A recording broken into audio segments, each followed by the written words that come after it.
cold heart of mine. She really took a beating before you.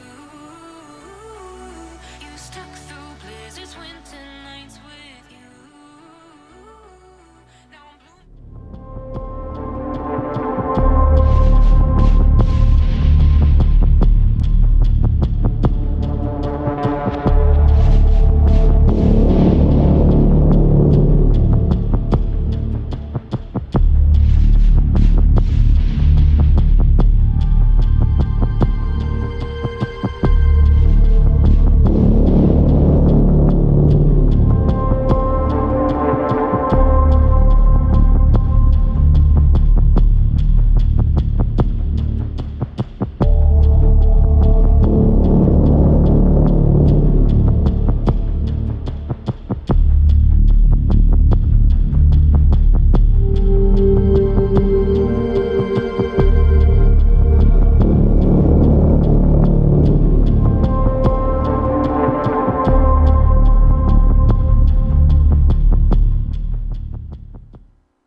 Welcome, ladies and gentlemen, boys and girls, gamers of all parallel factions, to the YGG Play Summit Showdown Live Finals here from Manila, Philippines.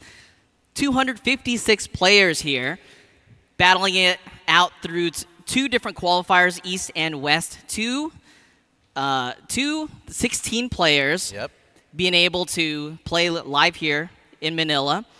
And today we have, through the Flames and the Ashes, only 6 players remaining, Muka. Yeah, it was a gruesome battle the past, this whole series, right? They went through the qualifiers, these guys. They had to place in the top 8 of their seeds. Now they made it here. They went through a double elimination tournament already. They're underway. We started with 16, arguably some of the best players ever in Parallel right now. And they fought their way through, and now we're down to 6. It was crazy. Like, the atmosphere yesterday was hyper-focused. These guys were ready to play their games. And, yeah, now we're here on the main stage. I'm super excited for this. It's going to be a really big one. And, yeah, this is the, we're here in the flesh. First big LAN, right? It is the first big LAN, as well as the very last big tournament before Aftermath, the new expansion coming out very shortly. And 16 players, 100,000 US dollars. They all traveled from different corners of the globe, coming here to battle it out. Yeah. It was crazy. Like, this meta alone is such a challenging kind of like setup. There's a patch that just dropped. These guys literally had 1 week to prepare, and I'm calling this the 100K format. This is the format right before Aftermath, this little window where these guys just got a fresh new patch, had to figure out what was good, what wasn't good, come up with their own experiments in such a short time, and without like the usual like ladder battle testing and all that stuff. They just had to bring it here and show, boom, this is what I came up with. Is this good enough to get me to the top? And what a way to show your talents, right? Winning in a setup like this. It's such a big, I don't know, it's like a big culmination of events and a true showcase of like these guys' skills as not just players, deck builders, theory crafters, all of that. Yeah, and I think that a lot of it doesn't even come down just to the individual efforts, right? A lot of it is, they have their organizations, they have their play partners, their play groups. Talk to me a little bit about that and how the players generally prepared for the tournament here this weekend. Yeah, there's a couple noticeable bonds and groups that are here, right? Exile, YGG, Midnighters, a few like Devmons. So there was the culmination of them. I'm sorry if I'm missing any of the bonds. Don't hate me, but quality competition, and these guys were testing separately, trying to come up with their own little surprises, and we saw quite a lot of surprises. You guys today are going to see Pocket Dimension, something that what was considered a meme and some had hopes for. It was well and competitive in this. 8 players brought it in yesterday to the tournament, and a majority of them are rocking it still today. Earthen having an extremely strong showing, particularly because the ritual markings is not like kind of relevant in the meta right now, and it's just a very grinding back and forth after that LSC change, right? So it's all about the decks that can like get a lot of board value, really maximize energy. So like your Naeses, your Arax, your Nehemiahs, those are like big showings. And then the majority of the people, if you did bring Shroud, are rocking this Pocket Dimension, something that you couldn't have guessed. We do have some Cathys in there also. One unit Cathy. Gonkro's running a unit Cathy today, and then some burn here and there. So it's a bit of a mix match, whatever you call it. It's a melting pot of all different like strategies. And we're gonna see how it goes. It is a very the one thing that's true, it's a grindy format. A lot of back and forths, a lot of fight over the board state, and getting a lot of value. That's where it like boils down to on this one. With LSC before, right, you were kind of like getting draw, energy, you could find your game plan and like execute it. Now it's like every turn has to do something. That's the big change up. Yeah, so you mentioned, Muka, that we just had a balance patch not too long ago, and this is the very first big tournament since that balance patch. So, looking over the balance patch changes, it didn't look like there were that many crazy changes. How did the meta change or change so greatly after just a small amount of apparent changes? I think the 2 biggest changes were the logistics support cruiser going to 4 cost. Going from 3 to 5 was really big for multiple reasons. You could get your Paragons. That's what made like Iraq is still good in this kind of environment, but it was stronger with the LSC to an extent because you can get the LSC, go into your Iraq, even brand players like Shroud, you're going straight into the Shroud. And now that LSC change has slowed the game down. Okay. And then the Altar of Gaia is a big shout out too. You have the Relic now that's hyper efficient with the 1 charge cost, so it's really, really good. All right, so let's take a look here at the bracket. Now, today we are going to be featuring the final 6 players, but let's take a look at what happened in the games yesterday here. So we had a lot of sort of unlucky matchups here, I think. So the YGG boys ended up facing off with one another. Yeah. Zeliaster and Tyler managed to make it through round 1 against Zarathustra and Lazy Dictator. However, Zeliaster knocking Tyler out to the lower brackets. Yeah, we saw that on the top end too with the Exile guys. Malston over there had to go against 2 teammates, right? Yes. Sneakot, and then he got bounced down and had to go against Jason Florent.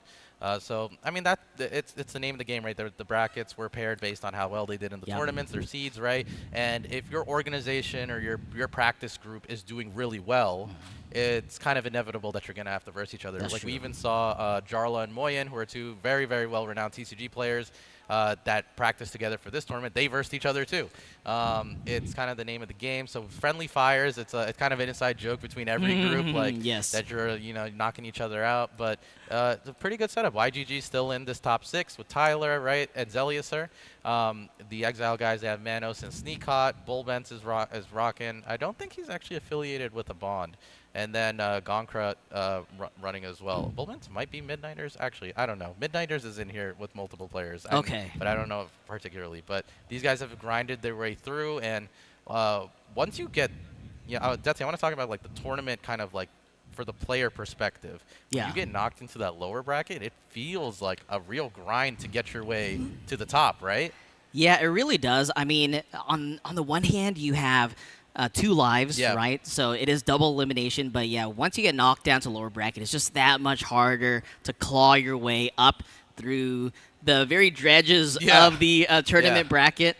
And trying to make your way back up, trying to get to the end there. We see Tyler actually making it very far through the lower bracket after dropping down in the 2nd round. Yeah, I feel like you're like a gladiator in the pits when you get in the lower bracket. You're just got to fend off every threat, make it your way, and then the guys on the winner's bracket are just, cruising by. They're just like looking. They're in the audience, but, they're in the front row. Somebody's going to quickly push them down, and they're suddenly in the pits too. So it's not all smooth sailing if you're up in the winner's bracket. People are going to – the first match that we're going to do today is 2 teammates. We're going against each other, Manos and Sneakot, and one of them's going to send each other to the lower bracket, and then the other guy's got to fight his way back up again. So it is the double elimination. I like the format a lot. It's something we're not super familiar with in Parallel yet. We've done primarily Swiss, right? But getting the double elimination is a cool thing to see because it is a second life is a good way to explain it, right? Yeah. You get another chance, and let's say a match just didn't go on your way for the sake of didn't draw the right cards, RNG, whatever, any variance. There's another chance to really show your stuff and make it back in. Yeah, really cool format. Best of 3 decks, 1 ban. And also the lower bracket, which we're seeing for the very first time in a parallel tournament. And I think one of the interesting things to note is that in the finals of the upper bracket, if a player loses the final match and they haven't gotten sent to the lower bracket, they will not have a second life. Yes. So the argument for this sake here is that you'll just be able to you've made it less matches. So that's your kind of thing. We do have the deck list up in front of us right now. Sneakot's deck right now showing off this pocket dimension list here. Walk us through this, Muka. Oh what in the heck are we taking a look at here? Where to start? Pocket dimension, there's been some discovery here. Shout out Sparrows, the OG, who's kind of been riding this deck for a while. Some innovations come from players like Zeliaser and things like that. And now we have this list that basically can destroy 5 to 6 cards in your opponent's bank in 1 turn. If you're playing the Treacherous Scheming, can rip 3 cards and wipe out the whole board in 1 turn. It goes off. Okay, so essentially it is an energy destruction deck. Full-on energy destruction. What you just want to be looking out for in this deck is seeing that pocket dimension go down on turn 3, and then turn 4 they just play the Engine Whisperers and start churning cards like crazy. Moving on, we have the Naeus list here. Sneak Out, you want to take a look at this? Yeah, so Sneak Out's deck here, it looks like it is going to be a somewhat standard list here for the aggressive Naeus deck. Yep. We do see the new addition of the Battle Pass card, Yeah. 5-mana kill box. What do you think about that move? That one it's a good card. Like we have our own bloodlust now for Yeah. Cathari and Parallel, right? So big damage. If you let them have a board that goes wide, and they could just flood it with the Centaurus tokens or something, and you let that go, and maybe you're trying to race for face, boom, kill box, surprise game, right? Yeah. Really, really strong card overall. The Kalar pairs really well in general with the meta right now, right? Killing big units and stuff like that. So Naeus is in a good spot altogether. Didn't get affected by the LSC nerf pretty much at all. Yeah, I mean, Naeus is one of those decks that kind of didn't really use LSC to begin with. Yep. And that kill box is really nice just because, again, just a little bit of reach damage. You can win the game out of nowhere, provided that you have a board of some sort. Yeah, 100%. All right, let's see the next one here. Real quick, the Saboteur's clutch, too. Yeah, that's with that interesting. Pocket Dimensions. We now have Earthen, which is one of the main stars of this tournament. Okay. Sneak Out For once. Yeah. Sneak Out doing something surprising here. We have the Cape of Char Mahal, 2 copies. Now, I'm not going to quiz anybody here. So this is a 3-cost upgrade, and basically when the unit that the upgrade is attached to would die, it just gains full health back. Okay. It's almost like a second life. It's double elimination, right? And there's the triple cleanse the earth. The Cape is there just as Nehemiah is so relevant now, right? There's no ritual markings that can take it out and just kill it right now with the way the game is. And because of that, in the mirror match, because both decks are so good, because they're very hyper efficient with the Altar of Gaia's, is that you kind of like first to Nehemiah gets a big advantage if they can let it stick too. So if you have the Cape on there, it could be a huge problem. All right. Yeah. And one card I wanted to point out here, Muka, Luminous Caller. Yeah. What exactly is this 5-drop? It is a 5-drop, 5/5. That the flourish ability is that every card on the board gets +1/+1. So again, Altar of Gaia got super efficient, right? It only costs 2 charges to start going. So if you add that with the Luminous Caller, you can start buffing your board. It's like a mini Terra. Okay. Yeah. Wow. And then Mono's here with the Iraq. with his first deck, the Iraq. Yep. This is a paragon that we haven't seen in quite a while. I think Yeah. it hasn't been favored in the meta as an Ogden Core deck. We see 3 copies of Anti-Organic Pulse to wipe the board, as well as Mobile Fortress Tetsu. A lot of sort of upgrade type combo-y type things happening here, and also three copies of Master Poisoners to control the board with all those little swarmy tokens. Yes, yes. With the Nehemiah and the Naeus, right, being very, very strong on board presence, you kind of want to go really wide with this portable energy bay, get all of these drones on the board, and then the Master Poisoner, just clear up the big threats. You have your OTK with the Tavastar, Tetsu, and Sesame are big units. Iraq, it plays really well with Upcycled because you can like bounce, if there's multiple cards to play from the bank with the Upcycle technology, you can bounce it by salvaging onto the nanobots, right? Okay. So just a very hyper efficient deck, plays the board state really well. There's the Alvaros in there for the the off chance of a Kathy matchup, I'm assuming. Otherwise, pretty standard.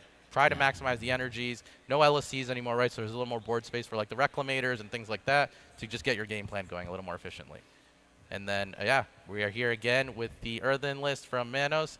This one is pretty similar to the one from Sneak I was running. Figures, teammates, right? So these guys are running similar lists. 1 Cape of Char Mahal here to take note of. I want to take note of the 3 Cleanse the Earth, too. I feel like this is a very, very, very powerful card in this format right now. It lets you, deal with Iraq hyper efficiently. It lets you deal with the mirror match really well. Okay. It lets you deal with, like, so many types of cards, so many types of threats. It's just all about, getting the advantage, bouncing back threats or anything like that. There is the Nehemiah's Faithful one off there. That's the 0/8 4-cost defender. Yep. Just a lot of cards that are very efficient with board state. That's the big thing going on here. And then, Pocket Dimension, right? Yeah, so Monos with the Pocket Dimension deck as well. Buka, do we see anything different here that Monos is running compared to some of our other players here? Yeah, so the cost of creation was I think one of the cards that's changed between the Sneak Out build and the Manos build. I really like the cost of creation, really good discovery on that part. it lets you basically get you another chance to get a new hand, right? The combo is this is a very solitaire-like deck. You guys will see if the combo goes off. Absolutely crazy to watch it go live. And you just need a few cards to get it going. The Pocket Dimension, some Engine Whispers, and some effects to start playing. And you want to find like a third Engine Whisper and like a Harf along your way. So the cost of creation just kind of lets you shuffle it back and try again. Not even shuffle it back, it's better. Get them out of the way, try again with a whole new hand, right? So that kind of pairs really well. I like that a lot. And I just like this deck so much. The Hijack is such a cool card. It's one of my favorite legendaries in the game. It's a heavy cost. You have to discard a card from your hand, waste a card from your bank, but you steal a card from your opponent's bank that's revealed and play it on that turn. So some people watching at home might be thinking, oh, what with Pocket Dimension, there's no units in that deck. There's just Engine Whisperers and Harp. How do you win? So the one-attack things. Yeah, you do poke a lot for a game, but the big things is that you have the Brand Paragon, right? And then you also can hijack a big unit from your opponent. So like if they hijack, let's say you're playing against Earthen, right? And your opponent has Tane. Naturally, they're going to bank the Tane or something, right? It's early game. You're not holding on to that thing forever. If you do the Pocket Dimension combo, you're revealing cards from your opponent's bank with cards like Recon, and then you can hijack, and then boom, now you have a Tane. And they have no cards in their bank, lose 3 cards from their hand, and no units on board. It is absolutely crazy. Like, shout out a lot to Exile and YGG. I think those are the 2 main groups of players that brought this deck. So they found something there. They've heard some whisperers going around and gave it a shot, and now we're here. Now we're here with like this crazy new meta development deck. I mean, I think it's quite unbelievable, Muka, that here at the very end of Planetfall meta, right, just right before Aftermath is going to be coming in, that there is this sort of a new deck in the field, a new contender. Yeah, brand new deck coming out. I mean, it's been around like here and there, tossed around, but never solid enough to hit the competitive scene, right, until now. And, you know, this format just gave it the right window for players to find it, explore with it, and showcase it. I think ladder is going to be very interesting after this tournament. And you're going to see a lot of players just getting comboed off and comboing like crazy. It's a very fun deck to play. On the other side, when you're getting comboed, you're kind of like, okay, like when does this stop? I mean, I'm really looking forward to it, Muka. Yeah. I also am quite surprised by seeing the different sort of Pocket Dimension decks in the format. So we'll take a look to see how those play out. So we do have our bans here. It looks like Monos is going to be banning Brand from SneakOut, and SneakOut is also going to be banning Brand. Yeah, they both don't want to let the Pocket Dimension through. Some things to note about this matchup: the deck has difficulty against Harf. It has difficulty against Shroud in general. You don't want to usually, if you're playing Pocket Dimension, you are bad against other Shrouds. Part of that is like treacherous scheming, things like that.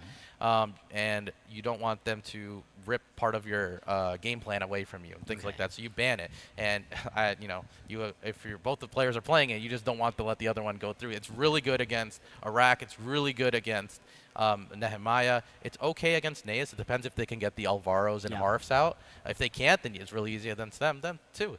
But these guys have locked into their first match. It is a Nehemiah mirror match here, as we can see. And both players playing their techs with the Cape of Charmahal. They got the triple cleanse. So this is going to be a big back and forth. These guys are going to be trying to find a way to Nehemiah. You got a very good, efficient Nehemiah Paragon out 7-7. And then if they can keep that up, they're looking good. So Leia is very, very strong in this game and things like that.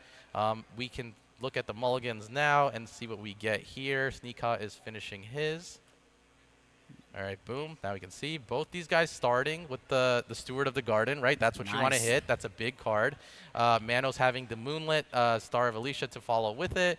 But SneakOut has, cards too. He has the Bounce with the Cleanse the Earth. He's got Aurora Fungi upgrades. Both these guys have very good hands, actually. Yeah, I think like this sort of double Aurora Fungi hand is generally pretty good against most decks, but if your opponent is running Cleanse the Earth, that is going to be a little bit awkward to try to commit that into. Maybe SneakOut will have to try to squeeze that in when he's trying to actually make a value trade or something to make sure that at least he gets some amount of value from that. Yeah.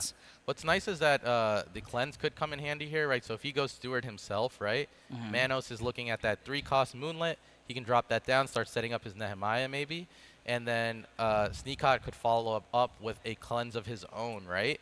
and that allows him to stop Manos from playing his Paragon on ahead of on turn 3, and then Sneakot gets the chance to play his Paragon. So that's something that could happen here, and it's all about, again, getting the more efficient Nehemiah that is also out fast. It feels kind of like similar to like when Neve was really, really popular, and the mirror match was kind of like loosely centered around like who can get the Neve out first and really get a strong, relevant board. You force your opponent to maybe Dominion your board, and then you Malia, and you just win with the burn damage, right?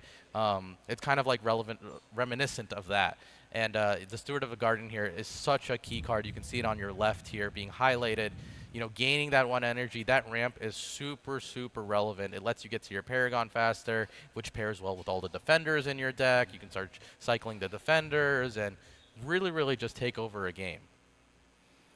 All right, Manos here with a decision to make. He can bank up to 3 mana. All right, looks like he's going to go Steward of the Garden. I like this. I like this. So he recognizes that maybe he can he's going to cleanse himself. Wow. Okay. He's going to cleanse himself. He wants to get his Nehemiah nice and clean out and not many issues. He's going to stop Sneakot from doing anything fancy, right? That was absurd. I like that. I like that. That's actually pretty cool. He's also future-proofing himself too, right? He's got double Steward, so if Sneakot wants to cleanse, it doesn't matter because he'll still have 4 energy next turn to play the Nehemiah. This is actually really cool. I like this train of thought from Manos. I think this is really cool. You see, if you can see the player cams, look how hyper-focused and locked in he is. You know, hat on, looking head first into the camera. Sneakot over here has a tough decision to make. You see him draw that cape, but the cape really only pairs well if you can get the Nehemiah out first, right? You want it out first, you pair it with the cape, and now you're not worried about like the Solea reversal or something like that. That can just like get that hyper efficient trade and kill off your Nehemiah, and then suddenly the player who got the Nehemiah out first is now out advantaged and things like that.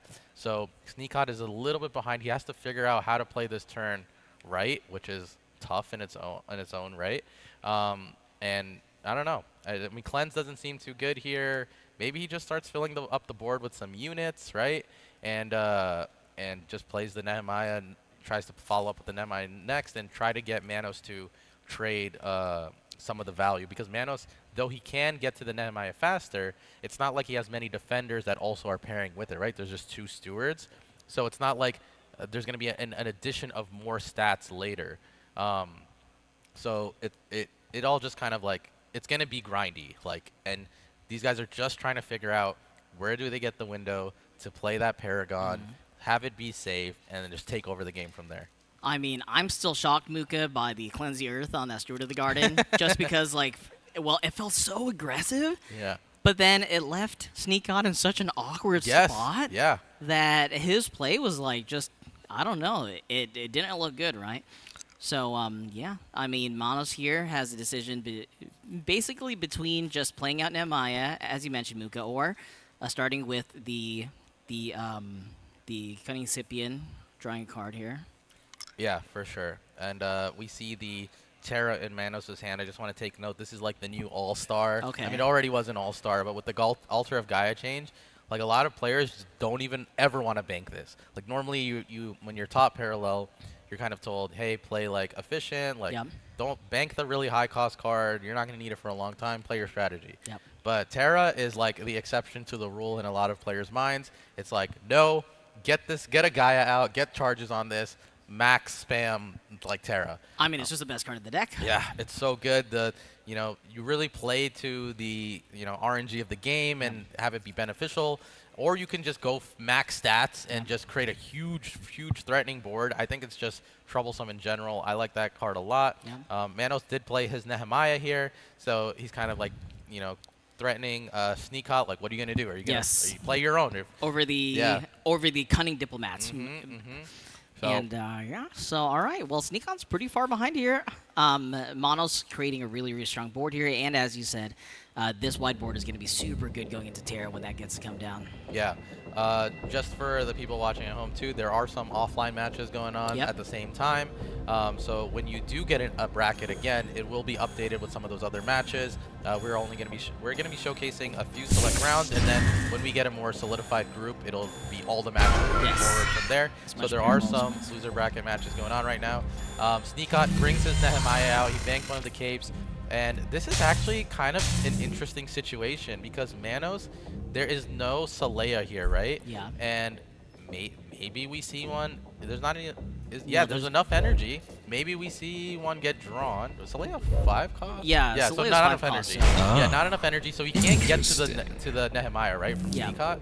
So then that means Sneakot can start playing with this cape, right? Okay, yeah, that's There's true. there's an opening for the cape. There's an opening for, I mean, with 5 energy, you could even go cape and fungi start trading, or cape and cleanse. And now Manos has to figure out how to kill Nehemiah twice. Yeah, I mean, killing Nehemiah once already through a wall of defenders Yeah. is already just one of the hardest things to do in parallel. I mean, anyone who's played versus a good Earthen player, you're always just like, oh my gosh, I Yeah. can't attack the thing I want to attack. Yeah, 100%. And then imagine Nehemiah with the fungi on it and a Yes, cape. yes. The stats are unreal. Like, even Manos putting this fungi, huge. He's going to try to trade. See, like, can he get away with this trade? Right, well- You know, maybe Sneakot's AFK, right? You know, he's not- Yes. he went to the bathroom or something. Of course. Just trying to give the option there and see what happens. Sneakot, though, passes it to the defender onto the steward here. What do we get from the bank here? Maybe he follows up with his own conduit, right? Yeah, to looks like start it. passing his own. He already has the defenders with the cunning, but to, you know, really make the trades difficult for Swiftly Sneakot. now. That's what you want to do at this point. Wow. Oh, no, he's my opting to gosh, keep he's it. gonna All right. hold on to it. That's impressive. It Okay. also makes sense, too, because he doesn't have a clear turn 5 play, right? Or I mean, turn 5 next- play or turn 7 energy. 7 energy. I mean, the thing is that he does have a Terra in hand, though. Yeah, right? he does have a Like, Terra. So I would be surprised. Well, I was kind of surprised just because I That actually thought makes that, sense. Yeah, you could yeah, drop the just gonna conduit and then just slap slam the the Terra. Terra. Yeah, that's not a bad idea. I think that makes a lot of sense Okay, too, right? well, it looks like Manos has a bigger plan here for this conduit. Yeah, let's see. Moving on to Sneakot's turn here. Full hand. That is a fat hand. We're gonna have to see what decisions he makes with this and how he plays this out. It's gonna be. I mean, there's so many options, so many decisions to make, and a lot of them are. I mean, you can't, like, if there was no upgrade on the Nehemiah, Cleanse would be so attractive here. Cleanse the Cunning Diplomat, just kill the Yes. Nehemiah, right? But you could also do that with Cape and Cleanse, right? I think that's what he's going to do. We're going to cleanse the Cunning Diplomat so there's no defenders. You just trade you put the Cape on your Nehemiah, Yeah. you trade the Steward in, attack with the Cape, and then boom. That's Now so this is going to be huge. That, oh, he just behind trades out. Malachite. I think Not Nehemiah's as at 1. Yeah, it was at 1, so he doesn't even put it on. But like, Okay. it doesn't. I guess he wants to do other things. He's gonna just heal with Moonlit. He's gonna save that cape, be very, very efficient with it, and not even, you know, worry. He's like, oh, there's no threat. I'm chilling. We're good. Yeah, I mean, with the Shield Pod and Moonlit Star of Lesha in the way, it's going to be pretty hard to get to Nehemiah anyways. Yeah, yeah. And I think, like, the main punish would be something weird, maybe, like, double PSA launcher or something. Yeah, yeah, But you can't really expect that at this point in the game. yeah. Well, here's that Terra that can come out here. Also, Muka, you know, not playing that conduit last turn, he did get punished by his Nehemiah. Yes, just that hitting is it in. true. Yeah, getting that Nehemiah, that conduit out would have made the situation different for Sneakot, not get the best trades. So that is very, very true. I mean, that was really expensive. Yeah, that's a big one. We do see that altar being drawn. So if we do get a Terra, maybe it sticks. You know, you can start to do some silly stuff with the altar and like multiple flourish on the Terra. Either buff your board or start to spam units. And yeah, I don't know. I don't know do what you he do picks it? here. It's a bit of a tough spot. Decent amount of options. Decent amount of options, but nothing that is completely clean. Yeah, I think right? he's gonna try to set up the altar here. Get the defenders on board, let them eat some hits, and then maybe we just play to the Terra spam. Yeah, I mean, a little bit Swiftly awkward, now. I think, just because there's a really good chance that Sneakot can get through the vast majority of this board, and then Terra is not going to be able to buff anything really, so he'll probably have to go for summoning a unit, a random earthen unit here Yeah. for Terra. Yeah, 100%. I mean, this Moonlit gains 2 health right now after switching its dormant state, right? So already can clear the conduit, can clear something else. There is the defender on the Steward of the Garden, though, for Manos. So maybe we put the fungi on our Nehemiah now and just make sure whatever trade we want goes through, makes it favorable for us. So, yeah, but that would entail you still having to use the cleanse on the other steward, right? Defender Yes, bouncing. exactly. That's the good thing about Nehemiah and why it makes it a difficult matchup right now in a very grindy board, right? Because you have to be efficient with the trades, but you also don't get the trades you want. Yes. Because they can just dodge it and be like, oh, no, you're going to attack this one instead. It's super confusing. Yeah. Then. There we go. The cape is on. And there we go, Fungi power Nehemiah now. Manos has to find a way to get through an insane amount of health. If the Nehemiah dies, it goes back to, what, 11-11? So that's 17 health he has to get through? Is that how that works with Yeah. full health? Because it counts the It Aurora. counts the upgrade. Yeah, it counts the upgrade. Okay, so Manos is going to let that one hit go through on the conduit here. Double steward here. So he will lose one steward. But he's racking up those altar charges. He wants the Terra to really, really be influential here and push. And yeah, he will be able to Terra. And what is that? 2 Terra procs or 3 Terra procs, including the muster? Okay, yeah. Yeah. So we might just see him get the YOLO Terra out right now. I mean, what is he like? 3 Tains wouldn't be too bad, probably. Yeah, we did see a Terra Tain yesterday off screen in tournament. And yeah, that is, sometimes you just got to play for it, right? That is the name of the game. You play to your outs, as the wise Lambie has said time and time again, right? And then you go for it. Here we go, Terra coming out. Let's see the muster. What are we doing here? What unit are we getting first? Oh, man. All right, spin the dice. Here we go, Roll on the the dice. edge of my seat. Okay, not that great. Wise and Elder, 2-5 with Decay. Some stats. I mean, you can still pass Defender to it, not too shabby. Here we go. Try number 2. Manos has his lottery ticket, and he's cashing them all in. He's cashing them all in. What are we getting for the second? Oh, that is the Kamui Protector, 2-3. They're so small, They're Luka. so small. I mean, normally it's not that bad, right? I know it's not great. Yeah. But the good part is it's stats that you can like pass Defender to. You can get some trades, lower some of these Defenders' health, and then get some a better trade. Like the Terra is a 5/8 body, right? Yeah. He might just buff here too, right? Which is not a bad idea. And now the stats are really good. The problem is, yeah, he's gonna go for this buff here. He has a wide board. I think that's a pretty good option. The only concern that he still has is there is a cape of Char Mahal on Sneak Hot's Nehemiah. I don't even know how you get through that. You got it. You just gotta. It's gotta be a lot of trading, and even Sneak Hot here, like if he wants to, what you can just cleanse one of these big bodies. Yep. Maybe you let Manos defend with the 2/5, and then you just cleanse the other one. Now what? Or you just cleanse the 2/5 as a whole, and just maybe you just kill Terra or something. No more free rolls for you. Man, I feel like you need a PhD, Muka, to get through some of these board states. 100%. Yeah, it is. It is a. That's the thing, right? When it's a grindy match and like there's all these interactions you gotta take care of, like the skill really matters. I mean, I can see like literally right now, a lot of the audience that's here are of the players that were qualified and playing and watching now.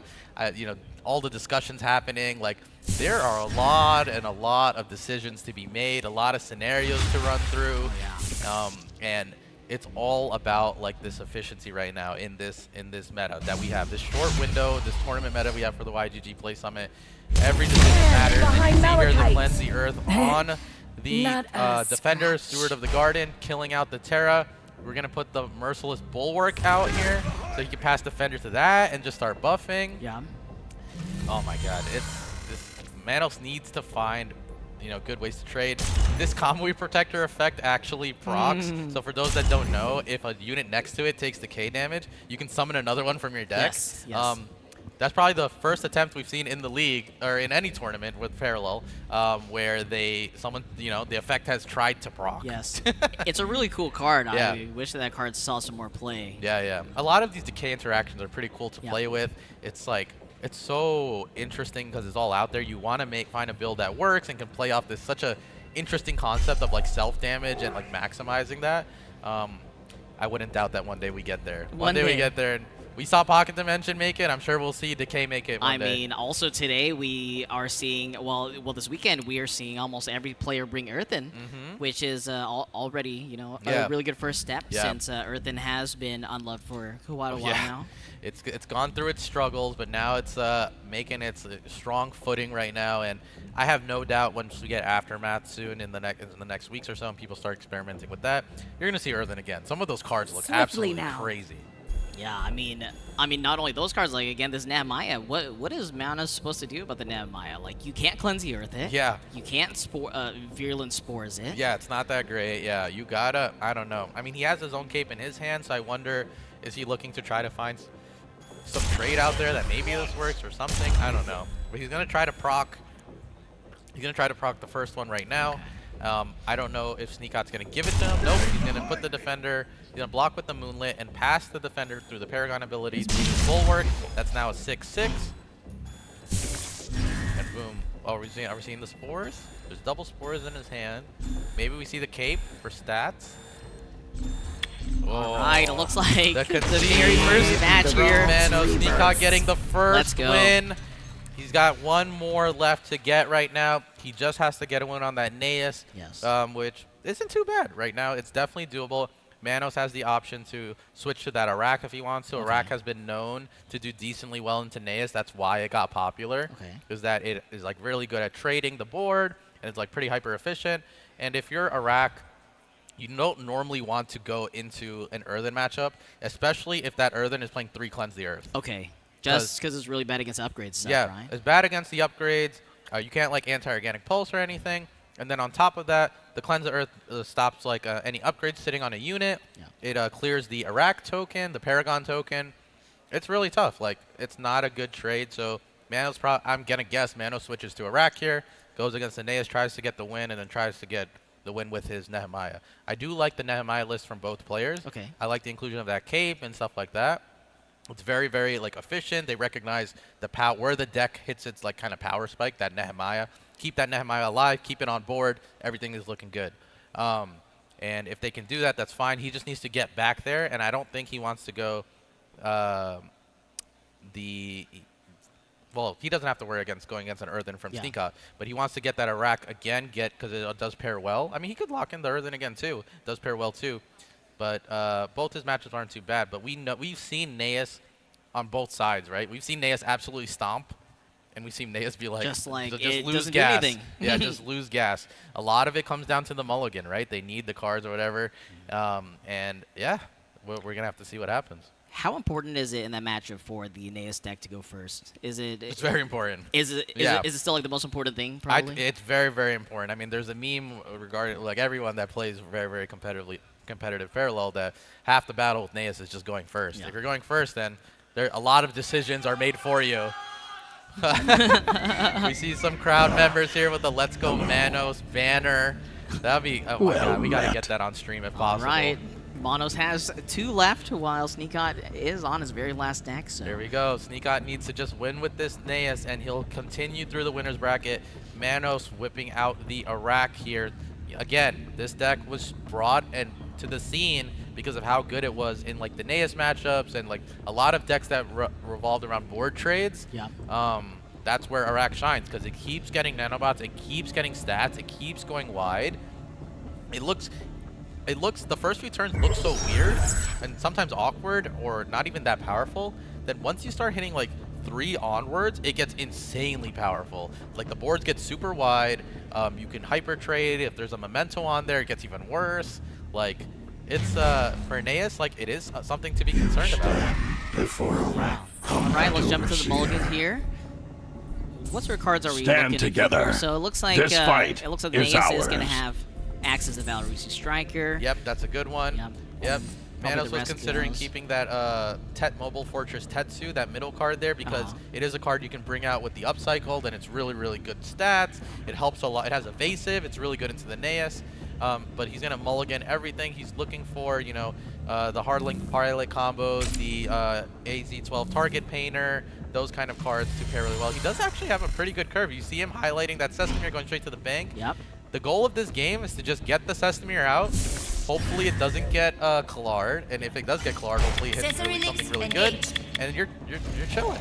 I mean, even if it gets Clarted, like, Yeah, like 16 you units. get a huge thing. Yeah. If you roll like another defender or Yep. something, it's rough, man. I mean, also, it looks like the cheers from the audience has Yeah. reached Monos. Monos was able to win that coin flip. Yeah, but let's not forget Sneakot's hand right now. This is an absolutely monstrous Beautiful. hand from Aeneas. If he was going first, like I said, it's a big. If he was going first, I think I would have confidently said that this game might be over from the start. Like He's that favorite. this is a brutal hand. You have Striker into Standard Bearer, Asian Subjugate. You can play the Tabula Rasa on either turn 2 or turn 3. You have this huge board threat and presence, and then Mano's gonna spend so much time clearing this all out, and then you just triumph it all back. Yep, exactly. But like, this is crazy. This is such a good hand. The curve lays itself. You know, 2-3 Paragon triumph. Yep. All right, Ocular Implant coming down. The Huddling Pilot. The That old reliable. Yep, that is going to be drawing Monos a lot of cards over the course of this game. Yep, it's going to be really good here. Even if the hard link dies, it gets salvaged onto another unit, which in this case, because of the Iraq Paragon, a nanobot gets created when a unit with an upgrade dies, right? Yep. So then the unit, the hardlink pilot dies, the nanobot's created, and then the salvage ability procs, letting you pass the upgrade on. Yeah, and even better. Yeah. Even better, Forlorn Companion coming Yes, down to 100%. get that pass off first. Yep. Then that can salvage once it gets Yes, to a nanobot. the important thing to note about this, some people might be confused, like why is he playing the 1/1 without overclocking, Yep. which is that mechanic that lets you a random upgrade. It's all about the nanobots. Manos right now needs to just get a ton of nanobots, get a lot of value. You know, you can attack with the nanobot, you can attach it to another unit, trade, you create more nanobots, and you just flood the board through nanobots and create all these trades that are really awkward for the Naeus player so that you can buy some time and then you get to your upcycle turn. Those are the big swing turns, right? So Manos is just trying to proactively control the board so that he can get to the upcycle turn, play it, get the Sestamir out, and try to win that way. Man, I personally think that ARAC is probably the most annoying Paragon in the entire game. Yeah. Like, these nanobots, they just never stop getting pumped out. Yep, and if they have the portable energy bay, right, the backpack, like I like to call it, then that's even more of a headache. Then there's like all these drones, there's nanobots. It's a lot of mental upkeep. Yes, exactly, because you're kind of stuck between a rock and a hard place, Yes. right? It's like, do I clear this thing and try to get through it at some point, or do I just let it go? But even if you let it go, your opponent can generally just do it themselves with some trades on board. 100%. And you see here, he's gonna go the standard bear through Tabula. What's really cool to see from Manos, right, is that right, he has 2 units, 1/1s. How does he start to like contain some of this? You can trade the nanobot into the shield pod and then attach it to the Forlorn if you wanted to, and then kill off the Valorusi Striker or something like that. Maybe you attack into the standard bearer and PSA'd it, and you still get a nanobot if the Forlorn dies, which is good. And also, he did draw a copy of Master Poisoner. He's running 3 of those, so Master Poisoner here actually not that bad either. If you wanna get to the standard bearer, Very solid. A part of me is like wondering if Manos is thinking about like using that second ocular and trying to draw and see what he gets, right? I think he might put it on the Forlorn and just like this Forlorn just sitting on like triple upgrade maybe or something crazy like that. I mean that's one of the things about playing against ARAC, especially when you're playing against a player of Malice's caliber, right? Yeah. For anyone who's ever battled him on the ladder, it's just like, it's a deck that's really, really hard to play, but it's even harder to play against. Like, what in the world is happening a lot of these times, There's so many decisions to be made and things to think about. Let's see, he's putting the nanobot on that Forlorn Companion right now. All right, looks like he's going to go with your line here. Yeah, let's see what he ends up trading with, though. That's going to be the thing.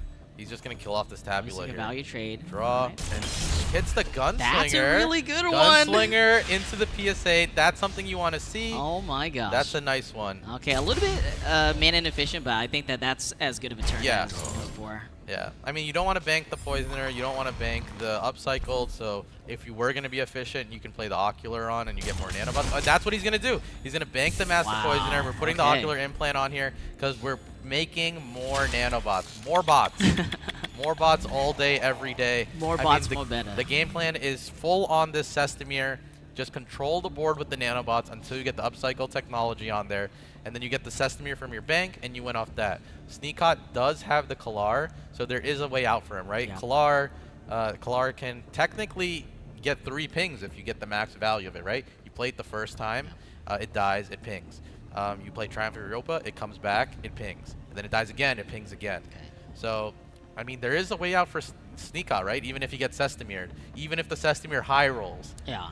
So does the Kalare still get the third one? Because yes, it should. Yeah, okay. I believe so. Because it gets banished, right? Yeah. Or it gets removed from sometimes the game. the way you ask me questions, Destiny, I like second guess myself. I'm like, it definitely does. I'm pretty sure. Okay. Yeah.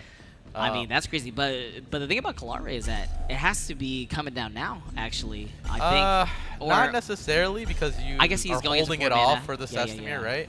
So Monos is going into 4 mana only. Yeah. But that has to come down preemptively at some point. Yes. Because otherwise, he will have to draw something like Mercenary like Gunslinger or something. That's true. Yeah. But he's gonna go with the Subjugate here. Okay. And again, like, it's just awkward. Nanobot, another Nanobot. So it's making the trading like not as efficient. It's awkward. He can kill off this Ace and Subjugate. We have a backpack now. Even more 1/1s. Yeah, Portable Energy Bay on the Forlorn. You probably just salvage the Portable Energy Bay. There's just so much going on. Yeah, it looks like this Asian Subjugate is going to have to go down here. Yeah, let's see how he ends up playing this out. How he wants the board to look. That's a very, very important thing. And that's the decision you're really making when you're like the Iraq player. What do you want your end state to look at? There's a lot of things you can do. A lot of ways the board can look after you're done. Which one do you want to do is like the main the decision point. And the deck is exceptionally hard to play. Like it's real hard. We harp on the fact that banking is so hard in Parallel. Iraq is also exceptionally hard because it's like, where are you attaching your upgrades? That's another decision to be made. And here it's like, okay, well, how many cards do you want to draw as well? Yeah. So Ocular Implant as well as a Portable Energy Bay to choose from. Yeah. It looks like he is going to go for the higher value one, the Portable Energy Bay. He did draw another Ocular Implant though. He can attach that to the Nanobot if he wants to.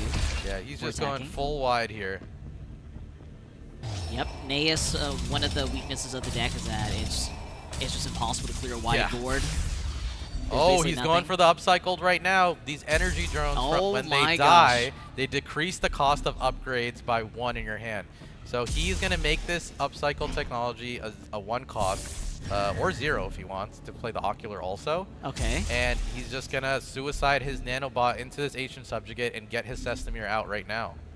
All right, so he's going to play into this one. He's going to go ahead and destroy that to get an energy. Yep. To proc the upcycle technology. Do get the Sestamir. Now we're getting a big giant on the board. He can even attach a Nanobot to it to create another Nanobot if the Sestamir dies. Yes. And also, he does have mana to attach this Ocular Implant as well. Yeah, do we? I mean, after he's we do. This, yeah. You're very right. Wow, what a play! There Look at go. that! 3 mana, no cards in that hand. Ocular here. He's gonna just start drawing. Very nice. I like this. Like I said, so many decisions to be made. What do you want it to look like at the end? That is the true like expertise showing with the Iraq. Iraq is such a hard deck to play. Luka, he's on 3 mana. How's that legal? Can you explain to me how that is acceptable? That's acceptable because you have a 2/10. You have a 2/10 on the board that creates more units. That's why it's acceptable. Now he's got to battle through this Kalar now. Sneakot does not have a way to self-pop it right now, but Manos is going to have to find a way to, he doesn't have a way to stall this out per se, but the Sestamir has to roll well. But it's forcing Sneakot to play a little slower, right? At least Manos gets to get some damage out here. Yeah, that's so slow. It feels really, really slow. Yeah, I wonder, you just probably hit face with everything. Put a Nanobot on the Sestamir, so at least you get another Nanobot, and you're just kind of chilling.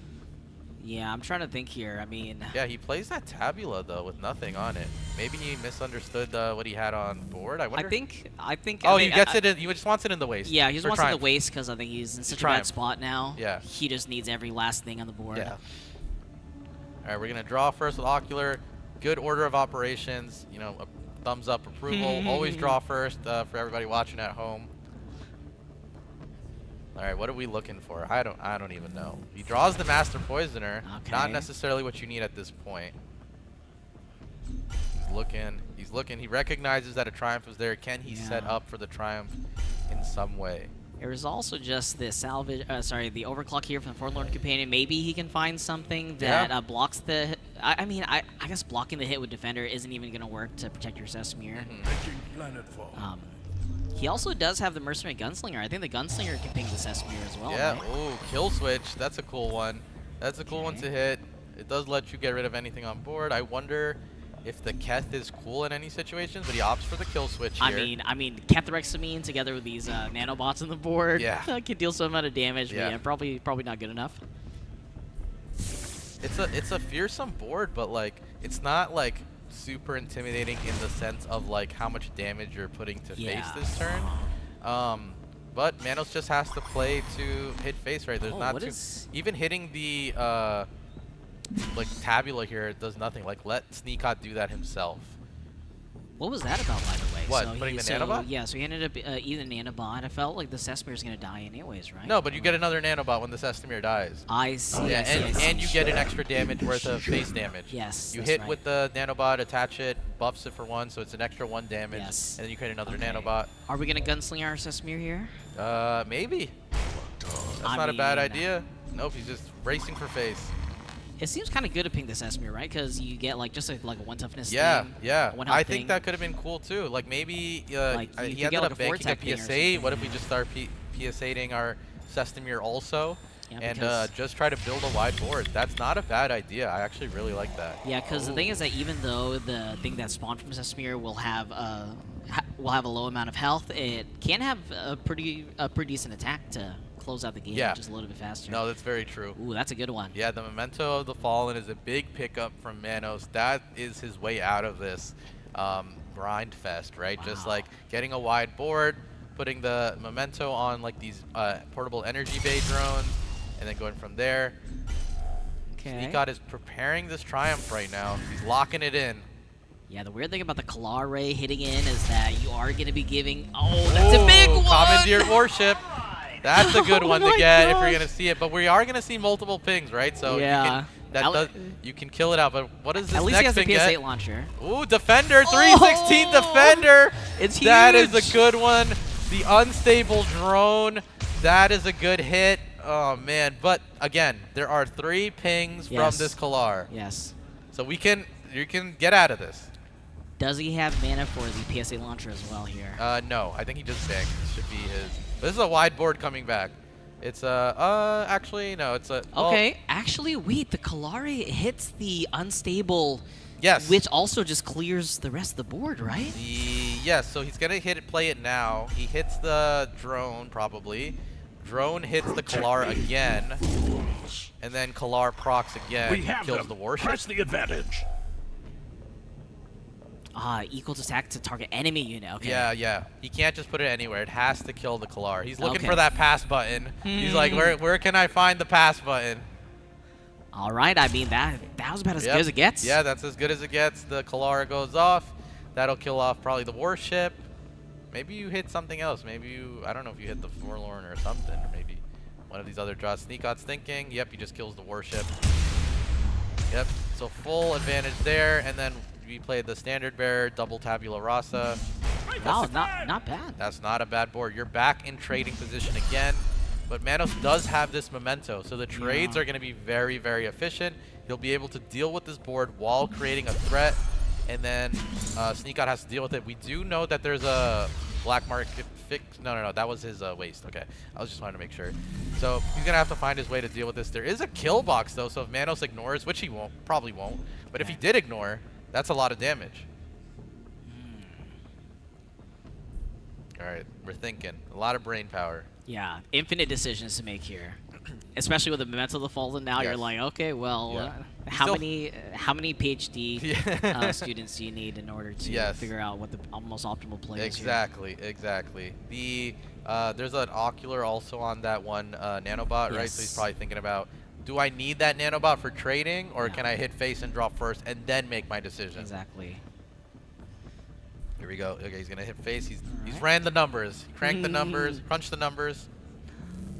Gets that Alvaro straight to the bank. It's good. You can Forlorn roll for 1. Yeah. He doesn't. He just want to play the Alvaro for the stats. I mean, the Forlorn roll for 1 could give you a nice upgrade, Yeah, but the only thing I'm thinking about is like watching him roll a graphene battery, and all of this effort goes to waste. So he's probably like, I don't want to. I'm not dealing with that today. Yeah, because the thing is that he would have to pay 2 extra energy in order to decide what he choose. wants. Yep, exactly. So we see this knife getting the good trades out here. The energy drone being able to self-pop itself to continue the chain and kill off this Tabula Rasa. Sneakot has, you know, not much of a board presence next turn. We have 6 energy. You can only really at most play one thing with as it stands right now. And Manos' board looks fearsome. Yeah, honestly, Sneakot not being able to catch a break this match. No, that's the power of the Iraq, right? That's why it's so good at trading. These bots are the bane of your existence. Dude. If your deck is about board trades and you cannot get an edge. The Earthen should normally have a problem with this, but like if you're playing like the cleanses, maybe the cape, you can like deal with this a little bit better. Okay. But Naeus, once a unit's gone outside of Triumph, it's gone. So it's not like you're min-maxing the efficiency that every unit has on the board. You're not making it awkward for your opponent or anything like that. So the Naeus will struggle here a ton. We see the Centauris coming out. Sneakot's trying to go wide here. Maybe Manos is like, you know, I want to hit face for some particular reason. Then you can see that kill box. That kill box would be an insane amount of damage. Yeah, for sure. I mean, Manos is still sitting at 30 health, so it is going to take a lot. Like, he's going to have to find some way to not let the board get too out of control, as well as be able to, I don't know, to turn the corner, push some amount of damage, get back. Another backpack. This will do a ton of damage because you can suicide the nanobot and just pass the knife. So I'm not going to sit here and run the numbers, but it's a lot of numbers. Is it lethal? Yeah. We have what? Let's see. Okay, 8 aboard. There's 3 damage that would hit face if you try to min-max the knife. Because the knife has to get passed. Yes. Right? So you have to suicide into the Centauris. And then the Forlorn has to get suicided too. Yes. So that you can get the drones out. Yes. So you go Forlorn, suicide, create all the drones. And also you cannot pass the knife by sacrificing a nanobot, right? No. No. So that doesn't work. Yes. All right, so Manos probably ran the numbers for us. Let's see how he does. All right. We draw first. He gets the PS8. He's going to suicide now. So he's going to create the tokens with the first portable energy bay. And then he's going to put the portable energy bay again on another drone that can self-pop. And at the same time, he's going to be juggling this. Kill switch too. Nice. Nice little proc there. Oh, he's going to kill switch then. Wait, okay. He's going to kill switch the. No. The bay's going there. Okay, I was so confused for a second. I was like, wait, what the heck? Yeah, this is good. Yeah, you suicide the nanobot. So hit it 1-1 so that this can still die. Yeah, and then you have six knife passes. Yeah, is that enough? I think that's lethal. That's definitely lethal. I think that's more than enough. Yeah, that's more than enough for lethal. Manos just got to hit the confirm button the right amount of times. He's got 20 seconds to pass this. Yeah. All right, man versus clock here. Yeah. Wait, did we lose? What happened to our knife? What happened to our knife here? That's a great question. Yeah. Here, Muka. Where did the knife go? Did the knife go to the waist? Okay, Sneakot just conceded. There are many ways to skin a I mean, regardless, Sneakot could not have come back from that board at that current state. Manos had an exceptionally wide board. You know, as a Naeus player, the Triumph already got used. There's nothing in your waist, right? So what do you do to get out of that? There's nothing you can do. That knife mishap, regardless of how it played out, that was still locking in the game for the most part. Bro, where's my knife, man? Where the hell's my knife? Yeah. Sneakot was like, don't knife me, bro. And then he just dropped the knife. And yeah. But now we're on to the game 3. Yes. It is the Nehemiah from Manos against the Naeus. This could go either way. I think the Nehemiah maybe edges out just because there's like Spores, Cape, Cleanse. Like, there's a couple cards that take away the early advantage from the Naeus. Yeah, and from the Naeus, I think that some of the key cards are probably going to be Kalare if you don't have like that very strong board presence already. And then I don't think he's running a copy of Master Poisoner. There is he? There's one Okay. copy of Poisoner. Yes, there's one copy of Poisoner, which will be very, very key, especially if he can maybe get that in the bank, copy that with Tabula Rusa, or be able to bring it back from the yard with a Triumph of Europa as well. Yes. So it's doable. Yeah, Both sides, it's doable for sure. Sneakout has his own private battle of like who goes first. Yeah. I mean, as Earthen too, you want to go first in this matchup. Yeah. You want to go Steward first. It creates a ton of advantage. So if you had to pick one Muka, which deck would you say is favored between the two? I think the Nehemiah is kind of favored. Okay. Only because if Sneakout doesn't hit like the Poisoners or something, and if Manos gets like a nice cape, that's like pretty good trades. Like we saw it happen in the Earthen Mirror, right? Now picture that with Naeus. It's also like very awkward. Yeah, I mean, I think Cape is one of those weird cards that has always been just like really, really powerful. Yeah. But it just hasn't seen. It that needed much its play. time to shine. Yeah. Yeah. I think a big part of it is that the Nehemiah is like pretty safe to play right now. If there was like ritual markings in both these players' decks, I don't think this would be possible. Okay. Because you play the Nehemiah, your opponent just ritual markings, and then all that effort for nothing. You just bank the cape. Okay. But the way it is now, it's very efficient. It just has a time to shine, you know what I mean? So it can be pretty good. So we're going to have to see here, can Manos edge out with his own Nehemiah, or does his teammate Sneakout get the Naeus amazing start that he had last game with no threat? And can we talk about how great Sneakout's early start was? And it still lost to the It was perfect. to the Iraq. I think it was about as perfect as it gets. Yeah. That was such a good hand, and he still wasn't able to pull it through against the Iraq. Goes to show the power of that matchup, right? So we're going to have to see here, can he edge it out against the Earthen? This matchup always can go either way. Either the players don't find the right starting hand, the Naeus starts to get an advantage a little bit. We're going to have to see. It really depends on the starting hands, more than anything. More than matchup knowledge, more than everything. All right, so the very final Stand match together. here This in the fight Manila, is ours. Philippines Live Finals. Yep, we have the end of the first match here. Somebody here is continuing on to the winner's bracket. The other will be sent to the lower bracket, has to fight their way through the gladiator pit and find their way back up. Manos has already done his mulligan, so as Sneakout, let's look at the starting hand. Sneakout's hand is good. That is a good starting hand that you want to see. He's got great 1-2. Magna is always a treasure. Yeah. Pleasure to see. He's got the glaive that if he wants to bank, he can get out with the tabula rasa. Looking at Manos' starting hand, it's not as aggressive. It's pretty defensive. That's not what you want against Aeneas. Yes, the Cunning Diplomats, it's kind of a waste of time a little bit in this matchup. Yeah. So he's going to go and start getting this tabula rasa active with the striker. Very strong play. The rest of his curve's done. I don't think Aeneas' hand gets better than that at all, right? No. Like, that's exactly That's the clean. 1, 2, 3, 4 you Yeah, want. yeah, that's very, very clean. You don't have to worry too much about anything. Yeah, If Manos' you draw a hand- triumph, you're sitting pretty also. You have the Paragon to play on forward. So overall, really good. Like there's not too much wrong with this. Manos cannot punish this board super hard. Yeah, I think one of the best draws from Manos is probably going to be the Aurora Fungi, Yep.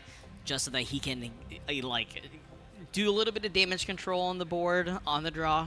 Yeah, you play the Fungi. You can Cunning Diplomat past the Defender to the Grove Guardian. That would get the Fungi, and then that makes it start to get weird because the trades aren't efficient. Like there's the pings going around.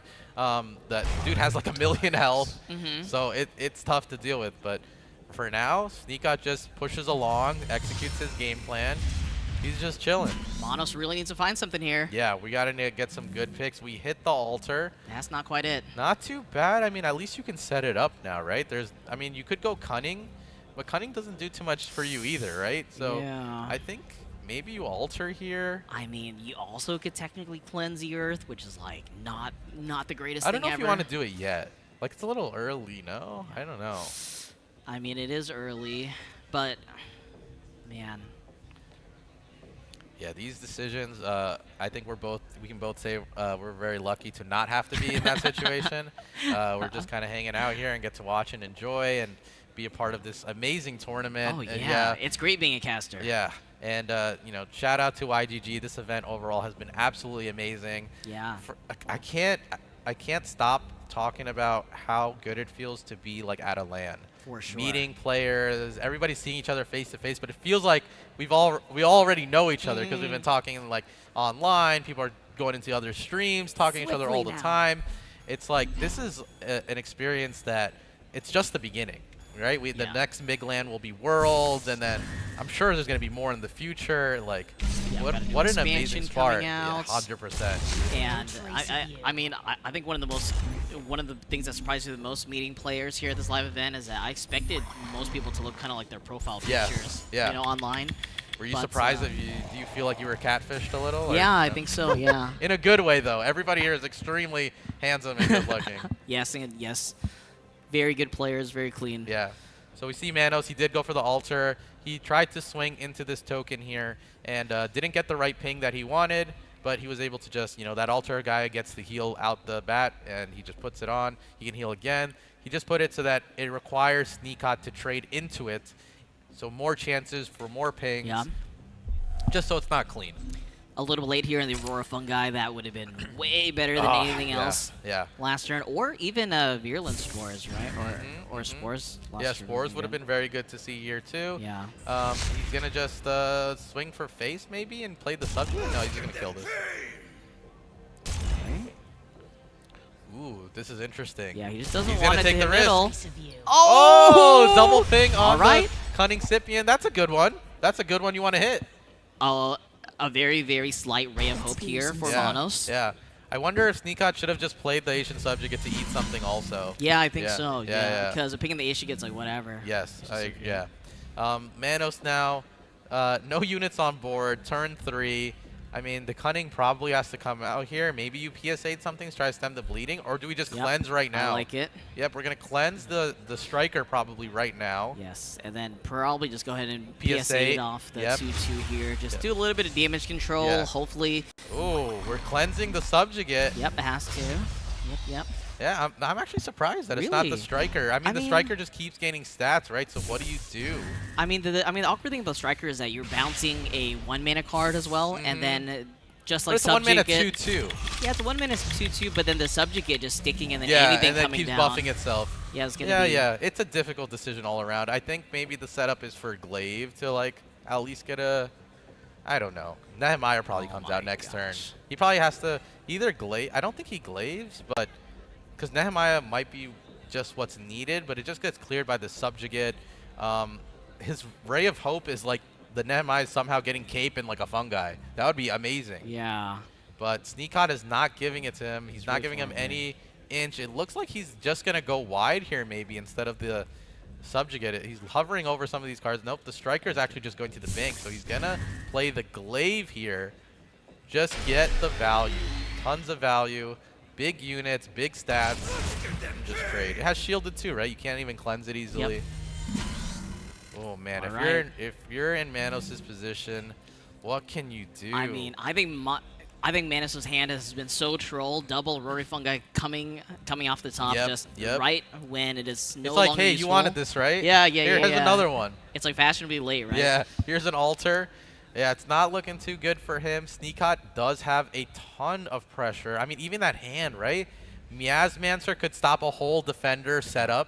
The Magna is still there. We all know what Magna does. 3 damage ping. Just a little bit of everything. Yeah, a little bit of everything. And then the Cunning Scipion, he could even go Cunning Scipion with the Subjugate and just like start, buff more and kill the Glaive. He can kill the Glaive right now. Man, that you're kind of in a bad spot when your opponent's 1-drop almost just trades off of your 4-mana legendary. 100%, without a doubt. And I think we see maybe the Subjugate Scipion because you start to fill out your waste again. That's so you have that Triumph. Oh, this is so clean. Like this is what you want to see as the Naves player. You're feeling pretty good. I think as long as he just plays around as some sort of Virulent Spore shenanigans, then should be in a pretty good spot to just deal with whatever Manos has in store for him. You never know. This could be Manos' game too. I know we're counting him out right now. There's a lot that he has to overcome. It's but an uphill battle. There could be some, decisions that are made on Sneakot's side that maybe put him on a step back foot if they get punished. Yeah. There is a chance for that. There's always a chance for that. What are we doing here right now? I mean, Subjugate into the Scipion, I think, right? Yep. Yeah. Let's see that positioning. Show me that good Spores positioning. Should be good.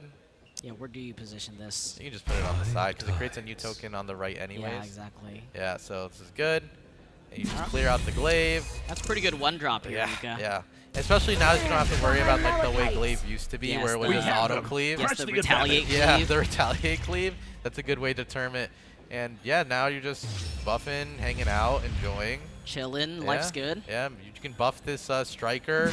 You're gonna buff the subjugate, but if you can buff the striker, that covers your spores too. Exactly. Oh, there's that Saleya. Saleya can at least clear off the subjugate, maybe.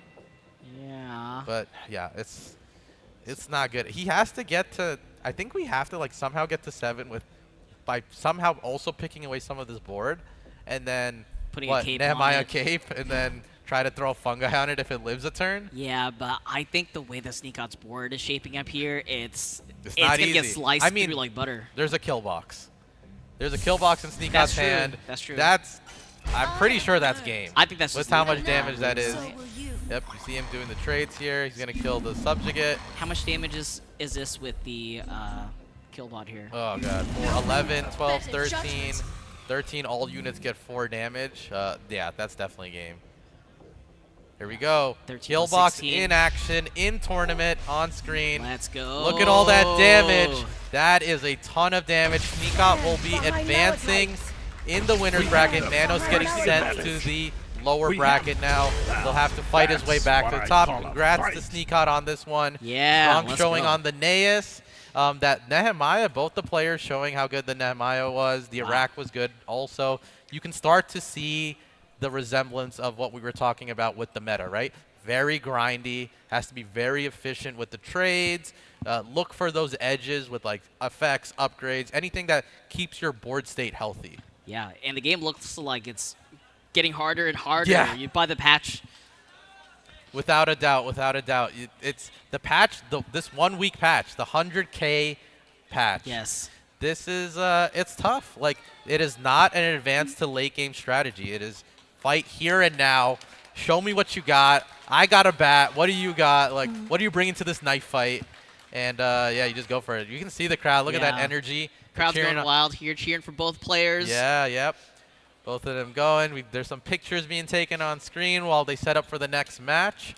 Yeah, how'd you feel about that one, Desi, Oh, overall? man. I would love to see every single one of our games on stream go to the third game for Yeah. sure. Well, we've seen like the league, right? They always when they get to the best of 5 after the Swiss days, we always go to game 5. So I Yes. assume we're gonna go to game 3 a ton today. Exactly. Oh my goodness. Yeah. So Mono's gonna get dropped down to the lower bracket. Yep. He still has another chance. You know the lower bracket just getting that much more difficult. We did Sneak see on. some matches off screen too, so I wonder if they can get us the bracket before the next match at some Yes. point. Yes, Not we with gotta us go. or with Ali and Scout, yeah. but that would be really, really cool to see. You'll see the advancements of the players. But yeah, these guys are getting set up right now for the next set of matches. And let's talk a little bit about the event while we're here. We're Yes. hanging out, right? The event at all. Yeah. Muka, how have you enjoyed Manila? Is this your first time here? It's my first time here. It's amazing. Meeting everyone, meeting the team, everything has been an absolute blast. And there's so much. Like every day I'm meeting new people that I've been talking to online, watching them play, all that stuff. So it's been good. And actually, we're getting ready to go to a break. So we will see you guys in a few moments with Ali and Scout being taking over from our places, and we're going to go on to the next match. So we'll see you guys in a bit.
Hello, everyone, and welcome back to the YGG Play Summit Showdown. We just saw an epic match of Monos versus Sneakot.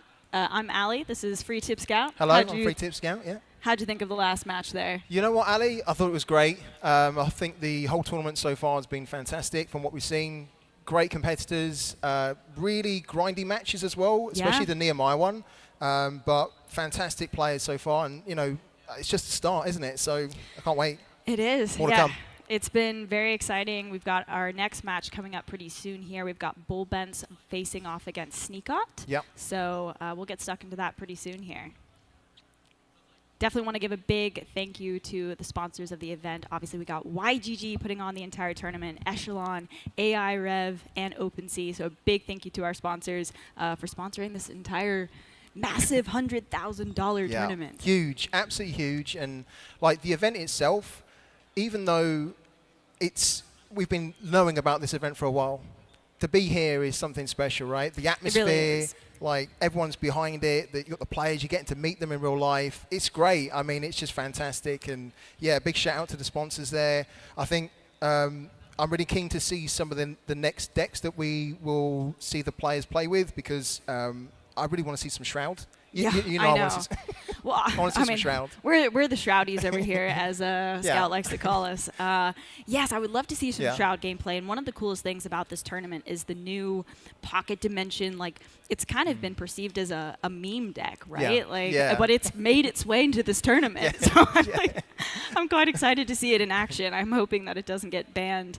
I'm really happy to see the players bringing it, because I think it was a bit of a surprise. First of all, as you say, it's like considered a bit of a meme deck, a bit of a fun deck that you don't really take too seriously. And we know that a lot of players have actually bought it. So respect to them, big kudos to them. And yeah, I mean, I just can't wait to see how it plays out. So yeah, really cool, really exciting. I'm very excited. And also Iraq, Iraq was sort of I suppose that's been more popular in the meta in the last month or so, since a few recent balance changes and stuff like that. But Iraq's always a super fascinating paragon to watch. We just saw in that last matchup all of the tokens popping out with the memento. It's going crazy. So Iraq's always pretty interesting as well. And a real pain to deal with, right? Especially when it starts to go wide and you then start to see the memento coming on those units. You're like, oh, okay, here we go. How do I deal with this? You just know that if you don't have a wide board, it's going to be a bit of a pain. And I think we saw a little bit of that in the last game between Manos and Sneakot. So it was interesting to see. I think even Mooka mentioned it, that where did the knife go? We kind of didn't really see where it went. But then the game ended. So yeah, Iraq, absolute pain. But yeah, I think overall so far, been fantastic. It really has. I'm just so happy to be here, right? Just as you are, I know. Yeah, for people that are watching at home, I will say the energy is quite infectious here. It's really been cool to see worlds collide. I've seen some people that I've known from other card games, after years and years. It's probably been 5-6 years since I've seen some people, and it's all culminating here, and everyone's getting to see each other. So it's very, very wholesome. Yeah. And also the competition is very high. So it's been amazing to watch it. I think that we are going to see Bullbents' deck list pretty soon here. So we'll take a look at what he's brought to the competition. Yeah, can't wait. And are you expecting any big surprises at this tournament, Ali? Are you expecting, because we see at these tournaments that, like we talked about the Pocket Dimension, that for me was a little bit of a surprise. Oh, yeah. Are you expecting any more surprises, any kind of big plays or any... It's difficult at this stage, right? Because everyone's so good. It's almost like we're not going to see upsets because everyone's at the same level. Yeah, I would agree with that for sure. Are you expecting any other surprises here at this tournament, or? I think first and foremost the Pocket Dimension deck. That was the biggest surprise. I don't think I think I overheard that it was maybe Tyler that really was coming up with that. I'm not 100% sure on that, but. Yeah, I think that was the biggest surprise so far. And as you said, Scout, everyone is just so amazing at the game. So it's anybody's game, right? Yeah. Anybody could take the whole thing. Yeah, it's gonna be pretty cool to see. Absolutely. And I think just as you mentioned earlier, it's so crazy that you know so many people in the community, right? Yeah. You get to play against them. You see the names coming up on the screen. You talk to them on Twitter, in the Discord, and all of a sudden you're seeing these players here, you're seeing these people, and you're like, wow, this is really happening. This is a 100K really tournament happening. where we're seeing people live. We're getting to meet the competitors, which has been a great experience for me. I'm getting to put the names to the faces. I didn't know what Manos looked like before I turned up at this tournament. Oh, you didn't know the stash? No, I'd heard about the power. legendary stash, and I didn't, then I got to see it in real life. Yep. So I was like, oh wow, the rumors were true. Definitely. So yeah. Well, it's really all enjoying it. priming us for the, no pun intended, priming us for the Prime Championship in Vegas. That'll be in March 1st and 2nd of next year. So this is like the first time, at least I've been into an IRL parallel event, and it's, pretty fantastic. So definitely a huge shout out to YGG for putting this on. It's been so cool to see. Like I said, the energy is quite infectious. So yeah, fantastic. I am getting excited to Me see too. this next. Yeah. it's about to start. We're getting there. Yeah, I mean, we're going to watch Bull Bents, aren't we, next? Yes. That's the next game. I was talking to Bull Bents before at the start of this event, and we can see it here, Bull Bents versus Sneakart. What was really interesting is that I was talking to Bull Bents, and he's just super cool. Super cool. Seems like a really nice guy as well. He's just very level-headed. I was asking how he was getting on yesterday in the tournament. He said, everything was fine. I said, how did you feel yesterday? He said, I felt great. That was his response. I felt Calm, great. cool, yeah. collected. And I said, how do you feel today? And he was just like, just taking it in his stride. Almost like, it's not a 100K tournament. It's just it's like just another day at ladder. Yeah. This is fine. So, I'm sure, Sneakart's the same. I had a little bit of a opportunity just to talk to him a little bit before we kind of went live. And again, just these guys, credit to them, because some of them have the tournament experience, some of them don't have as much tournament experience, but they've all come in here. They know that they practiced, they've got a strategy, and it just seems like they're just enjoying the moment, which I think is the greatest thing about this, right? Not really focusing on the stakes, we're just focusing on, this is a parallel tournament in real life. We haven't had many of these yet. This is the start of many more, and they're just really reveling it, which I think is great. Yeah, if you start thinking about the outside stuff too much, especially during your matches, like you just want to focus as much as possible, and then you can worry about the outside stuff beyond that. How do you think Sneakart is feeling right now? Because do you think it's nice to go right into another match after another because you're warmed up, or are you just like, mentally drained and you want to break, right? You know what? That's a good question. I think if it was me, I would prefer not to directly go into the next game, because I would prefer just to kind of gather myself, take a little bit of a breather, because that was an intense game that he was having against Manos. Manos is a tough competitor, right? Oh, yeah. Manos is gonna drain a lot of your energy in a game, which I think probably has happened, but it is what it is. He's got to try and just, get himself together really quickly, get into the next one. I'm sure he's going to do great as well. But like for me personally, I would prefer to have a little bit of a breather. At least. It's funny because I think I'd be the opposite. I'd Really? be like, let's just knock it out of the way. Like I just came off the win. I'm in the zone, right? Like let's just get it going. Yeah. So nice. All right. Well, we got the deck list pulled up here, so we can take a look at what Bull Bents has brought to the tournament. Okay, so we can see here that this is the Nehemiah deck, which I think a lot of top players tend to run. It's pretty cool. We've got the Virulent Spores in there, Formidable Presence. I like that we have the Luminous Cooler in here. I really like that. So we've got one copy of the 5-cost Luminous Cooler. I think it's a really interesting card that probably doesn't see a lot of play, but in this type of deck it synergizes really well because it works well with the Altar of Gaia, it works really well with Terra, so nice to see that in there. I was talking to Moyen before this, and he was saying that with Luminous Collar and Formidable Presence, you can really push a lot of damage. Because like, if you've got a few of the Altar of Gaias out, ready to go, you play one Formidable and then the Luminous Collar, and you just flourish up the +1/+1s. Like, you can wind up doing like 20 damage or something like that to really just sort of end the game. So I think that's been a pretty interesting inclusion that we haven't really seen in that many tournaments prior to this. One thing that's interesting is that Bull Bents' Earth in here doesn't run the cape that we've seen a lot in this tournament. So, I wonder if he'll be missing it here. Like, it seems like cape of let's see, it's Charm Hall. On we the were practicing this, weren't we? practicing Yeah. on the Nehemiah is pretty nasty, so we'll see if Yeah. he winds up missing it. All right, and then let's see, we have a Kathy here, and it Yeah. looks like it's the effect version of Kathy. So Yeah. the idea here is just to get your fleet support down, throw as much burn to the face as possible, draw a bunch of cards, and just end it quickly. Yeah, I mean, this is the deck which a lot of people who know me know that I can't stand this deck because it's a real pain to deal with on the ladder, especially if you're playing Shroud. But in a tournament setting, it's really strong. It's got all the cards there that can win a game really quickly. It's also kind of cool because it's got the Neutron Bomb. I like that a lot, the Neutron Bomb. I think that's quite an effective card when you can use it at the right moment. And then one of my favorite cards actually in Marco, not just Kathy, but in Marco overall, is actually Fire Everything. And I'm so happy to see more and more players using Fire Everything now in this burn deck. It's like the perfect card for this type of deck. And it can give you so much value, right? Especially if you've got Kathy down already. She's got like huge amounts of... she's got like a huge damage to her, and then you just play Fire Everything. So... And we've got the next one here. This is the last deck for Bullbent, which is a Naeus. And this looks kind of spicy, right? I mean, do you want to talk us through this one a little bit, Ali? Yeah, this looks pretty similar to what we're used to when it comes to Naeus decks. I love the one of Killbox, though, just as like an extra win condition to push a ton of damage. That's like one of the newest cards from the Battle Pass, so it's cool to see that in there. And he's even got a genetic correction in there to...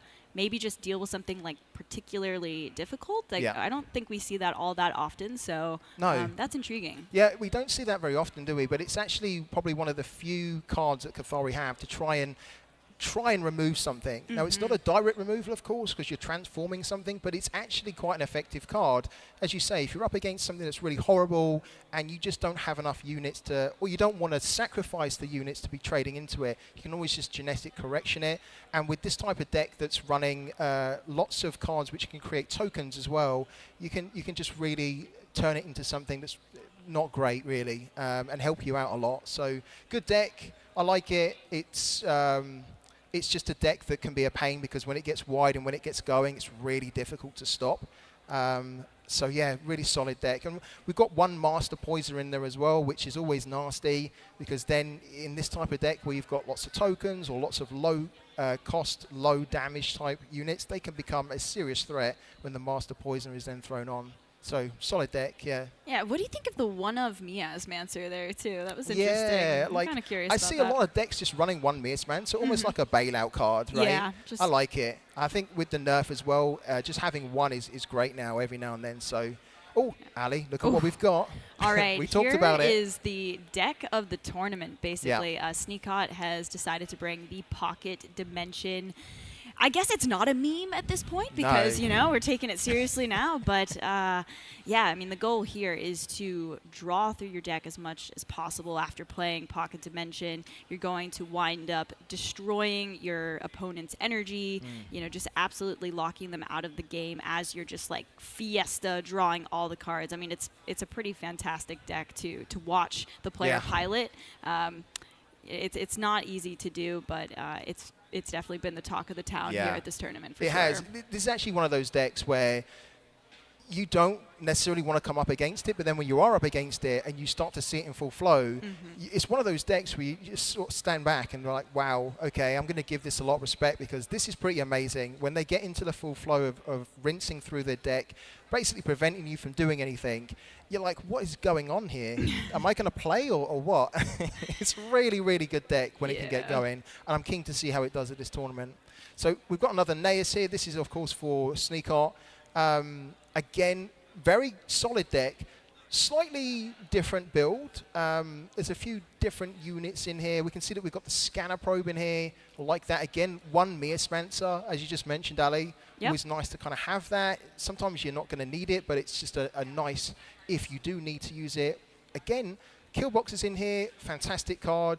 One of the best Battle Pass cards I think we've seen recently, actually, Killbox. And like, what's really interesting is that as a general rule of thumb, when you go up against Naeus, you really need to just try and remove stuff, right? And just stop them from building.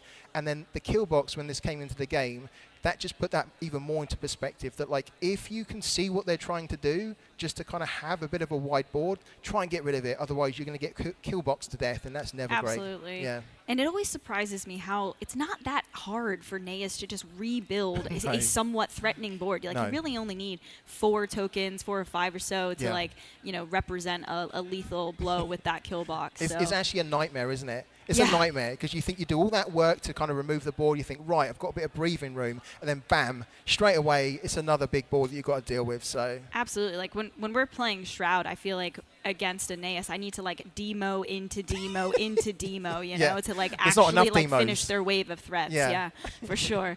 And then, all right, see, Sneakot's last deck here, Nehemiah with the cape of the Char Mahal. Yeah, not the Tar Mahal. Not the Taj Mahal. Yes. I mean, clearly, like, Earthen has really been, we've been kind of making fun of Earthen for a long time for being, like, one of the worst, but particularly in this tournament, it's been, like, deemed as very good. Like, these mirrors, these Nehemiah mirrors have been difficult, definitely grindy, and, it's looking very, very strong. Yeah, and I think also as well, what's good to point out is that on the ladder, I think you're right, on the ladder where you're kind of playing just for ranked mode, this can be a little bit tricky to kind of make work, right, in your favor, because it's not super strong on the ladder, but at a tournament it can be, because you know that there's probably going to be Naeus, and this is pretty decent at dealing with Naeus. You know that, okay, there's going to be some guys that bring Kathy. This is also pretty good at dealing with Kathy. So we've seen a lot of players bring this to tournaments, and I think it's a good kudos really to Nehemiah that she keeps being brought to these tournaments. Definitely. Well, it was really the slight change to the altar of Gaia Relic that I think has made it like much more popular right now. So yeah, I'm happy to see Earthen getting some of it, some time. Yeah, me too. It's deserved some time. And definitely. Let's not forget that Aftermath is coming out very, very soon. Just November 25th is when the cards will be able to be played in-game. And some of the new Earthen cards are pretty spicy, that's all I got to say. So I think that we'll probably be seeing more of Earthen after Aftermath is released as well. Yeah, I think so too, yeah. I mean, a lot of the Aftermath cards look very spicy indeed, but the Earthen ones in particular, yeah. We know that Earthen is going to have its day, and it looks like Aftermath is taking Earthen to that point. It's not probably going to be there at Aftermath, but yeah, I mean, we can't wait for the new expansion to come in, definitely. I would say of the Parallels, Earthen, I think, gets the most good cards. Like, there's a few here and there, like that Marcolian Relic is going to be nasty. Like, we're all a little scared of that one. But I think Earthen as a whole has, like, the most exciting new cards, at least for me personally. Yeah, I think it does. I think also, just slightly off topic, I think Cathari has some really interesting cards as well. Because Cathari, for me, it seems like a deck that's really good, but it could do with a little bit more different mechanics, and I like that Cathari's getting some of that in the new Aftermath. So yeah, I just can't wait for Aftermath. It's nearly here, isn't it? It's nearly here. We've got like 3 days, 4 days or so before we can actually play it in game. It's very exciting stuff. I do believe that we're going to get stuck into the games like pretty darn soon here. Our players are readying up. Almost, I think, got their bands done, and so we're about ready to get underway. Again, just a big shout out to YGG for putting on this amazing tournament, and also to AIRev for matching the prize pool to make this $100,000. Like, that's crazy, right? Yeah, absolutely insane. I mean, like, huge shout out to AIRev because just throwing that down just because he's got a love for the game, and he's got a huge love for the game. He really wants to see this game get to the masses, which I think, of course, it will. Well, massive shout out to him. So here we go. We're starting, and we've got some bands already in place at Ali. Oh, nice. Okay, we are actually going to see the Pocket Dimension at work because it actually got through. The Nehemiah was banned, as well as the Kathy. Okay, interesting. Are you surprised by that? Would you have banned Pocket Dimension, knowing that it was there? Like, or would you just thought, okay, I'm going to deal with it because I know how to deal with it? I think I agree with this line of thought. I think that the Nehemiah is pretty scary, especially if you have an aggro. If you've got the Marcolian as well as the Naeus, I feel like you probably could just work towards smacking down the Shroud opponent before they go too crazy. And I will say that Lord Harf is like a pretty massive counter to the Pocket Dimension, so also maybe you can just sort of rely on trying to find Lord Harf as quickly as possible. Yeah, All right, Stand together. This fight is ours. So, looking at the hands here, we've got some interesting mulligan decisions. We can see at the top here we've got a Triumph there. I'm not sure you really need the Triumph actually at this point. Is he going to keep it or reshuffle it? He's going to reshuffle it. Yeah, redraw it. I think that's the right call. Magna's always good to keep hold of, and then, yeah. Who's he going to redraw? The Cunning Scipio? Okay, fair enough. Yeah, I love to see a Magna in my hand early, right? That can always swing the tides. And obviously, when you're playing Naeus, especially in the mirror, you want to be going first. So right away, Sneakot is definitely at a little bit of an advantage and has a 1-drop as well to take advantage of being the player that is going first. He's actually got a fantastic opening hand, hasn't he? Really, when you look at the options here, he's got an option for 1. It's a decent option. He's banked his Saboteur, which he really doesn't need. You don't need it in this matchup, really. So right bank, right play. Good opening hand, and to be fair for Bullbent, that he's not in a bad position either, is he? Because he's got lots of low-cost cards. He's got the Miasmancer there, which I was going to say probably needs to bank that. He's unlikely going to need that in this matchup, and just decides to respond immediately, just removing the Striker, so that his opponent doesn't have an opportunity to start buffing it. I love how Bullbent is playing with his companion. He's like his safety companion. I love it.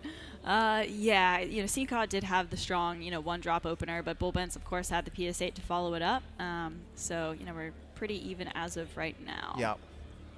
I'm looking here. I was going to say he probably needs to bank the Gunslinger, and he does. He's got a good option here just to play the Cunning Scipio, start getting a board wide, and just start giving a bit of a problem for Bullbent where he's going to have to try, as you say, when you're going second in this matchup, it's a real pain because you're almost reacting rather than being on the front foot. You really need to be trying to be on the front foot here in this type of matchup. So kind of now Bullbent is thinking, right, what can I do here that can either get me going wide on the board, or I can at least try and respond to the Cunning Scipio, because with that being on the board all the time, it's going to just constantly be generating units, and that's a pain. But I think what he's done here is decent, no? I think that's a good play.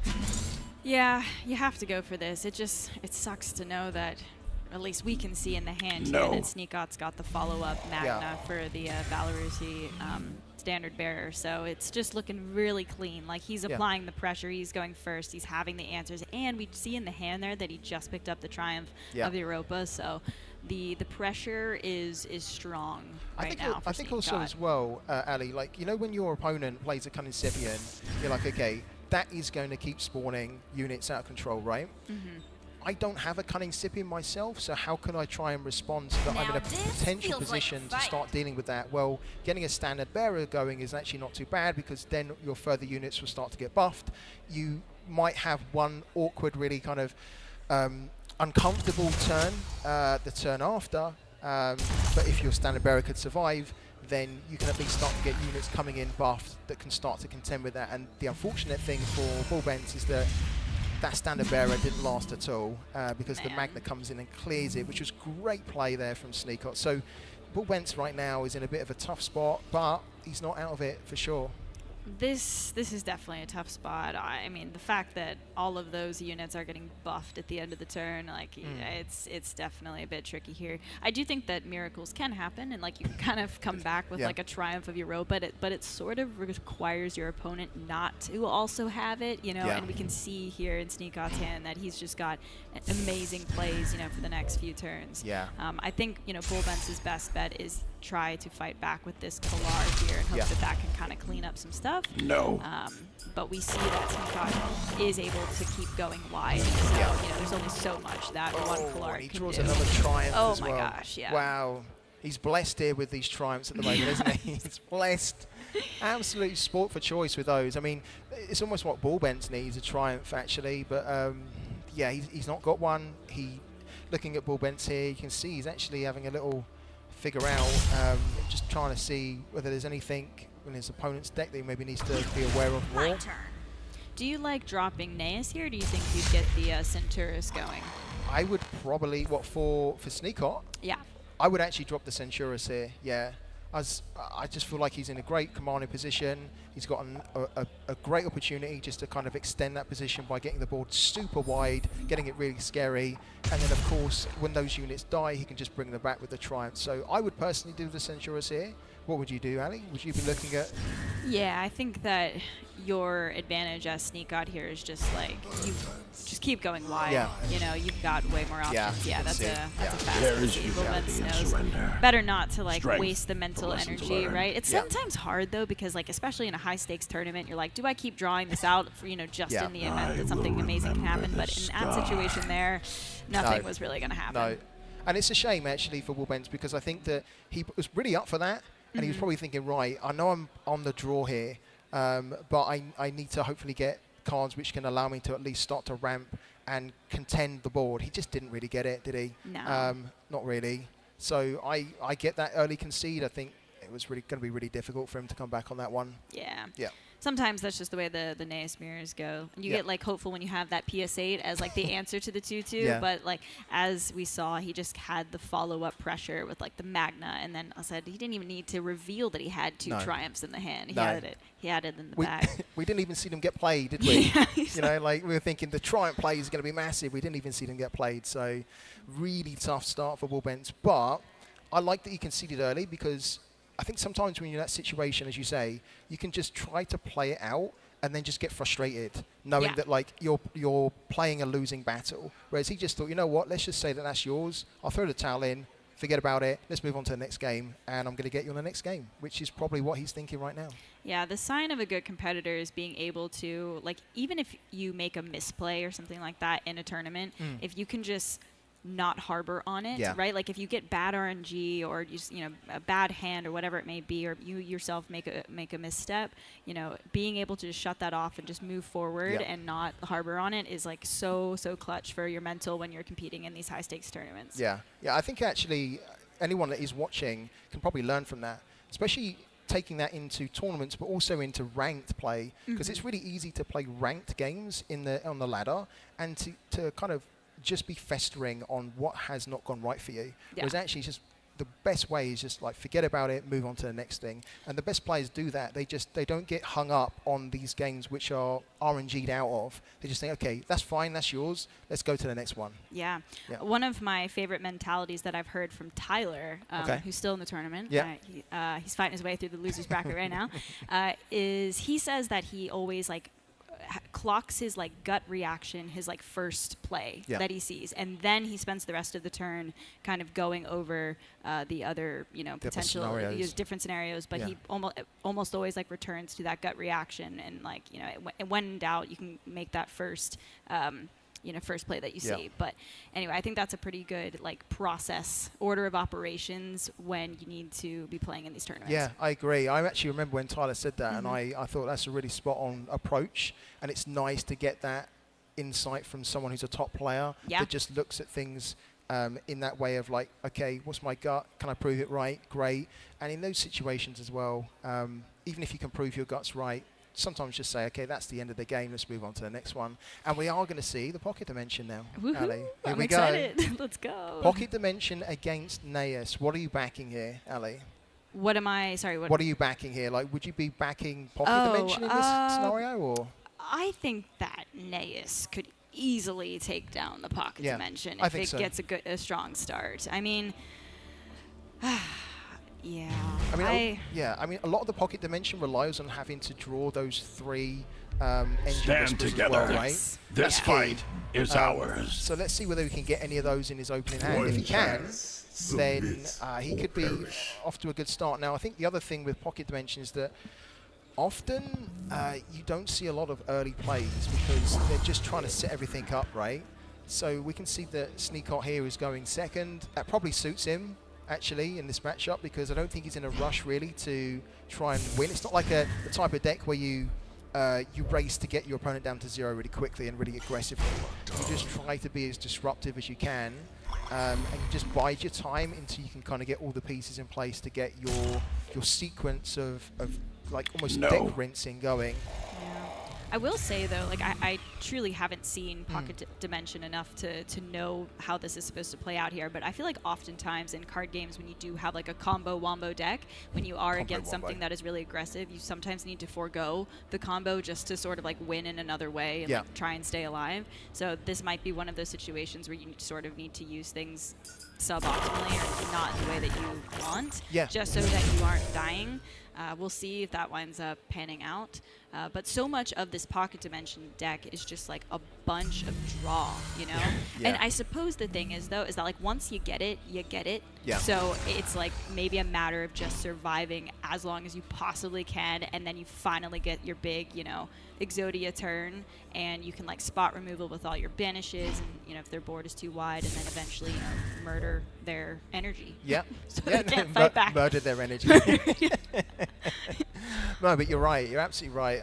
I think one of the curious things here is that Pocket Dimension is kind of like a bit of a slow deck, right? Okay, well. Tabula Rasa for a Pocket Dimension. Wow, yeah, that's the other thing. There are 3 copies of Pocket Dimension, so you can find other ones, but that Scanner Probe, we need to kill that immediately. So it doesn't steal any more of the combo pieces that you really want. Like imagine like if it gets an Engine Whisperer, like you really need those. There's also a Harf as well, but yikes. Get rid of it. Yeah, I think the tricky thing here as well, especially against Naeus, is that you know that the longer you take to try and set things up, the faster it's going to be for your opponent as Naeus to be buffing, getting bigger and bigger, and that board getting wider and wider. And it just makes your strategy then harder, because rather than you trying to do Pocket Dimension, you're then almost just firefighting against what your opponent's doing, right? So we can see that he's already got 1 Engine Whisperer, but he doesn't have a way at the moment to. I mean, you just got to draw, right? Yeah. He doesn't have a way to get rid of the Scanner Probe, so he's just going to draw, and it just gives the Scanner Probe another turn to try and steal, you know, possibly another Pocket Dimension.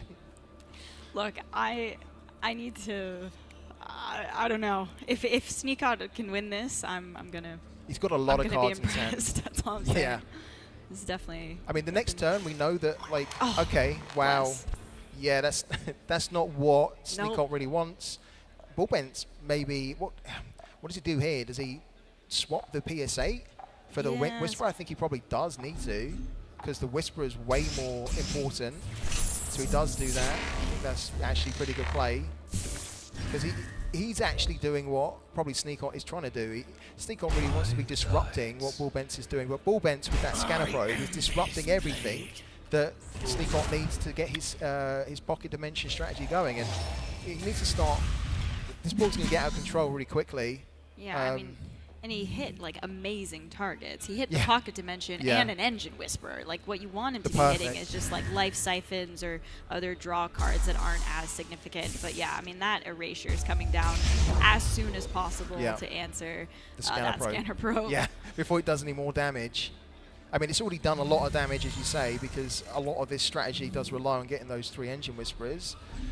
What's a little bit concerning here is that he has used the Erasure to get rid of the Scanner Probe, right? If you look at Sneak Out's hand right now, though, he's got a lot of cards which are very, very useful when you are in that position to start doing Pocket Dimension. He has a Siphon, which can, of course, get rid of the Striker. It can get rid of the kind of Incipient, but he doesn't have at the moment this kind of way to deal with all of them, all of the threats on the board. And it's just going to keep getting bigger and bigger and bigger. So, yeah, he doesn't have a Pocket Dimension. If he had a Pocket Dimension, he probably could look at playing it and then getting these effects going. But that Pocket Dimension which Bullbent stole is probably massive, and could be telling. Yeah, you know, again, it's one of those decks where you're losing until you're winning, right? Exactly. And so, but as of right now, it's looking pretty rough. I'll say that. Yeah. What do you think? So, it seems to be like Brand was the pick for Pocket Dimension. Like you technically could do it in a New Dawn or a Neve or something like that, but I suppose Brand provides a lot of like pressure, like the unit itself. I suppose to like pull the 4/4s out of the Singularity. There's not that much of a win condition beyond drawing through the deck and destroying the energy. No, not really. No, not really. I mean, you are relying on basically getting those cards that you need early, like the Whisperers and the Pocket Dimensions, because you want to be almost on turn 3 getting a Pocket Dimension down. Yeah. And then, okay, wow. Lord Half, I mean, how do you come back from this at the moment? Honestly, that's just salt in the wound there, because Harf is so good at countering this Pocket Dimension deck, but it's like he doesn't even really need it right now, because look at the state of the board. But to have the Harf as the follow-up is just brutal, because we saw that one Engine Whisperer got lost, right? Yep. So it'd be one thing if you could try and like cycle through it with only a couple out, but as I mean, if you're Shroud right now, Ali, and you're looking at this board and you've got nothing on the board and you've got a massive hand, I'm edging my mouse towards the top right for concede. I think so. You know. Let's see. Well, is Lethal represented on board? Let's see, we've got well, okay, so he's going to get this going. Weighted die, which you don't see very often. He does get the half here. We're only on energy 4. Like, there's not enough. I mean, I'd love to know what Sneaker's going to do here, actually, because he's, as I say, he hasn't really got those cards that you need, those central core cards, to be really getting the Pocket Dimension going. Like, this is great, but, like, this isn't going to help you with the board right now, to be honest with you. And so the next turn, you're going to be basically on the verge of death. You would have needed to find a Pocket Dimension this turn, just barely escape death, just seen as and well. Then try and go crazy as much as you possibly can. But no, that Scanner Probe, stealing the Pocket Dimension, stealing an Engine Whisperer. I mean, you just absolutely. And we can see here that how much damage is on the board here: 4, 6, 10, 12. I think it was maybe 16? 15 or 16. Yeah, it was very close to lethal. Not quite, but. So I mean. I think it's just a formality, really, to be honest with you. Unless Sneakot knows something, a huge secret I don't about Pocket Dimension. I think it's a difficult one for him, because this is the thing with this deck, right? It's all or nothing, isn't it? Yeah. It's really all or nothing, and you know, like, because you're running so many effects and you're not running really any units. That's the problem. You know, you're not running any units to contend the board. A lot of these effects are not going to help him with the board. Treacherous Scheming won't. The Pyrrhic Victory won't. We've got Ashes to Ashes. Yeah. It's like he almost could have done something, because there was the Hearth and the Engine Whisperer in the hand. So that plus drawing a Pocket Dimension, I think he would have been able to play all of those. But then you wouldn't have had the mana to find another Engine Whisperer to go crazy. So. Yeah, just completely locked him out. And again, that Lord Harf is just sort of like the salt in the wound, the icing on the cake there. He was already winning, but when that Harf came down, it's like, no, you have absolutely no shot at winning this. So, I mean, it was a shame, because like Pocket Dimension is a deck that's so fun and so exciting. Yeah. We didn't really see it come to fruition there, right? So if anyone's watching, they're thinking, what's this whole hype about Pocket Dimension? Because all I saw was nothing being played, and just, unfortunately getting a quick concede.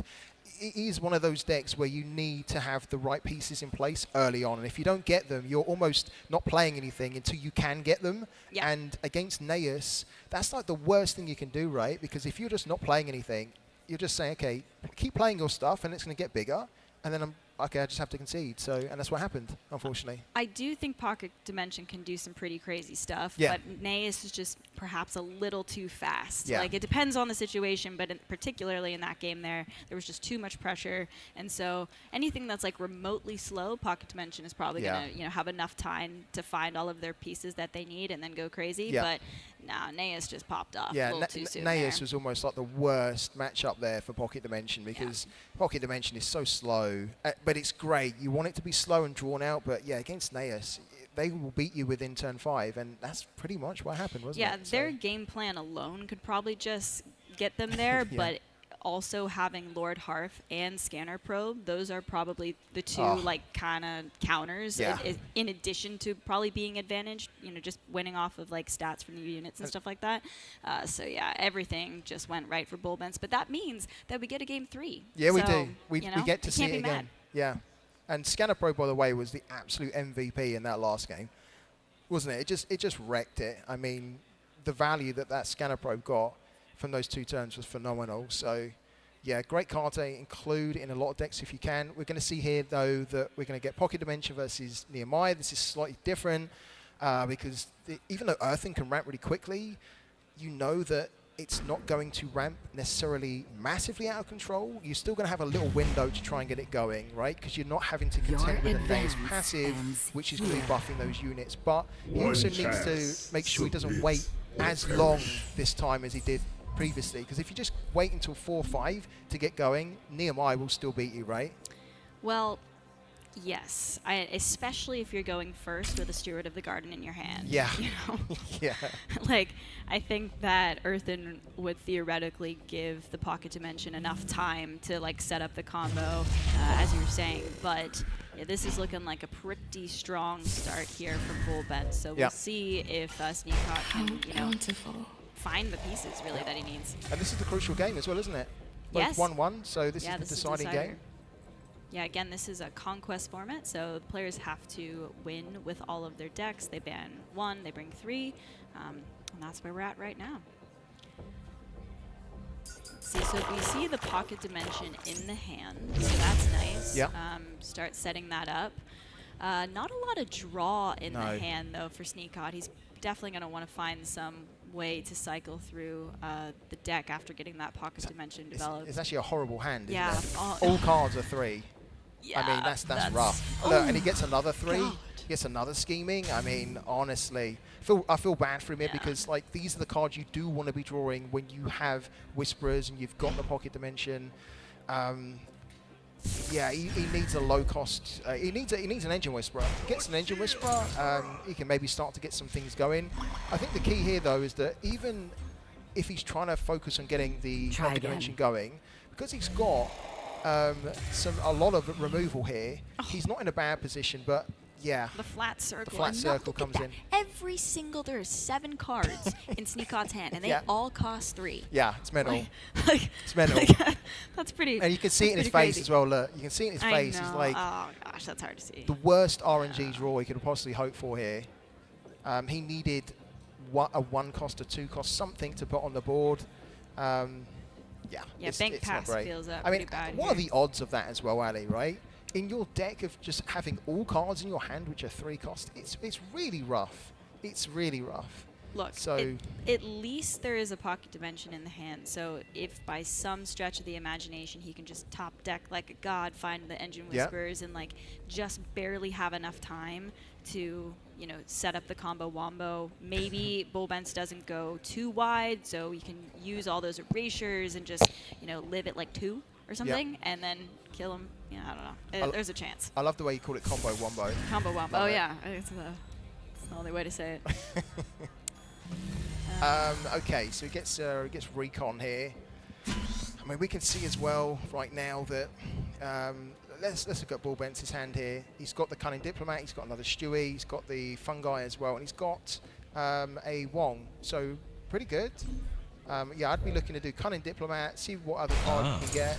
He's not being put under a lot of pressure here. Oh, that's a good card to get for the next turn. So he gets a Merciless Bulwark there, which he could wedge right in the middle, couldn't he? Yeah, that's honestly one of my favorite new cards that have been introduced from the Battle Pass. The Merciless Bulwark with Retaliate. This unit and adjacent units gain +1/+1 in stats. It's a really cool unit, and when it gets going, like it's kind of nasty. It's nasty. It's really good. I mean, also as well, I love the look of it. When it first came out, I was like, who's trying to make a cheese toasty out of the half of his face? Oh, man. Because it's just half his face has been ironed off. It's pretty nasty. You don't want to mess with that guy. Yeah. But yeah, I feel for Sneakhawk here because I really commend that he's brought this deck, and I think this deck can really shine in a tournament format. But he has just had a really awful shocking opening hand. I was going to say, what do you suppose Bullbent was thinking about there? Because to me, I was like, I'd probably just bank the Steward and then throw the upgrade down. But it seems like he opted for banking the Bulwark and putting another Steward of the Garden down. I don't think I would have banked the Bulwark there, personally, because I think it's just such a great unit. So strong, as you say, can buff a lot of your board, especially the adjacent units. Maybe he was just thinking here that let's just apply more pressure. Let's get more energy going so I can play something a bit bigger. would you have banked the Bulwark? I personally wouldn't have. I mean, let's think. Like, by getting the Steward developed this turn, does that mean that he'll have 6 energy for next turn? I think so. So that would allow him to get the Nehemiah down also with the Aurora fungi, right? Yep. So he could put that on the Cunning Diplomat, push a decent amount of damage with both the Moonlit, the Diplomat, and, with the Nehemiah out. So I think that Bulbentz's mindset is like, I just want to kill the Sneakot as fast as possible. Yeah. Like, it seems like he's not doing a lot, but man, that Pocket Dimension just got developed. I don't really want to give him any out to go crazy, so like prioritizing ending this game as quickly as possible is probably where Bulbentz's mind is Yeah, at. I think you're right, actually.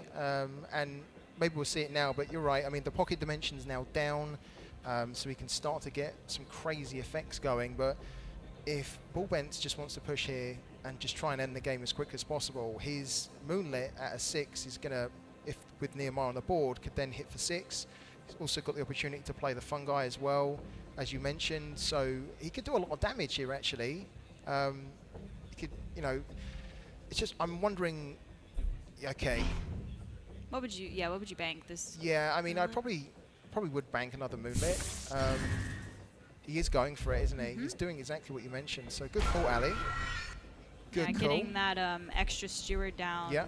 Oh, interesting. He's deciding to put it on that instead of the Diplomat. That's fair. I like I will not fall. differentiating Not threats, today. right? Just trying to spread the risk, I think, there. a Yeah. little bit. Not a scratch. We see that there is an answer to the Nehemiah in the hand, but basically, Sneakot has to spend his whole turn doing that instead of like trying to do other combo type of stuff. But we still haven't seen any Engine Whispers or Harf we show haven't. up. So there's Nehemiah gone with an Erasure, which is great for Sneakot. And by playing that effect, the way the Pocket Dimension works is he gets to draw another effect. But the problem here is that because he doesn't have those Engine Whisperers down, he just uses energy to play one effect, and that's where the Engine Whisperers really come into this and really actually enable this deck, is that by having, say, 3 Engine Whisperers down, you can then play your effects for free. Your 3 cost effects here can all be played for free, and you can just start to cycle through your deck. So I think that's the frustration really for Sneakot, is at the moment, he's not in a bad spot because he still has the cards to be able to deal with a lot of this on the board. But he is, as you say, where's those Engine Whisperers? Are they on holiday? Are they on a break? Have they come here to Manila? Are they chilling with us? I gotta be honest though, like I'm intimidated by the Pocket Dimension. Oh yes. I don't know. It doesn't seem like it would be that hard to start going pretty crazy with it. So do you think the Nehemiah was too early? Like, would you have... No, I don't think so. You don't think so? No, I don't think so. I mean, it probably wasn't something that I was really thinking of, but then when you mentioned it, I thought, actually, that's probably quite cool. I mean...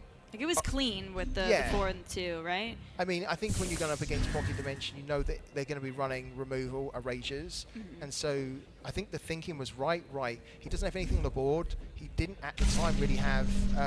even the Pocket Dimension, I believe, so he just thought, let's just try and push for damage here, get it done nice and quickly, and it just so happened that, of course, he had an erasure so he could remove it, but the pressure's still there. Sneakot still is in a bit of a bind because he has to try and find a way to remove like 3 of these units on the next turn. He's not got a lot of energy, he's only got 4, he'll have 5, he can only really remove 1. Yeah, Sneakot needs a miracle here. There's so much pressure on the board for Bulbentz, and we see the Luminous Collar with the Flourish ability getting +1/+1, like the Altar of Gaia would be able to trigger that right away. And I believe with 2 Stewards on the board, that is like 8 mana for next turn, but that was very close to a Formidable Presence plus the Luminous Collar, which can definitely do a lot as well. But I don't think it's going to be super relevant because this is just so much pressure. Yeah, and Sneakot draws another Pocket Dimension, which is not what you want at all. You've already got 1 down. Of course, you run 3, so you can try and at least have a higher chance to find the 1. But he's going to get a taste of power. I mean, I'm really... Okay, there it is. Look, he gets his Engine Whisperer now. But, I mean, is it too little too late, Ali? I mean, technically, at the moment, on the board, Bulbentz does not have enough here to kill him, but he's just drawn a Formidable Presence. Yeah, exactly. So it's Swiftly over, isn't it? Yep. Yeah, I guess that's the downside of Taste of Power, right? Is your opponent also gets to search their deck. Yeah. Now, if you're just using that in the turn that you're casting all your things, it's not relevant because by the time you do your full pocket to bench and they don't have any energy left. Yeah. But no, this is over. Unfortunately for Sneakot, Yeah. because the deck didn't get a chance to shine. No, really. it didn't. He just drew really poorly Yeah. in this game and in the And in previous the last game, yeah. Scanner Probe stole the necessary pieces. So. Yeah. And as you say, Ali, like the Stolen Power is such a poison chalice because you use it to try and find what you need, but then you give your opponent the means to kill you. Exactly. And that's kind of what happened. So, but I don't think that was his downfall here. Actually, I think great game first of all from Bullbents and also from Sneakot. But man, that's rough. That's rough. Yeah, well, for a Sneakot. massive, congrats to Bullbents for taking the win there. But no, you're absolutely right, Scout. I think. Unfortunately, the deck kind of betrayed him there, and we didn't really get to see it in action like we wanted to. But I suppose that just sort of happens sometimes. Like that draw, just all of those cards being 3 cost in the hand, like no mercy. Like it just, no, yeah, it was tough. unbelievable. Like it's literally the worst draw you could hope for with that deck. Yeah. Not even getting 1 Engine Whisperer, so you could at least start to enable some more effects is so rough. I mean, I don't think I've ever really seen that from anyone running Pocket Dimension, where all they get is their 3 cost stuff. And you're like, okay, I want that, but I want my Whisperers first, so I can start to really get going. Such a shame. If anyone was watching Pocket Dimension, fantastic deck, but really, really unfortunate for Sneakot that he couldn't quite get it going. With the matchups he had and also with the RNG he got as well, right? Yeah, So I had rough. the glimmer of hope because Earthen is slow enough where Pocket Dimension can really start to pop off and do its thing. But going first with the Steward of the Garden, like Bullbench just really had all of the tools necessary to take that series. So again, big, massive, massive congratulations to him. Big shout out to both. Well, we are on our way to one person getting first place, $20,000. I believe second place gets 15. Yeah. Like this is a Huge. Massive. big, massive, massive tournament. Yeah, absolutely massive. Like the stakes are big. It's great to see Web3 embracing that type of prize pool as well. I don't think we've really ever seen another game in Web3 offering that type of prize pool as well, where we've got 100 grand up for stakes. So it's amazing to see this game almost setting the standard and making competitive esports in this space very, very viable, very attractive. So yeah, like fantastic from the guys there, from Bullbents, well played to Sneakot as well. And we see Bullbents progress to the next round. Yeah. Hopefully we can take a look at the bracket here to sort of see where we're at. But yeah, I mean, we're very deep into the $500,000 esports league from Parallel. I mean, let's see, it's November. We've got the World Championship on March 1st and 2nd, so that's all very underway. And then, another year ahead of us after that. So if you're watching at home and you are inspired to compete, you can always go to parallelleague.game for more information about the tournaments and the schedule of all of the events if you want to try your hand at the competitive scene. Absolutely. So. All right, I think we are going to take a break now, and we'll get to more matches when we get back. See you in a bit.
Welcome back, everyone. I'm joined by Lambie here, a name that everybody, pretty much knows in the parallel scene. A fierce competitor. You've already casted before, so you're joining us today at the YGG Play Summit. How are you feeling about the event so far, the tournament, the vibes? How's everything?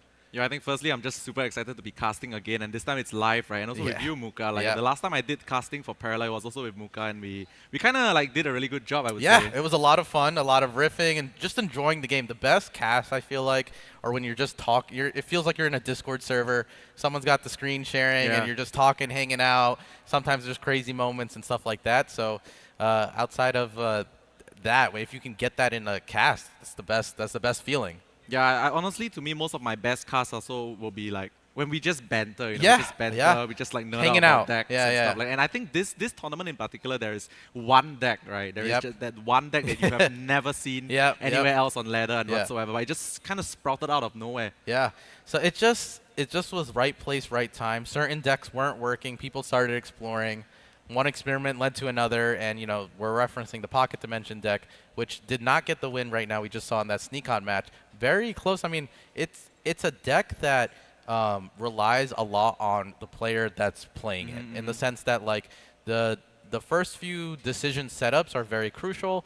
He wasn't able to draw into the combo pieces. The first game, Bullbens was scanner probing into a Pocket Dimension. He was just taking all the pieces away, which was really crazy to see. And then in the second game that Sneaka tried to get the engine rolling, he just couldn't find the pieces he needed. He had a bunch of banishes, but the pressure was there. We've seen Earthen. Yes, the Pocket Dimension is the one deck that everyone's talking about, but the Earthen is just shining right now. It's so powerful. It's so strong. It can just get a ton of damage always. It just feels so good to play. I mean, this has got to be an Earthen player's dream right now. Yeah, I think with the latest patch, right, the LSC nerf, the Altar of Gaia buff, which I personally love a lot. I love it. Because, firstly, LSC got nerfed, and then, Earthen has always never been the deck that really needed the LSC, right? Because I referenced Kainsugi again, he's the one that told me that you don't actually even need the card in Earthen, and when I tested it out, I was like, yeah, this deck doesn't need an extra ramp, And the Altar of Gaia change is really super interesting because it's so small. It's just one tick less to heal, but it's exponential, right? It's 2 and then 3 and then 4. It used to be 3, 4, 5 of healing. So you get bigger Terra swings. We are even playing Luminous Collar now, a 50-cent card or something that's in the deck. So I just happen to I think this particular build that a lot of players are using with the Luminous Collar as well. I'll credit myself because I was trying. I got it from you. I saw you play it on stream, and I was like, what's cool is Earthen has these power cards, and then the players that are kind of trying to innovate on the deck right now, right before Aftermath, is they're finding the power cards and they're what's another card that almost does the same thing. So the way I look at Luminous Collar is a mini Terra. Terra is known, sometimes you're using the flourish to get units, but a lot of the time it's just that board presence. You have a semi-wide board presence, and then the stats. The stats are so good. And then you kind of want to mimic that again, and because Gaia, the Altar of Gaia is so efficient, now you have a mini one that you can get in the mid-game and boost again. Is that how you kind of see it too? How do you look at it? Yeah, because low-key, most of the time when you play Terra, it's to fill up certain gaps in terms of health break points, right? A lot of the time you want to go Formidable Presence to close out the game. So the Terra is just the pre-push before the Formidable. But the thing about the Luminous Collar is you can kind of do it all on the same turn, right? You just go Formidable, Luminous Collar, buff, buff, buff, buff. So I've done that a lot as well, and it's just a very flexible card because people often ask this 5/5 that only works with the relic. Is it good enough? To me, it's what Parallel is just one of those games whereby you can run very specific one-off things, and if it doesn't work, you just bank it, right? So I think Parallel has the luxury for you to run very specific cards that only do one thing. Yeah, they're only there for a certain situation, and otherwise you just bank it. Exactly. Yeah, that's how I feel about the cape that we're seeing right now too. Oh my God, cape. It's it was this card that, again, you mentioned 50-cent card with the Luminous Collar. This one's probably 5-cent card. Cape is literally a card that just doesn't if you lost to it, it was just a one-up thing, random thing on ladder. Some guy new to the game put it in the game, put it in his deck, and he would just beat you with it. And then it feels the cape kind of reinforces this race that the Earthen players are having, right, in the mirror match, especially with the Nehemiah. There's no ritual marking, so you're okay, let me just get my Paragon out. If it lives, I can win because I just trade much better value. and then you put this cape on it again, and then we're seeing it paired with the fungi, and it's like a 10-10 or 13-13 that goes back to full health. It's crazy. Dude, I'm so traumatized by this Cape of Chamahal because like you never see this card outside of like the literal starter deck, right? And like, most of the time it's on the Nehemiah bots as well. So this card effectively, for what people that don't know what it does, is basically if you equip it on a unit and it dies, it just respawns. So like in the mirror, I feel like when it's very difficult to remove like tall units to begin with, this card just gives you like another refresh of the Nehemiah Paragon. Yeah, it's crazy. It's absolutely crazy. I like that a lot.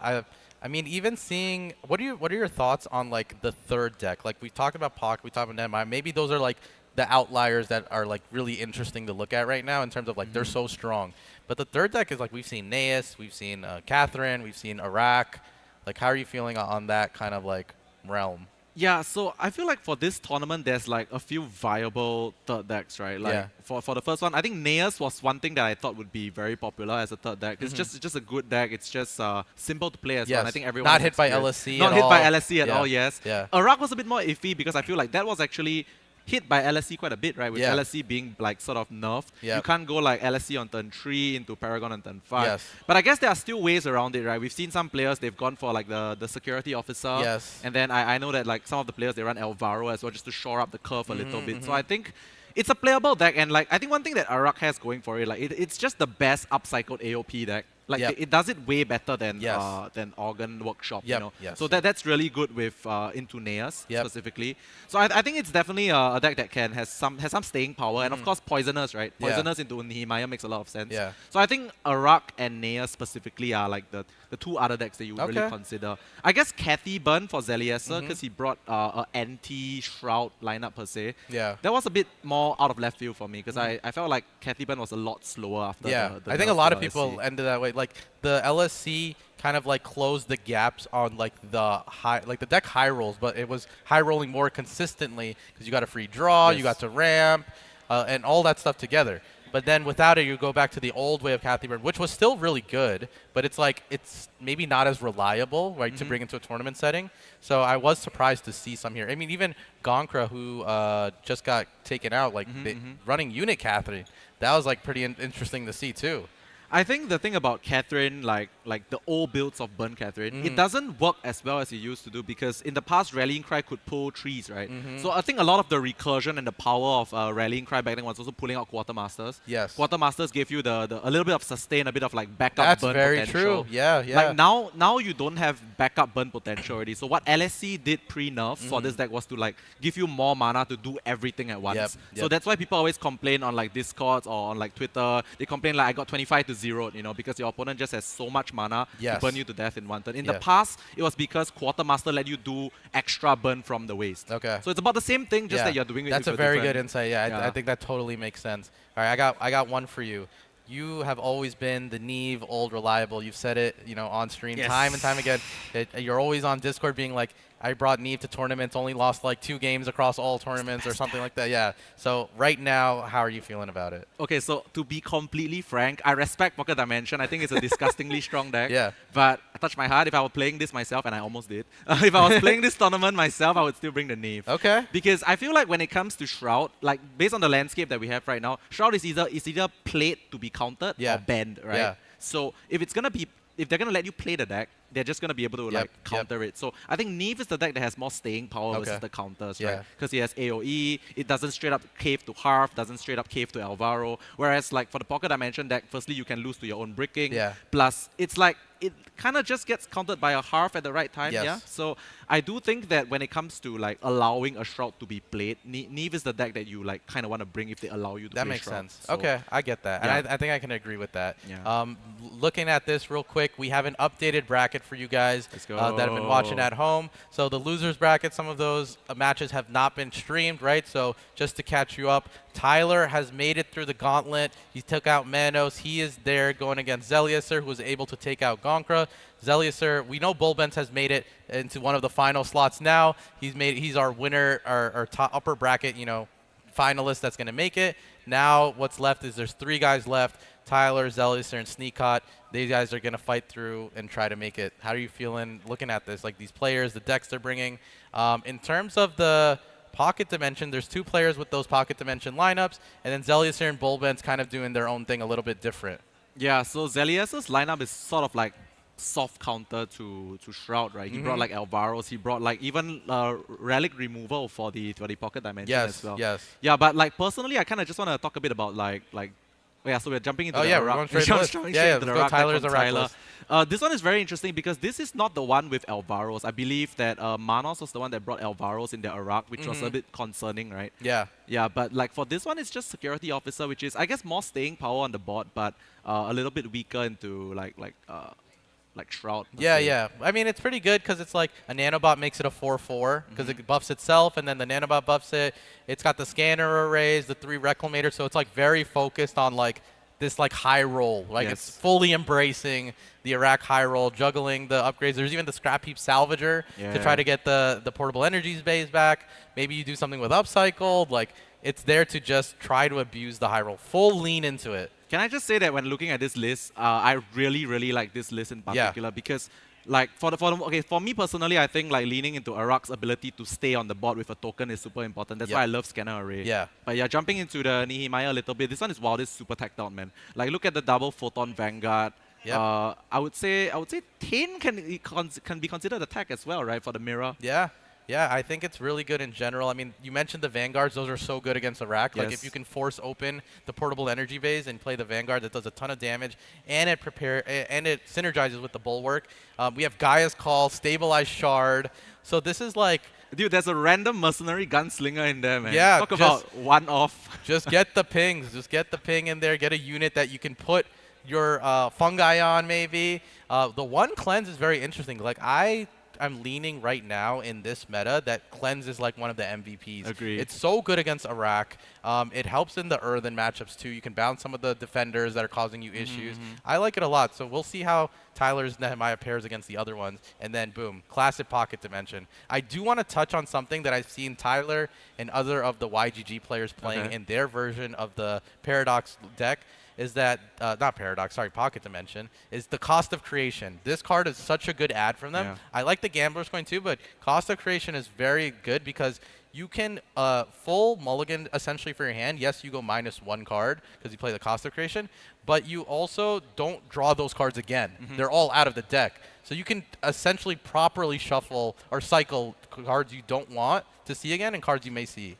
Yeah, I think the whole point of the deck is just to be as consistent at establishing the combo as possible, right? So I really like more multiple ways to quote-unquote mulligan your hand. But yeah, going on to a deck that I'm way more familiar with and way more in love with, which is the Neve, right? This Neve is, there's even a Saboteur in there tacked out to sort of maybe beat like Pocket Dimension. But Neve is just all reliable. I feel like a lot of players that have played in tournaments in the last month in particular all have found success with Neve, you know, like the deck is just like, we call it quote-unquote the best deck after banning Catherine, right? Because it beats everything. It's one of the decks that, I think we've mentioned this a lot on the cast as well, like it feels really good or like not as bad going second with this deck. Because Neve's Dominion is like, in Parallel's Lifeline, this is like the best AoE that we have right now. Outside of that Cathy burn, there's no like super weak matchup. And yep, we got the Cathy list here. Even there's the teched out triple Scimitar Captain. That will help a lot against like this pocket deck. The pocket decks have been banning the Shrouds, right?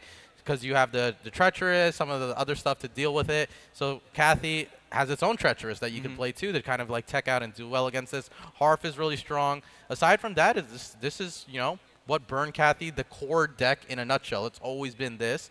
So there's a Machinist. There still are the 2 LSCs in there. So if you need to ramp and get to the late game spikes, it's possible. But this is solid. I mean, Cathy is still good. The only issue is it's not as consistent, okay, right? Muka, help me here. I'm trying. Okay, you said the LSCs are still in the deck. So I was trying very hard to figure out what he cut for the triples Scimitar Captain, and I thought it was the LSC. One LSC.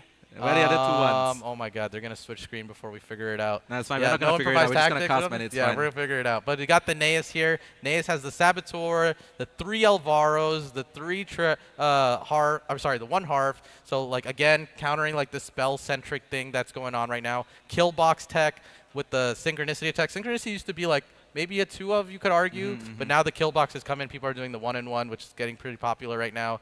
Otherwise than that, I mean, it looks pretty standard, right? Just, like, the full-on normal Naeus package, some aggro and stuff.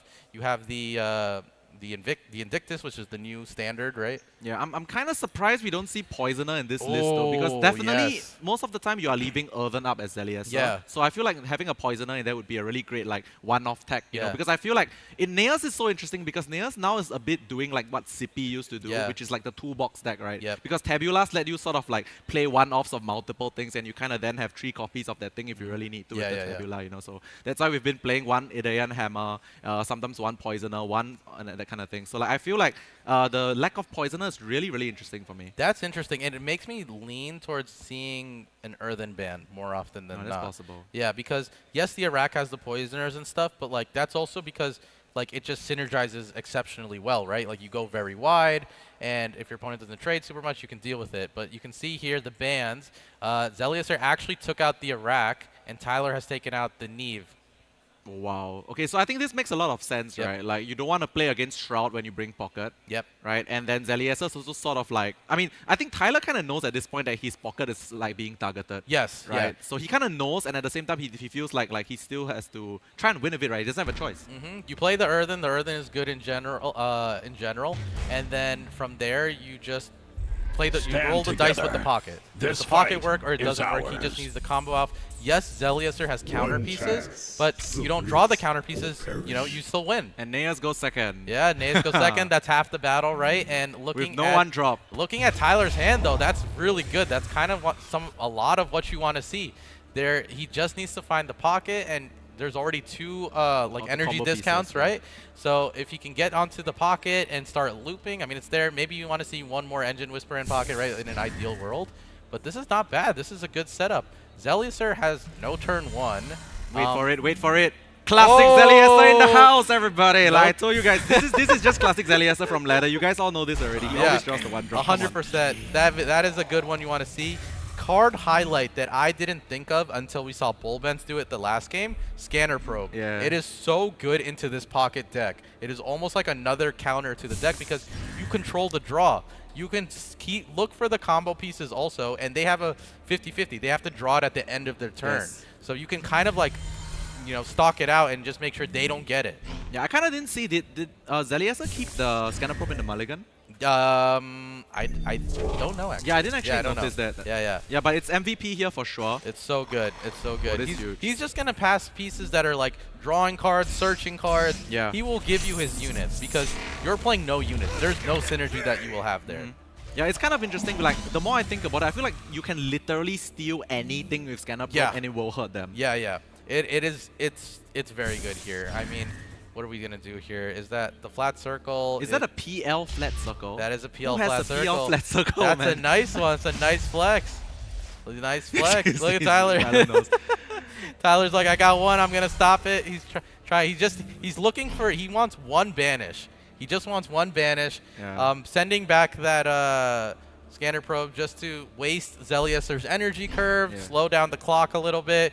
I mean, he has the taste of power, so he can still search, but the problem is the upper hand isn't there for Tyler in terms of knowledge. Zeliuser knows the deck well, so it's not like you can taste the power and not expect Zeli to just get a Harf. Yes. Right? So if you are going to taste the power, it has to be like you are going to start like ASAP. Yeah, this second Scanner Probe really is going to hurt though. Like he's stealing so many combo pieces from Tyler, and like as you see, right, like it doesn't really matter what you give them. It's always going to be worse than what they want to draw. Yes. This is a big problem. I mean, Tyler's going to play this out to the best of his ability, but it is a tough situation. Like at some point, do you just... I mean, you can't even play the units. They're all outscaled anyways. You can't just like, oh, I'm going to start playing all the Cathari cards you give me. But then it's like, okay, well, his 1/1 is now going to be like a 6/6 by the time you try to develop anything. He just clears it. And Zeli's job is to race face. I mean, he has the Saboteur too. Like, he's not worried about the Pocket.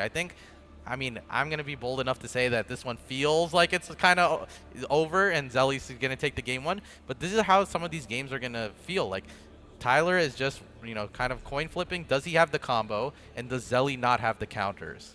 Yeah, I feel like very often these kind of like Neas races are... It's very... you can really tell when it's like almost over because you look at the hand, you look at the board, like everything's going to grow. Your opponent has no outs. Yeah, it's kind of going to go a certain direction, right? But yeah, Tyler just like over here trying to figure out what he can do, trying to like get something going, you know. Because I feel like in this pocket dimension, that even though like I'm not the most experienced in this area, I feel like the Hearth is the one that you can sort of like waste a little bit, you know. Yeah, I mean, you want multiple Engine Whisperers in the pocket. I mean, like the Hearth helps also, but you can do it with 3 energy discounts. Exactly. Like that's what you need, 3 energy discounts. You don't really need 4, you need 3. Tyler going for the mulligan. So he's gonna go for the cost of creation here. He's sending back 2 things. He's just trying to cycle, try to find more pieces. I mean, he does have the erasure, so now he can banish the scanner probe, but his life's already at 21. I mean, we're within Domina range. Maybe we go Centaurus next turn. Like, there's a lot of damage coming out. The biggest problem for Tyler right now is he actually has no cards. Like, he doesn't have anything. He can do full cleanup and then die. Yes, 100%. Yeah, there's like Zelius's hand is stocked and loaded. He can stop a bunch of stuff. He can control the flow of Tyler's board. I mean, yes, Tyler erasures next turn, but then Zelly here can just go wide. Like, can go wide. He's got the Domina. Like, it's just constant pressure hitting face here. And Tyler's already sub 20. Like, the Centaurus can come out next turn, and that's another, 4 damage to face. So how much on board? 4 plus 5 is 9, 9, 12, 16 damage. 1 off lethal. Yeah, and the Dark Dealings is like the one spell, the one effect that you don't really mind, like, you know, leaving it to them because they're just killing themselves a little bit faster. It's making your job easier. That card is there for like it's the a late safe, stage. right? It's as you're comboing, you can play it in the middle of the loop and get like another bank destruction or something like that. Yeah, it's like and when you have an abundance of riches, then the Dark Dealings kind of just make sense. But for now, it's just a dead card. So I think Zelius recognizes really well, actually choosing to leave Tyler with the 4 cost effect. Yeah, Tyler knows it's up here. He can't really do anything, just throws it out and concedes. Yeah. Zelius' strategy kind of working pretty well here. Yeah, it was very, very good here. And that scanner probe is such a pain. That was such a pain. I mean, the pocket dimension, we haven't gotten to see the loop yet on stream, but it's successful. I mean, 50% of the top 4 are playing it, right? But the cards that hurt it really do hurt it. Yes. So that's the issue right now. Like, that scanner probe controls it. The Hearth causes problems too, because it doesn't make the churn of effects smooth. Like, some stuff that costs 2 costs 1 now with your discounts, because the Hearth is on the other side, so it stops the chain. And like, even the Saboteurs are really good. You just pop the pocket dimension, and then the whole loop's gone. That's the crux of it. Yeah. So what I heard from Zelius, and I've never been the math guy, but like Zelius says that the chance that you combo off on like turn 4 or 5 is actually really high. It's very, very high. The deck's new, so like we're throwing numbers out there, so I don't want to like say how confident we are, but I will say like it's a very confident like turn 4 or turn 5 combo. Yeah. Like, very, very, very confident. If you're not getting like countered by cards or anything like that, turn 4, turn 5, you usually can get the counter off. The latest you have until you have the counter, until you should start comboing, is 6. But if you are reliably doing it at turn 4 and 5, 6 is like more than likely to happen. Yeah, I think this deck feels like when it goes off, it feels like this is too early in Parallel's lifetime to have a deck like this, right? Because I don't know if you guys have seen some of the cards from Aftermath, but a lot of the Aftermath cards kind of lean very nicely into what Pocket Dimension wants to do anyway. So like the big thing that made this deck feel even more consistent is like the Taste of Powers, the 2-cost effect that lets both players search.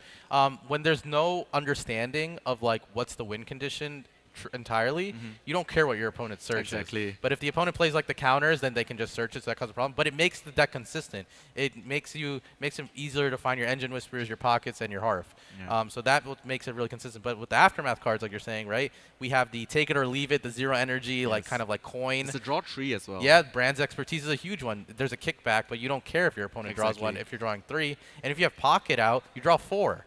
Like, that's a full hand. That's a full hand right there. You're drawing. This is why I feel like this kind of decks it's too early in Parallel's lifeline, because there needs to be a certain level of uninteractivity for this kind of busted combo deck. Yes. But now there's like no way to deal with it the moment they draw the thing, right? So I feel like this kind of decks need to be like around later in Parallel's lifeline. Probably enjoy it while you can. It's enjoy it for a while, I guess. Because I don't think it'll last too long, especially after showing like this, right? this is an event where the Parallel team is here and watching and enjoying. I'm sure they're looking at this and they're like, okay, you know, let's go back to work after the let's go think tournament's about over. it, yes. But we see Tyler locking in the brand again, because like he needs to win with it, right? There's you can min-max the options as much as you want or whatever, but at the end of the day, we all know Nehemiah. He knows Nehemiah is like very, very strong. It can get the win. The questionable one is, can this brand get the win? And you know, you just roll it, you just play the deck and see what happens. Like there's no point in like trying, I think, to min-max with the Earthen at any point. Is it that's me, or did I just see 2 shield pots? It always does it because it shows the other person's hand too, so we can see the mulligan. Right. So Catherine going second here. The funny thing is this brand deck kind of doesn't really want to go first that often, right? Because you lack cards. You like brand's cards. going second, yeah. So you want cards. Yeah. Going second is like, it's kind of like Neve. Like it's probably kind of better going second. Yeah. This one in particular, because it's a combo that you really need as many chances to see your pieces as much as possible. Yeah, right? I totally agree. I mean, Tyler here, I mean, it's pretty good, right? You have Pocket, you have 1 Engine Whisperer, you just need to get the rest of it. There's not as many cards in this Marco deck that there were in the Naeus that like disrupt this. So you don't care if they're playing their game plan. Like this, like Rallying Cry, the Fleet, all this stuff, like you're not caring too much about it in theory. You're just doing your own thing. So this one, Muka, I actually have quite a bit of insight on this one because I've played from the Cathy side a lot. Yeah. It's weird that I actually have experience playing Pocket Dimension on ladder, but apparently, yeah, I do. Yeah. So the reason why Cathy is good into this matchup is not so much that like you don't let them go off. The thing is you have a lot of top decks for just lethal. Yes. Because all your game-ending pieces is like 2 mana deal 3, 1 mana deal 3, right? So your early game is just chip, yeah. and then at the end you just have to make sure that early game is a big chip. Yes. Like you need a big chip. You're saying chip, I'm saying like chunk. You need a chunk in the beginning so that you can huge chip chunk, away. A big chip, same shit. Yeah. But yeah, so basically, you want to do a lot of damage in the early game, and then once they eventually get their combo off, you just draw one of your, I don't know, 10,000 burn spells and finish the game. Yeah, no, that's very true. I think that makes sense. Tyler here, I mean, we're going to hit turn 3 next, so maybe you just set up the Relic, and then from there you start to combo off, like at least partially. Another Engine Whisper would make this a lot more comfortable to do, but the way it is right now, I mean, at some point you got to start it. I mean, there's double spotter, so we talked about the chip, chunk, whatever. It's definitely there. It's like there. Zeliuser has already got it, and he has the harp. You see him cheering on his screen. He's got the harp. That's a big piece. I mean, yes, Tyler needs to see another piece, but even if you set up the Pocket Dimension now, the harp going on board stalls everything. Yes. Like, honestly, now since this is a live tournament, Zeliuser should look over at Tyler right now and just like point at him and be like, checkmate, bro. Yeah, that's how you instill fear and mental BM. But okay, that's just like a thing. But anyway, yeah, the Harf is really super, super important right now because like it literally makes the whole hand unplayable, right, quote unquote. Yes, it makes it very tough. I mean, Tyler would have to Erasure on turn 4 and then hope he can still combo off later. But there's 2 spotters on board. There's a Bannerman, full, like, souped up trigger happy. This is tough. Like, this is a lot of damage that still is coming out. And I saw Tyler pointing at a screen, like, with the finger. He's counting. He's trying to count how many draws he can get off Pocket. Like, can he move this chain? But once that Harp comes into play, that stalls everything at the very best of full turn. Yes. Yeah, like, Tyler's probably thinking, like, how much he can, like, go in, right? Like whether he needs to do it like next turn or the turn after, but realistically you don't really have much time, right? Because we talked about the chipping, the chonking, the whatever. It's just all there. Yeah. It's just so much damage on the board, right? Like the trooper itself is 4. Every effect is 4 more. You know, like there's a non-zero chance that Zeliuser actually uses the PS8s on himself. There's a non-zero chance. Like there's actually a non-zero. That's chance. not that bad actually. Like what if you like just ping both of your spotters? Exactly. Ping trigger happy, ping a spotter. That's not that bad. I think that's actually, I like that idea a lot. What I'm thinking right now is Tyler is actually kind of set up pretty well. He's going to go for the Cathy. I like this. You like this over the Harf? I don't know. Yeah, I mean maybe Zeliuser maybe thinks that Tyler doesn't have the full combo yet. Yeah, because he didn't play Pocket on 3. I think if we had saw Pocket on 3, Zelly plays the Harf. For sure, for sure. Yeah, that makes sense. I can understand that. But even here, I mean, you can Pocket Engine Whisperer, draw 4. Yeah, you can play like 1, 2, 3, 4. Yeah, 4 of the effects in hand, right? That's pretty good. Significant amount of the board, yeah. The only thing is like you're risking losing your Engine Whisperer, which you don't want to, right? Yeah, and we see in Zeliuser's hand there's already a PS8 that will get rid of the PS8, Whisperer. yeah. So like Tyler has to weigh this decision, and you see him like smiling, thinking about it right now. Like, which one? What are we doing? Are we just churning the deck a little bit, drawing? Maybe we draw into more pieces later, or this fumbles on itself. I low-key think he has to go now. I mean, I think you're kind of right. I think he has to go now, honestly. Yeah. Like, oh, he's going now. He's going now, but he banked one of the one drops. Okay, it's so gonna be he's a draw not going 3. now. Oh no, he's not going. He's not even now. gonna try. He's like, gonna wave a he's thumbs just up. hoping. He's just He's hoping. hoping. He's just hoping that it's not gonna be enough. Yeah. He's hoping he can Zelius, survive. He's waving to the crowd. doesn't have it, right? Wait, no, is my math wrong? 5 plus 4, 8 plus. No, he doesn't have it yet. No, it's not. But he there has a yet. Harf. He has a Yeah, Harf. Harf is there. Harf is gonna make it. Tyler a big is problem. still alive, but barely breathing. Oh, But man, honestly, this is the point in the game whereby, oh, this is very nice from Zelius, because if he hits crack shot, it's done, right? Yeah. All right, yeah, classic correct. Zelius. Zelius, are we Yes getting or the classic no? high roll? Oh, no, not there. no. But One more turn. Tyler has still, a little bit of Tyler breathing is. room. I mean, even if he has another turn, like the whole thing got stalled again with the Harf, right? Yes. So I think that lot seals the deal. Like Tyler's looking, he's gonna look. I mean, you gotta look. You gotta look and see, is there an out that you can play to? But oh man, this is tough. You can draw 2. Oh, that's the crack shot that Zelius was looking for.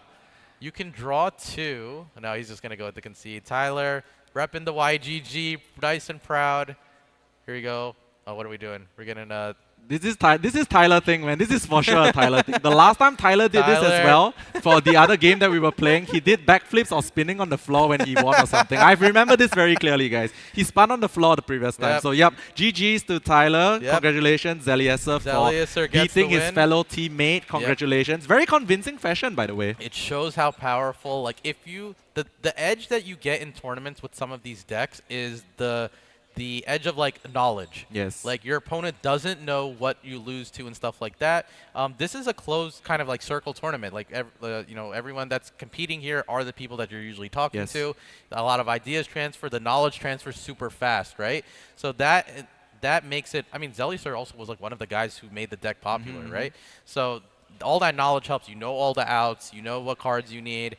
And then it changes the way you play the game, right? When you have the knowledge, you play the game in a way that's like, okay, this wins me the condition, right? Yes. Like when I do any coaching or anything, I'm sure you can tell this when you help people on stream or you do your own coaching, like there's a huge gap in like how well you perform when you know your opponent's deck. It's not just you knowing your own deck, but when you know the opponent's deck, like the reward for your skill goes way higher. Yeah, Parallel is I mean, every TCG is sort of like a knowledge-based game as well. So like the more you practice, the more you know the interactions, the more you know what your opponent can do, the better you can play to your outs as well. So I feel like with card games, you really need to understand. You know, understanding what's going on is like more than half the battle one, actually. Yeah, without a doubt. I mean, this Pocket Dimension yesterday in day 1 was taking games, like taking names. Everyone, people were letting it through, and then it was knocking them out, and all this stuff. But now you can see on day 2 that the knowledge transfer is there. People are understanding. Okay, what do I have to do to take this out?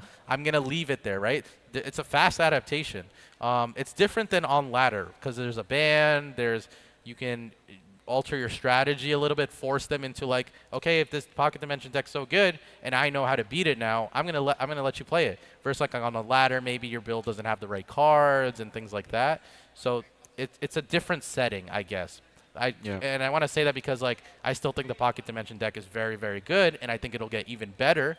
But just because people are figuring out how to beat it on a tournament doesn't take away from its power. Yeah, I mean, it's definitely a very powerful deck, and it's also borderline a bit uninteractive when it goes off, you know. Yeah. So personally, I'm a little bit lower on the high when it comes to Pocket Dimension. But like you mentioned, Aftermath, right? Aftermath is very likely going to push this deck like to a new like region of power, you know. So it's a bit scary to think about, but at the same time, it's also good for us to innovate and then figure out what we can do from there. So yeah, I guess I hope we are all excited for Aftermath because I sure am.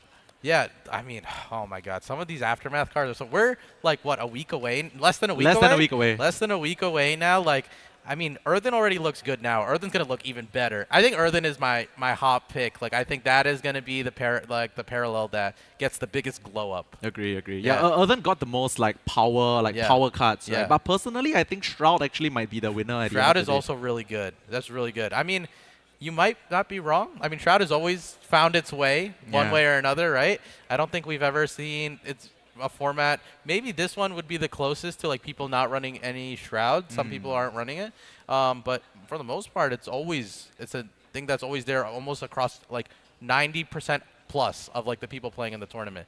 People always find a way to play it, and the evolution of it has always gone, right? We went from Newton to like Brand to no one was giving Neve the respect it deserved, and now it's like the staple. The thing about Shroud is that I feel like it's actually the most played like class for all its 3 Paragons. Yes. Because like if you look at all the Paragons in the game, right, Shroud is the only one that actually has 3 playable at almost any one point in time, right? Like New Dawn is like, even it's not the best, it's sort of playable. Brand, Pocket Dimension, now it's playable. Neve is like old reliable, you know? So I feel like for at least for now and for like the longest time, I feel like Shroud always has like a playable deck of all its 3 Paragons. So that just means that like, you know, it's the most like well balanced, per se, split among all its classes. No, it makes a lot of sense. I mean, and it shows it's a very skillful deck, so it's always controls always kind of like that. We are going to take a short break, and after that we will move on to the next match. There's no more off-screen matches, so you guys are going to be in on all the action going forward. Stay tuned. See you guys.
Welcome to the Parallel League, the official esports series for Parallel TCG. Whether it's grinding the ladder, playing inside events, or joining open tournaments, Parallel League is designed to fit your playstyle and your gaming lifestyle. The Parallel League is a competitive event series for Parallel players in 2024. With over $500,000 total in prize pools, this will be one of the largest in the TCG esports scene.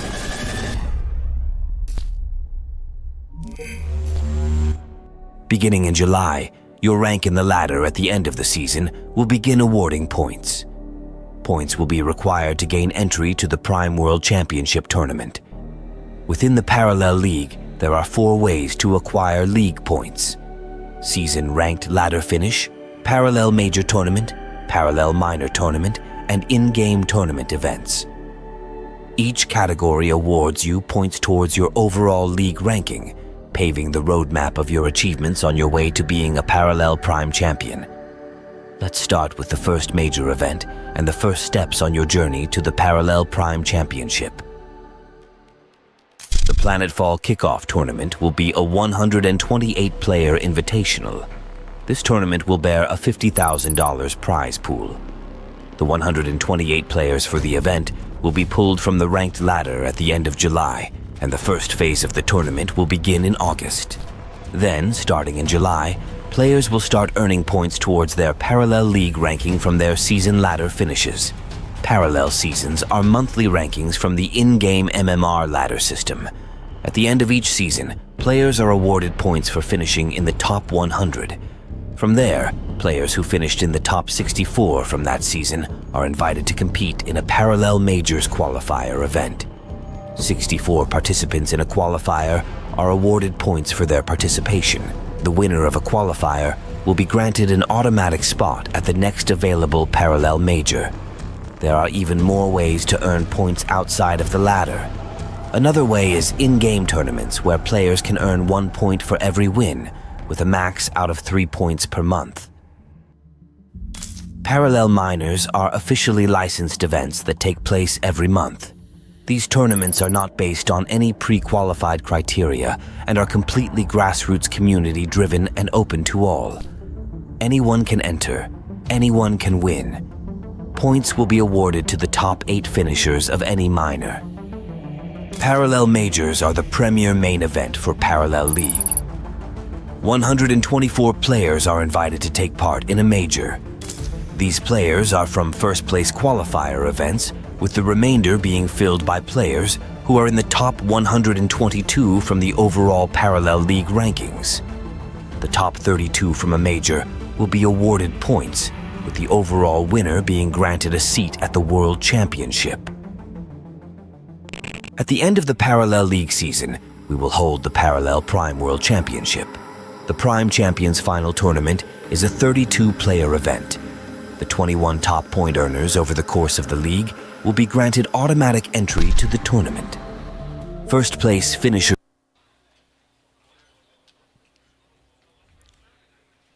Hello everyone and welcome back to the YGG Play Summit Showdown, the $100,000 parallel tournament here in Manila. We just watched a pretty exciting match. Yeah.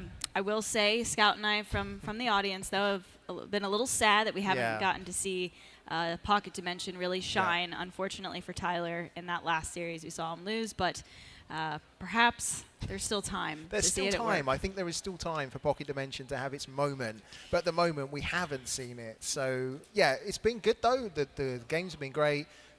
Like fantastic games on the last one there. So we want to see Pocket Dimension. So maybe we will see it this time. Maybe we'll be lucky, Ali. We'll be blessed. I hope so. Yeah. I want to see it work. I know that it worked for a few people on the first day. Yep. And in testing, it was getting some wins. But for us in the audience here, we have yet to see it. It's not gone to script yet. Believe it when I see it. Yeah. That's how I'm feeling right now. But we have the next match coming up pretty soon here. I believe it's going to be Zeliaser versus Sneakot in the losers bracket, and then one of those players will take down Bullbents for the final. Yeah, Bullbents has been on an absolute, he's been on a riot, hasn't he? I mean, he's had a sort of great run so far. As I say, I mentioned at the start of this broadcast, I spoke to him before we went live, and he was just super confident, so nice to see him be going through. It's just high level of competition, isn't it? So high that the margins are so small, right? You can test all the time, but then if you come to this tournament, you don't quite get the RNG, or you don't quite get the cards that you need, or a small little mistake can make all the difference. So here we go, Bullbents. There he is. Yep, there it is. And there you can see the whole culmination getting to this point. So again, we've got Sneakot versus Zelly coming in the losers bracket here, and then one of them will take Bullbents on for being the champion of this $100,000 parallel tournament. Yeah, it's just, I mean, imagine now you're in Bullbents' position, or any of the guys here that have kind of come and competed. They're looking at this and thinking, wow, this was a 100K prize pool tournament that I've been part of. I can see my name there. This is the route I've taken. It's just a great achievement for anyone that got, first of all, here to this tournament, because so many did not. And the qualifiers were so hard, right? But then to kind of be able to progress is brilliant. So, yeah, GG's and congrats to Bullbents so far. And I'm really interested to see who's going to join him there, Ali. Yeah, I mean, and honestly, just a massive congratulations to the players that did qualify and made it out here. You know, I've been speaking to some of the players, and they're like, obviously you're sad when you lose, but you had to win a lot to get to this point. You know what I mean? Yeah. And the prize pool has been pretty well distributed amongst the top 16. So if you made it here, you got at least $3,000 just for qualifying. But I believe first place is $20K, second place $15. Like these are some serious numbers here on the table for the prize pool. That's for sure. I want to be around for the after party, I have to say. Yes, for sure.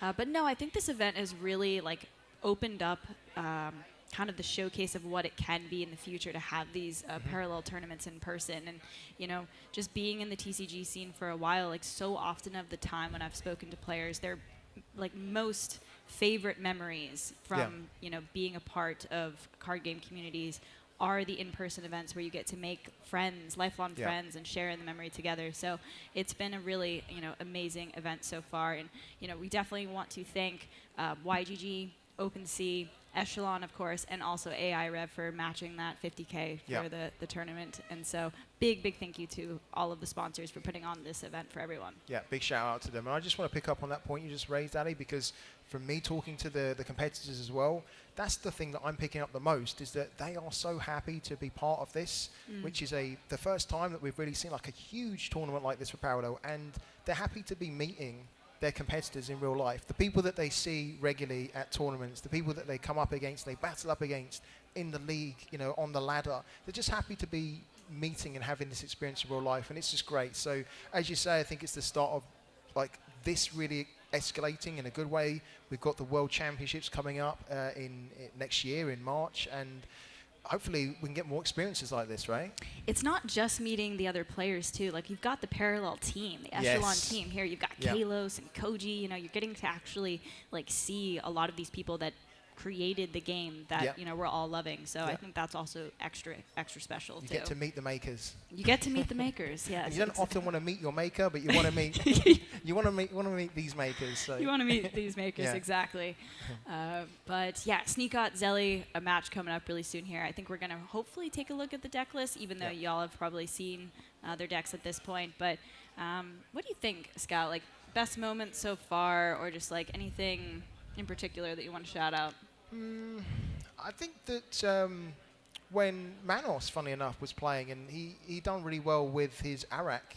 He got that quite wide, and he was really developing it, and he forced to concede. I thought that was really impressive. So that was probably the big standout moment for me.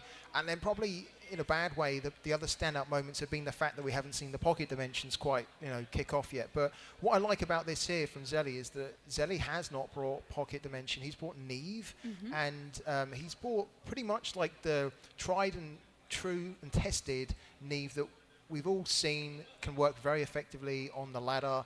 It's really strong, actually, and I like that he's sort of not gone down that pocket dimension route, because this deck in tournaments we've seen can do very, very well, haven't we, Ali? Yeah, it's interesting that you still have a couple of copies of the Logistics Support Cruiser in there, even after the nerf. I think that the logic is probably just like getting to the turn 9 Neve is so important. So even if you're playing a 4-cost LSC, it's still worth it to have it in there. So that's definitely interesting. But you're right, I think the rest of the list is looking pretty standard. Yeah. But now on to some Cathy, and it looks like it is the effect version? Yeah, this is the burn one. Yeah, so Zelly loves this, actually. Zelly's got a lot of good experience playing this burn deck. He knows how to play it, you know, with his hands tied behind his back and his eyes closed. It's just a solid deck. We've seen it at tournaments plenty of times. The one thing here that is a little bit interesting, though, I like it, a little bit different, is the Guerrilla Warfare card. So being able to basically potentially discard your opponent's cards, or forcing them to discard, I think is really powerful. But yeah, fantastic deck. I can't believe I just said that, because you guys know I'm a fan. We have it recorded too. I'm going to clip that. Fantastic deck, Scout, when you're playing. Fantastic solid deck for Marco lovers. And then, of course, we've got the very popular Naeus Bring here as well.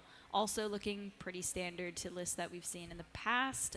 It seems like the move right now is like 1 kill box, 1 synchronicity. That seems to be what people are bringing in terms of those two.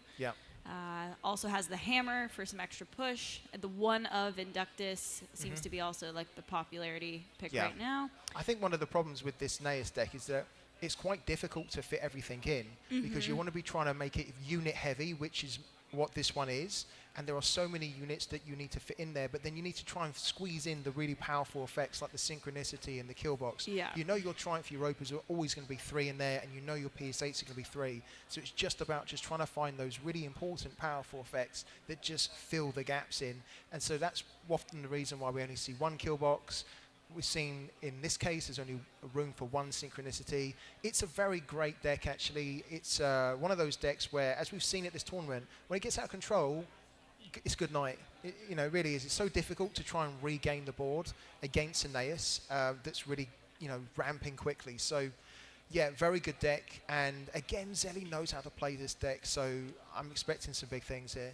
Oh, here we go. Here we go. Okay, now on to Sneakot's deck list. Here it is. Is it third time lucky? Third time lucky. You know what? Honestly, Scout, I think we're gonna see it go. Hopefully. I'm feeling it. Yeah. We are not walking away from this broadcast without seeing Pocket Dimension do what it's meant to do. Yeah. Now is the time. Yes, but again, you know, the idea here is getting that 4-cost relic Pocket Dimension down every time an effect is cast. You're going to be drawing a card, so you're trying to get through the deck as much as possible with the Engine Whisperers down, making all of the effects be cheaper. Then you're going to reveal your opponent's banked cards and then destroy them and basically leave them without anything to do at that point. Yeah, it's a really weird deck to look at, isn't it? Because you look at the units, you're like, how can this deck only have 4 units? How are you going to win? But it's so unusual that like all the emphasis and all the onus is on just trying to get those units down, like Engine Whisperer, trying to get all 3 down. Then you can basically play through all of your effects effectively for free. Most of the effects here you can see cost 3 or less. So 3 Engine Whisperers, reducing the cost down by 1 for the effects means you can play most of your effects for free. You rinse through your deck, and you basically just disrupt entirely what the opponent's trying to do, and then you use their cards against them. When it comes off, it's amazing, but when it doesn't come off, we've seen at this tournament so far that it can just land flat on its face, and you're just waiting to get those whispers. So I hope we get to see it, because it's a really interesting deck when it gets going. Yeah, Scout, you and I were talking just before this that there are some cards from Aftermath. Again, Aftermath is the new expansion that's coming to the game November 25th. There's probably going to be some Shroud cards that can really combo well with Pocket Dimension. So I could see that we might be seeing more of the Relic in the future. Like, it's decent now, and it could just get a lot better, which is kind of scary because it is a scary card. It's got huge potential, And here we go, Sneak Out with the Naeus again. So Naeus is super popular, isn't it? We're finding that every tournament there's like a really solid Naeus deck. Again, we can see kill boxes in here, 1 Synchronicity, 3 Triumph. So all those effects that we've seen in the other deck are here again. We've got 3 Tabula Rasas. It's very much a case of just trying to control the board, get it wide, just cause your opponent a huge headache by having so many problems on the board, and then just trying to attack as much as you can. It's like a swarm deck, isn't it? Yes. It's basically what it is. It's just swarm them and overwhelm them. And if you can get that momentum, really difficult then for the opponent, because all they're doing is reacting. They're not getting their own swarm going. They're not getting their own strategy going. They're just trying to firefight you and contain you. And against Naeus, they'll continually swarm you even if you firefight them. So good deck, that one. And on to Sneakot's last deck, which is Nehemiah. Yep. I actually really, really love these Nehemiah lists. Like the Luminous Collar, the 5-cost 5/5 with the Flourish +1/+1 can do a lot of push with things like Formidable Presence, or even if you have a few units on the board, that can be pretty cool. Yep. And then the Cape of the Char Mahal. I can never say it right, guys. That is a pretty nasty upgrade, especially when you're laying it down on a Nehemiah. It's basically going to fully heal itself back up if the unit were to die instead. So for aggressive decks, playing against that Nehemiah list with that cape is like, it's terrifying. Yeah. So it's been cool to see that be added to Earthen lists recently. Yeah, and we saw in one of the earlier games, didn't we, that the cape was used correctly on optimally on the Nehemiah, so that when they kill Nehemiah comes back. She's got, again, full health. It's just an absolute nightmare. So cape's really powerful when you have the right moment to use it. And hopefully we get to see it again, because, I want to hear you pronounce it again live. The Cape of the Taj Mahal. That's what I'm saying. But, the buff to Altar of Gaia, the relic that heals targets, has really, I think, made Earthen a lot more popular. So, I'm excited to see these matches get underway. Yeah, that altar was already quite strong, wasn't it, Ali? But then the buff meant that it's now only costing 2 rather than 3. So you're getting more heals out of those counters. It's a no-brainer. I think most Nehemiah decks will run a lot of it. And look, here we go. Ooh. Wow. Okay. Well, mirror match, and we see that Neve has been banned. So Sneakot doesn't want anything to do with the Neve at all. I think that's wise, because Zelly's Neve deck is quite strong, and I think that his deck would cause certainly Brand a problem. I think it would also cause the Naeus a problem as well. So he's just outright banned it. Probably a good call. But we've got a mirror here, and I'm always interested in this mirror, because this mirror, as we talked about, these two paragons are all about being aggressive, being on the front foot. Whoever goes first usually has the advantage, particularly in this matchup. Stand together. Going second this fight is ours. Can often find that they're stand together. This fight is ours. Oh, that's a really spicy mulligan there, isn't it? Yeah. We can see again, like Zelly often does his mulligans pretty quickly. And he knows what he wants. Yeah. He's a quick mulliganer. Yeah, for sure. No, but we saw the in our match that we casted a Neas mirror, and it really did come down to just going first. It was like super explosive, but wow, that's a lot of PS8 launchers for Sneakot up there. It is, isn't it? Probably not bad though, given that he's going second. That's probably, I mean, it's all of them, but at least he's going to be able to try and contain him, hopefully.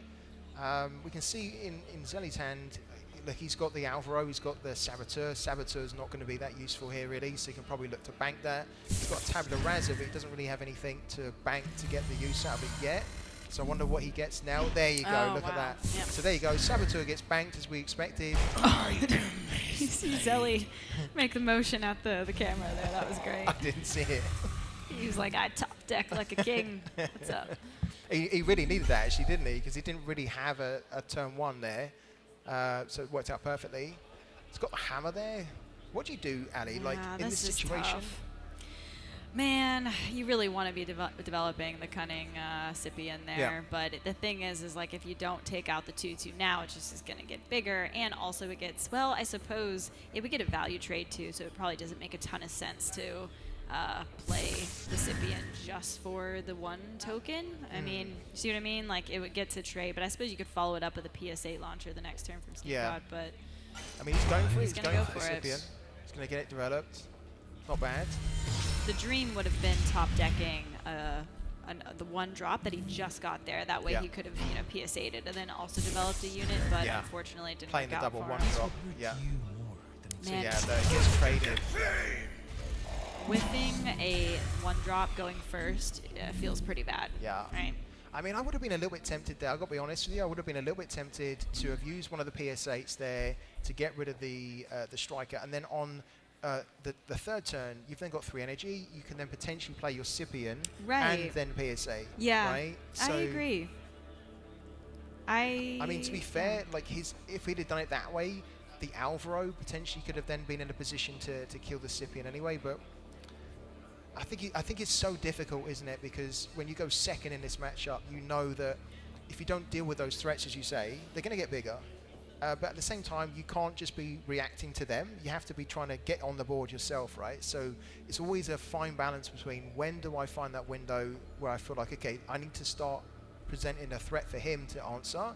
At the same time, how do I answer his threats? And we can see right now that, I mean, he's got an Alvaro, which isn't that scary, but it's a 2/3, which is going to get bigger. It's going to become a 3/4 on the next turn. What do you think of that bank decision, banking the Centurus there? Because I would have liked to have tried to play that on turn 4. I mean, yeah, I'm thinking maybe he thinks that by the time he gets to 4, what's he getting rid of there? He's preemptively hitting. Okay, so he's going to, okay. He's basically knocking it down so one of his units there can try and contend with it.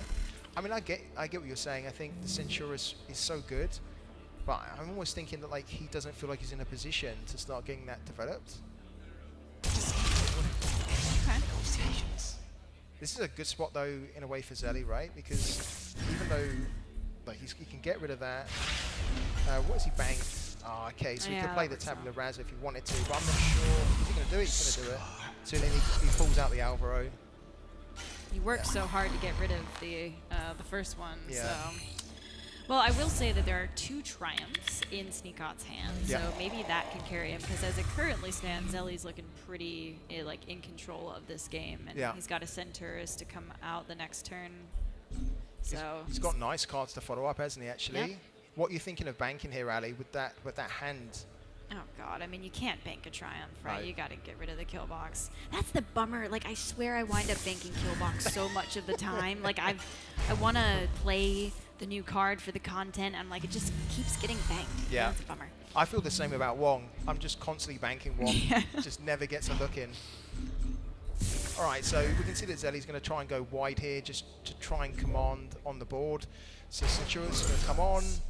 It's going to create some tokens here, just making life a little bit more difficult. He doesn't really have to worry about the Paragon Naeus at the moment because he's still got a shield pod and he's got the. He's got synchronicity as well, isn't he?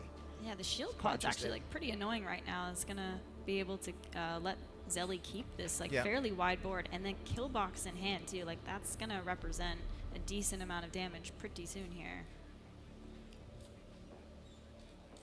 And I mean, he's got the option to follow it up with the Triumph if he really wants to. But I mean, I suppose now like Sneakot, he's just got to go. Sneakot's having a little look at the list. He's thinking, okay, what do I need to worry about here? Yeah, they've got the printed list in this tournament. It's very official stuff. I love it. Quite nice just to kind of have a quick reference. Surely he's got to be a Triumph. I was going to say, it's got to be a Triumph here just to try and get back a little bit of control on the board. That Alvaro is pesky, isn't it? Yeah. It actually winds up pushing a decent amount of damage. And it's becoming more of a pain because it's getting bigger, isn't it? So he does need to try and get rid of it. Especially if he's got ambitions to play the second Triumph. Yeah, he's doing... I think this kill box might just be enough. Let's see, so... We're very, very close to, and if he finds another unit that he could bank at the start of next turn, then that would generate another token unit. from the Centaurus. Yeah. Might be time to do some maths I mean, can you imagine? If hello. Boom. Okay, so Magna comes in. So that's going to be plus Straight 5 back. to the entire board. And there we go. There's a kill box. Hard to believe that that's going not for lethal, right? He's going for it. Love it. So takes the 3 damage there from his own Alvaro, but it doesn't matter because it just immediately goes up, and that is enough. Just a scratch. That is game. Nothing more. Look at how dirty Just a scratch. Press the advantage. Pretty dirty, right? We have press the advantage. Honestly, I'd love to see a kill box win. It's pretty satisfying to see, right? I mean, that was mental. I mean, such a great card that's come into the game recently.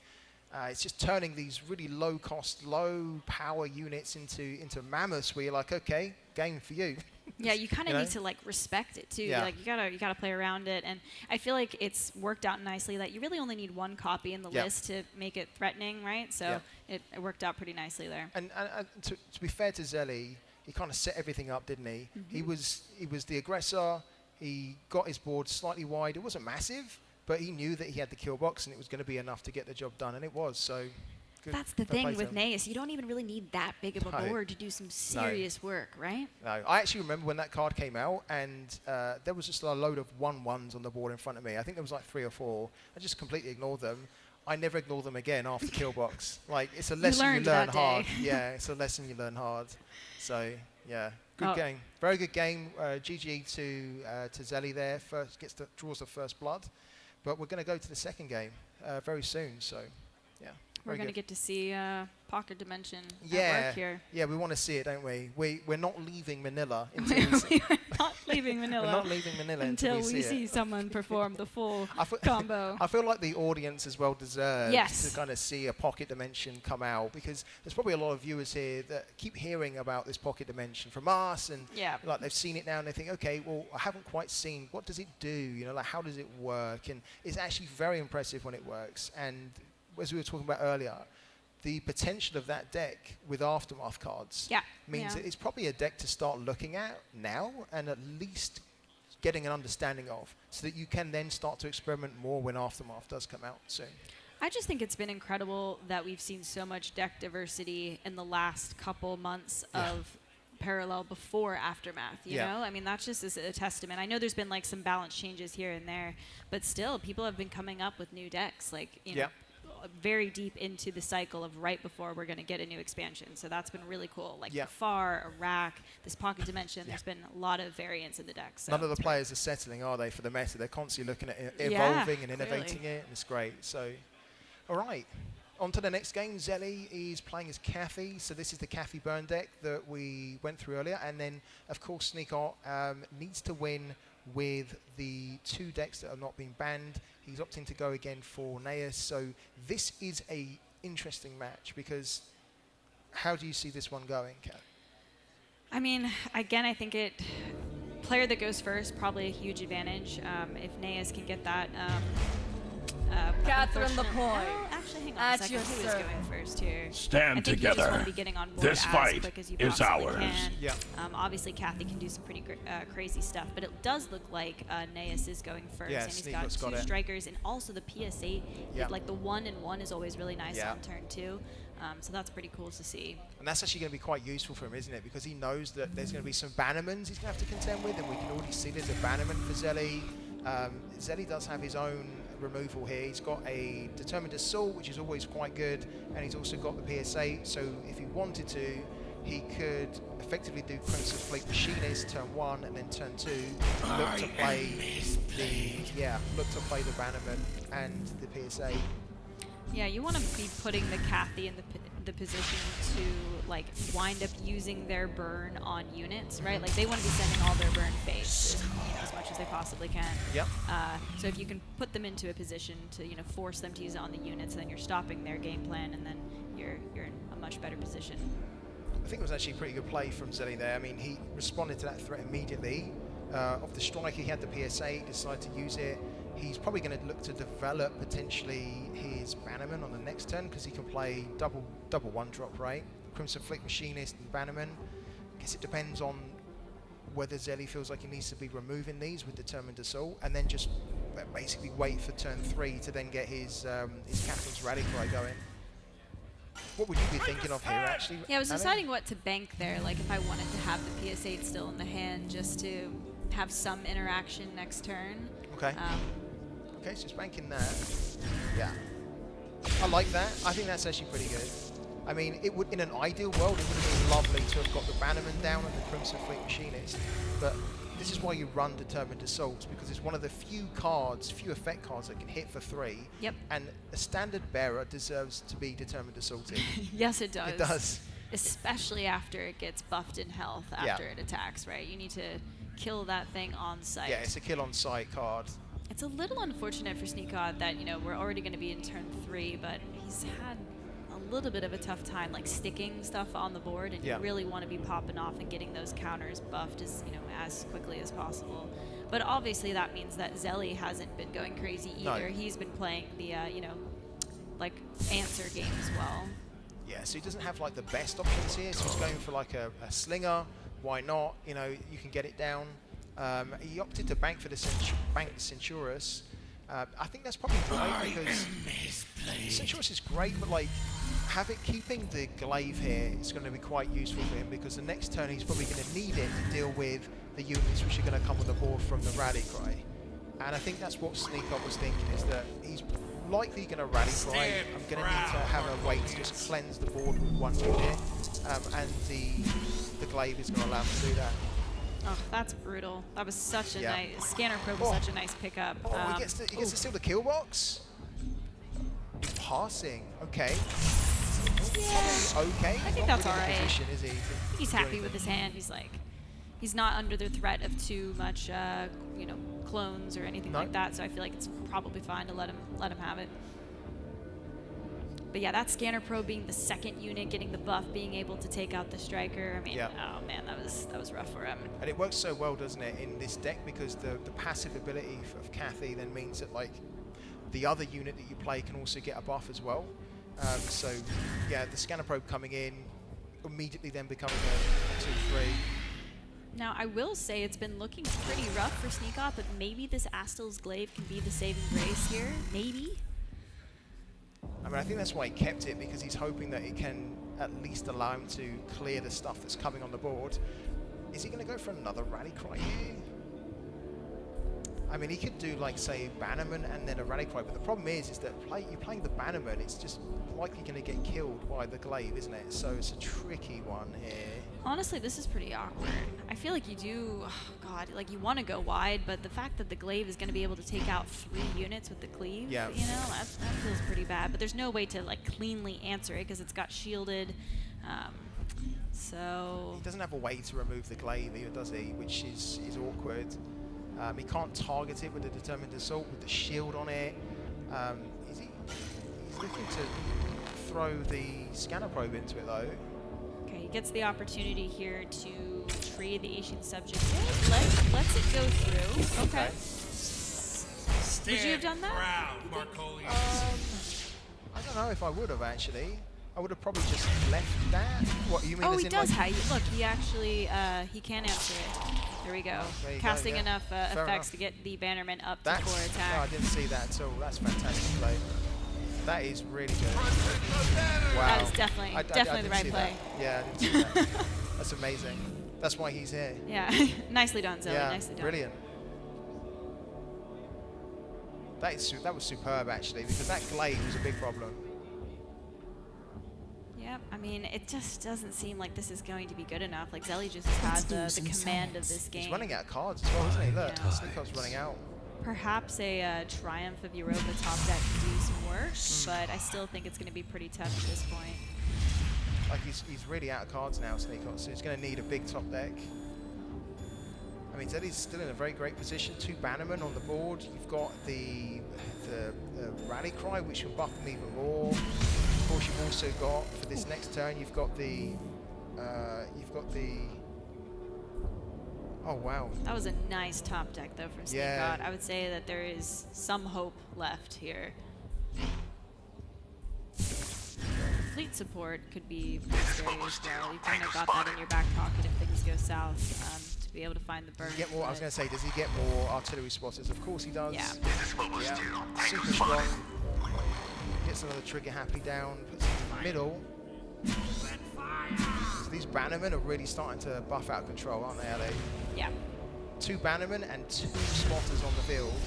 That's almost what you want if you are playing as Marco. That's Kathy anyway. And manages to remove as well, so great position. Well, that's 6 burn right there with the fleet support and the determined assault. Yep. Yeah, I mean, this is, like I said, maybe miracles can happen from this Triumph here, but it is looking pretty rough right now for Sneakov. Yeah, I mean, he's probably gonna need to, if he does a Triumph here, at least maybe try and get a Slinger, just to at least deal with one of the Bannermen. But then you've still got the spotters. That's the problem, isn't it? The spotters can do just as much, if not more damage than the Bannermen, so he doesn't really have enough yet to deal with them. The 1-1's not going to contend. You Triumph the units on. They're probably going to have to wait a turn before they can start to attack them. So his only option really is to do a Triumph, but we just have to hope that he gets a good Triumph there.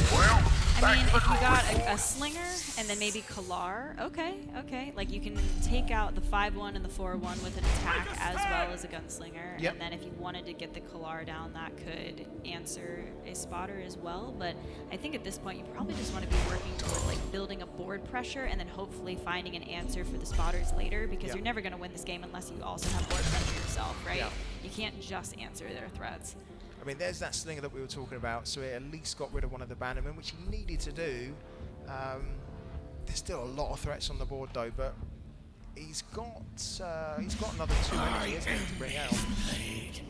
And then he's going to get these out. That's great. I mean, probably the best of what he could have done there. He actually had all 3 strikers in the weights there. Wow. So he has the potential, he had the potential to bring out all 3. But I think that was the right play, to get the standard bearer out first, start to buff the strikers, bring out the Slinger to deal with one of the Bannermen. And it's just a case of trying to deal with these spotters now, isn't it? See, now you're in this position. What do you think? Like, at this point, you're like, do I just throw my burn face and hope to get there? Like, no, you got to wind up using your burn on some of these units. Yeah. And you are going to get a second. I mean, that's pretty darn good, being able to answer both of those threats with the double cast and the determined assault. And he still and then does a you lot of can even, damage, doesn't he? Yeah. With both of the spotters out, Yeah. he's able to be getting Still the burns burn him in, down. but also clearing the board. Yeah. You can even take out that standard bearer on the left there too. Yeah, this is what makes these spotters so powerful at the moment, is that having them on the board just still allows him to be able to whittle down their health, and using the burn, using the determined assault there to remove rather than go face, still put him in a great position. Look at that, he's on 12. Yeah. Wow, he didn't even go face there, that's incredible. Yeah, I like the decision actually to keep the standard bearer on the board and just push the extra base, because you're like so close. You basically just need one orbital strike and you're in the money, right? Yeah. I just saw Zelly's face there as he saw another triumph, a second consecutive triumph come down. He knows he's so close to getting this over the line. He just needs to, in the next turn, if he gets an effect, he could be really close here. I mean, what he almost needs is his own triumph. Imagine if he top decks a triumph now, Ali. We've seen it before where we've had this good commentator's curse when we call something and it happens. Does Zelly get a triumph here? Or a fire everything. Yeah. Was that in well, Zelly's probably list? not, right? Because he's only got two. He's only got a unit with 2 damage on the board. That's true. That probably wouldn't be quite enough, huh? But I mean, like a triumph of Mars, it's not going to kill. Depends, right? Depends what the effects are that he gets. If he gets it. I mean, this is all speculation, of course, right? Yeah, but of course. I'm just trying to think of like the amazing top deck that we could be privileged to. The real trick is that Sneakot needs to end the game. Like, if Zelly doesn't find the burn top deck to answer it right here, is it going to be enough to answer in the following turn? Because you really don't want to give Zelly 2 turns to find lethal. Oh, okay, so we just stole the crack shot there. Okay. I wonder whether that's actually going to open the door now where the next card he gets as a top deck is a triumph. Can you imagine? And that would have been the card that he would have got instead. Let's see. What does Zelly get here? Oh, it's a PSA. Oh, it's a PSA. So that's not going to be good enough. That is definitely not good enough. Still has Kathy, though, in his disposal. But, again, I don't want to be looking at Kathy whilst there is a Kalar on the board. See, if Kathy goes face here, that could definitely give Zelly the out. He just needs to like prevent lethal from happening this turn, and then he just needs to rely on a top deck. He's going to trade the trigger happy in with the Kalar. He's going to go face, okay? Goes face, yeah, and throws Kathy on. All right, Kathy. Right, what do we reckon? Where are you going? Is she hitting face here? Is she going direct? Kathy often. I believe is she it. doing She's it? gonna. She's doing it. Damn. Oh my god. Oh, she's doing it. Oh man. I felt it, and I'm like, she's look at going this. face. All right, so he's right on the cliff here. He's right on the precipice, and he's having a quick look at the sheet just to see what else do I need to be aware of here. Oh. Brutal. Kathy coming in there when you need her to. Kathy's just extra. I mean, she's always, whenever I'm playing against Kathy, she's always smacking me in the face. That's all I gotta say. I feel like she does it to me too. I could have like 5 or 6 units on the board and she just always goes face. She just ignores them. Yeah, no chill. Yeah, no, she just doesn't care. All right, well then, from Sneakot's perspective, basically, he's just got to find a way to put as much pressure on the board and hope and pray that Zelly just doesn't find a spell. Yeah, right? He needs a triumph. If he gets a triumph, he could be laughing here. I mean, it's surprising we haven't seen a triumph, and often when you're in this matchup, by this point you would have expected your opponent to have found a triumph by now. Yeah. But this is a lot of pressure. Like, basically, Zelly gets top deck or bust here. Yeah, Zelly needs to find something big here now, otherwise he could end up losing this. All right, what's it gonna be? Oh, that's not it. Oh my gosh, that is that's not it. That is not it. That is not it. That's not it. Wow. Yeah, bricked out on finding an effect there for lethal. And there's enough on the board here for Sneakot to get this now. All right. Well, that's exciting for the audience because that means that we get to see a game 3. Yeah, we do. Oh, it could have just been over right there, though, you know? I know. Like one orbital strike, anything. Or you know, it was a crack shot away. No, it wasn't a crack shot away. I mean, well, maybe it might have been. With the fleet support. With the fleet support, yeah. Yep. Yeah, he would have been.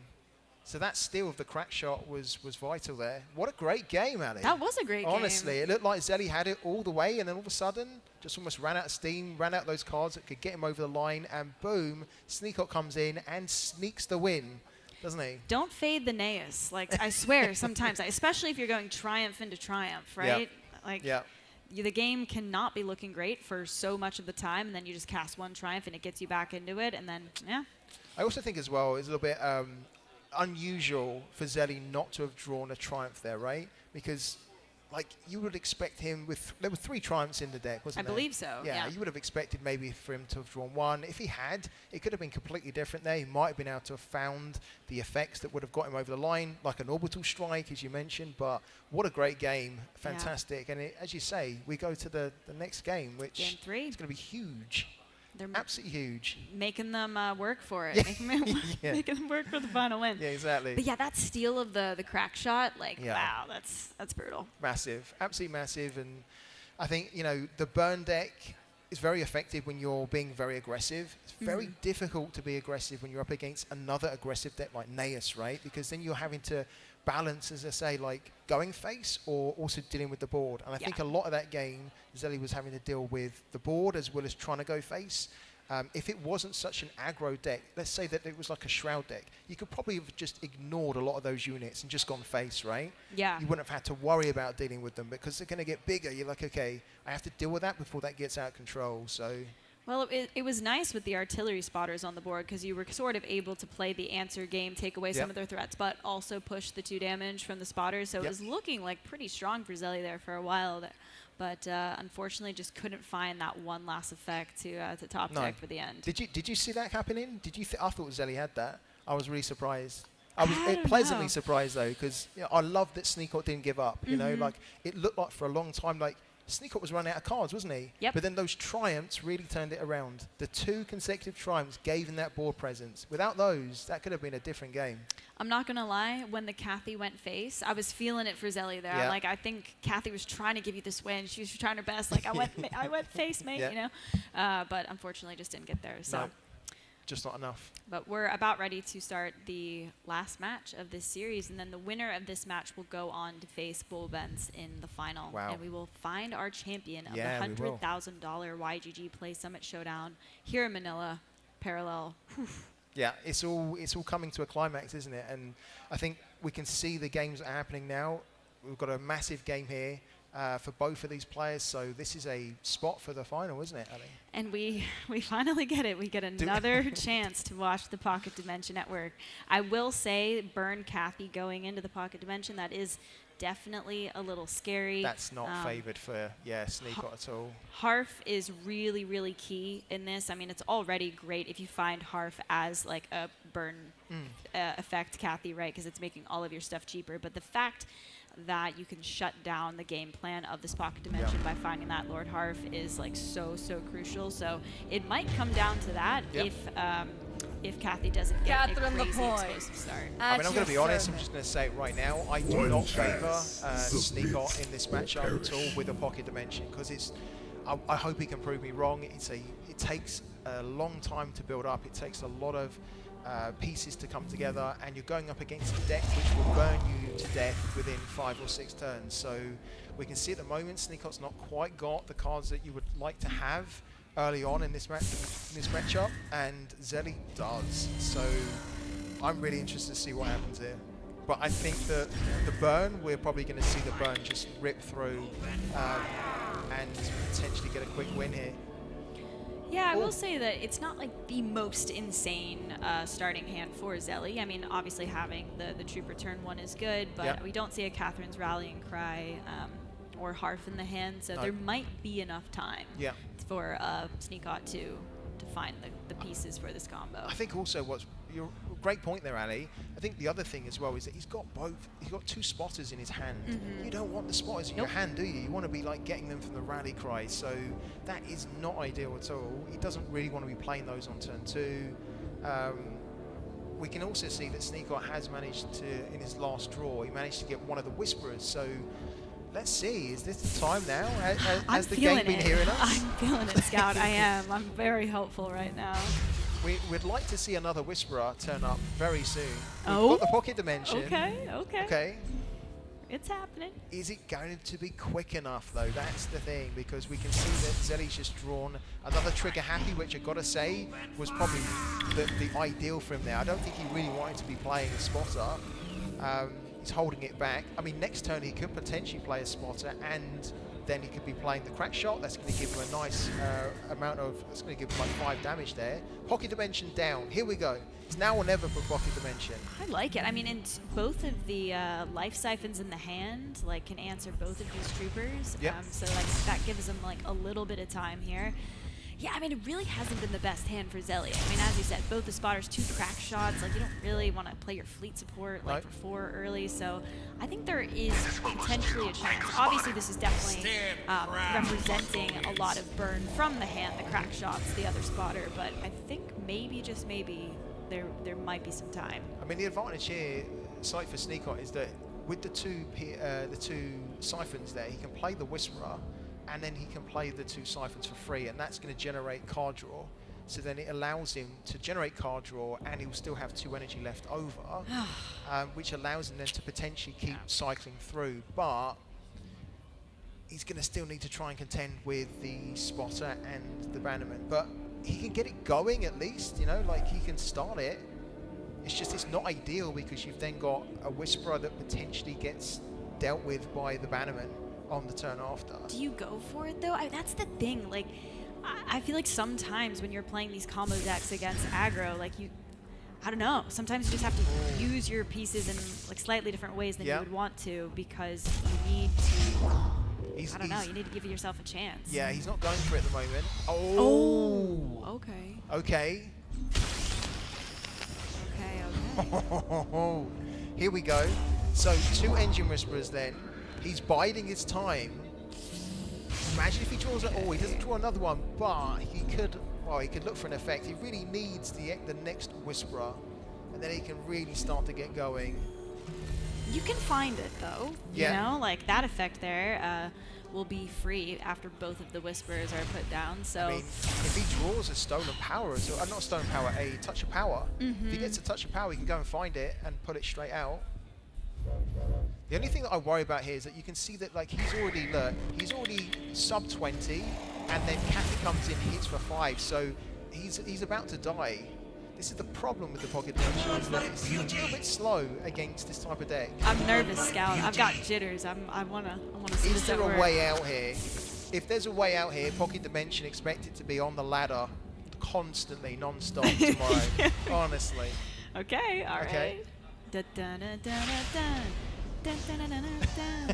So we need the epic sax going for this gameplay. All right, so here. he draws another card.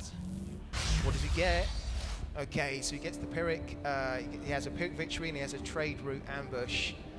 I mean, he can play them and keep cycling for cards, but I guess he has to at this point. He's got no option, really. Yeah, you gotta keep cycling, right? Just got to keep cycling. Okay.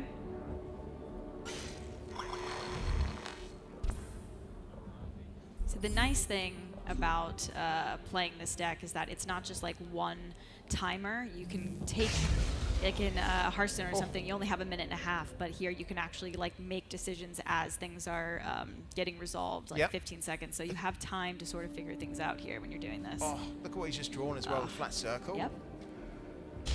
That's perfect. That is perfect. You can't bounce the Paragon, but here we go, and he can draw again. So we are starting to see it now, Ali. Yeah, we've been waiting a while. You know, he's low on health, but we're starting to see the value of this deck now, where you have the Whisperers down, they reduce the cost of the effects, and it just allows you to keep playing effects, cycling through your deck, and dealing with what's on the board.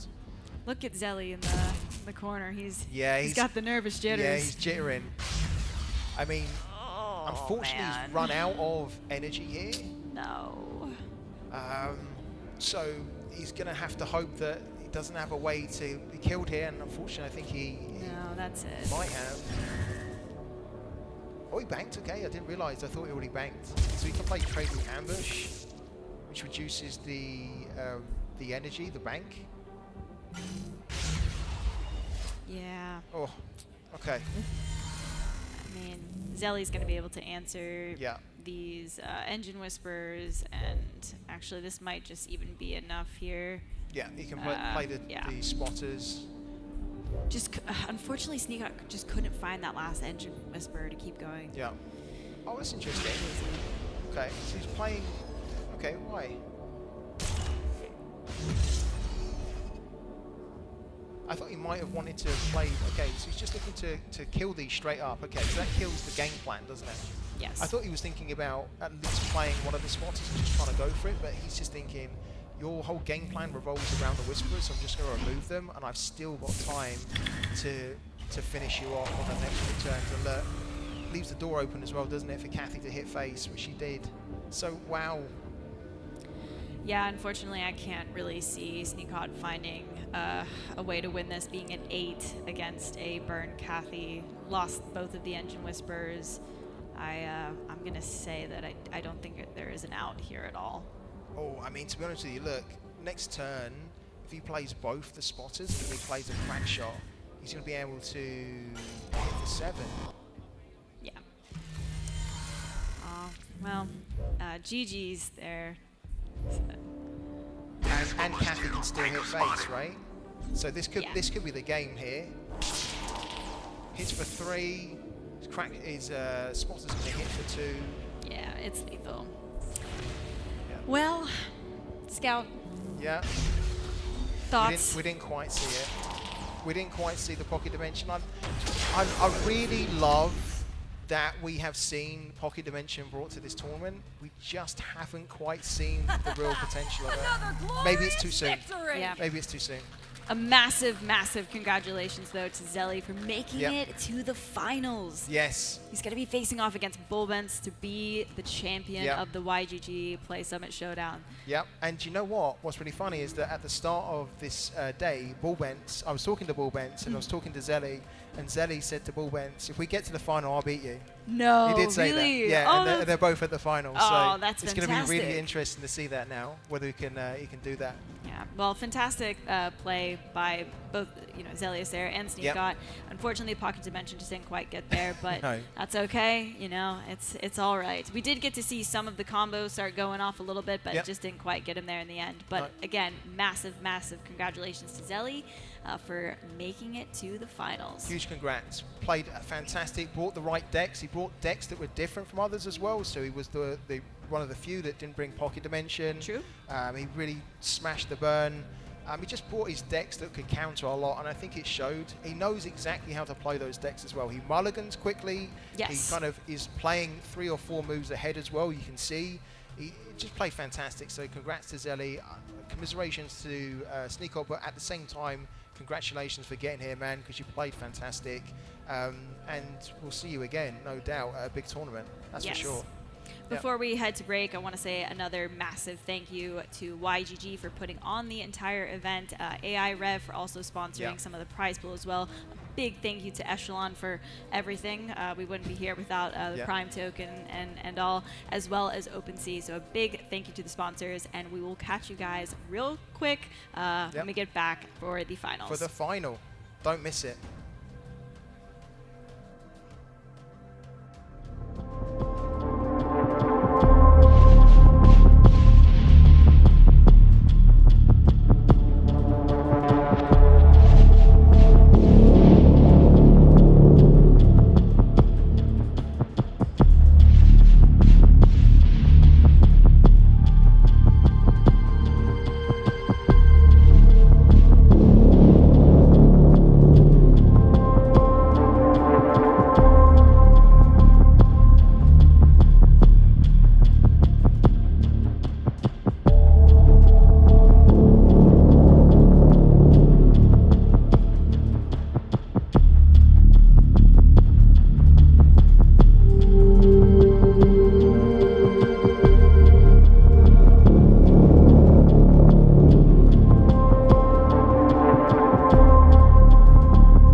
Welcome to the Parallel League, the official esports series for Parallel TCG.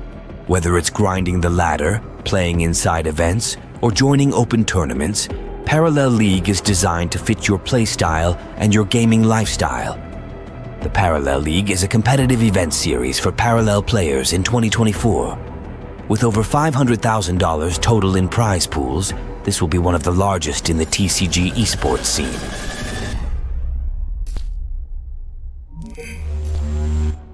Beginning in July, your rank in the ladder at the end of the season will begin awarding points. Points will be required to gain entry to the Prime World Championship tournament. Within the Parallel League, there are 4 ways to acquire league points: season ranked ladder finish, Parallel Major Tournament, Parallel Minor Tournament, and in-game tournament events. Each category awards you points towards your overall league ranking, paving the roadmap of your achievements on your way to being a Parallel Prime Champion. Let's start with the first major event and the first steps on your journey to the Parallel Prime Championship. The Planetfall Kickoff Tournament will be a 128-player invitational. This tournament will bear a $50,000 prize pool. The 128 players for the event will be pulled from the ranked ladder at the end of July, and the first phase of the tournament will begin in August. Then, starting in July, players will start earning points towards their Parallel League ranking from their season ladder finishes. Parallel seasons are monthly rankings from the in-game MMR ladder system. At the end of each season, players are awarded points for finishing in the top 100. From there, players who finished in the top 64 from that season are invited to compete in a Parallel Majors qualifier event. 64 participants in a qualifier are awarded points for their participation. The winner of a qualifier will be granted an automatic spot at the next available Parallel Major. There are even more ways to earn points outside of the ladder. Another way is in-game tournaments where players can earn 1 point for every win, with a max out of 3 points per month. Parallel Minors are officially licensed events that take place every month. These tournaments are not based on any pre-qualified criteria and are completely grassroots community-driven and open to all. Anyone can enter, anyone can win. Points will be awarded to the top 8 finishers of any minor. Parallel Majors are the premier main event for Parallel League. 124 players are invited to take part in a major. These players are from first place qualifier events, with the remainder being filled by players who are in the top 122 from the overall Parallel League rankings. The top 32 from a major will be awarded points, with the overall winner being granted a seat at the World Championship. At the end of the Parallel League season, we will hold the Parallel Prime World Championship. The Prime Champions Final Tournament is a 32-player event. The 21 top point earners over the course of the league will be granted automatic entry to the tournament. First place finishers in majors will also be granted automatic entry. Players who have accrued a predetermined minimum set of points will qualify for a last call tournament where they can play in for the final remaining spots in the 32-player final bracket. From the top 32, 8 players will arise and make it to the final stage, where they will face off to determine the first ever Parallel Prime Champion.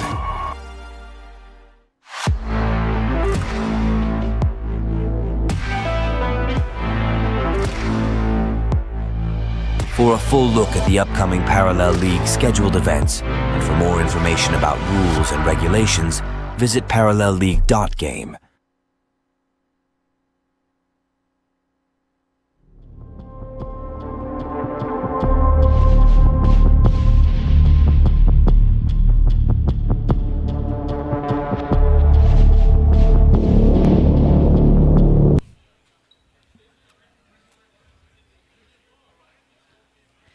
Welcome back to the YGG Play Summit Showdown Finals here in Manila.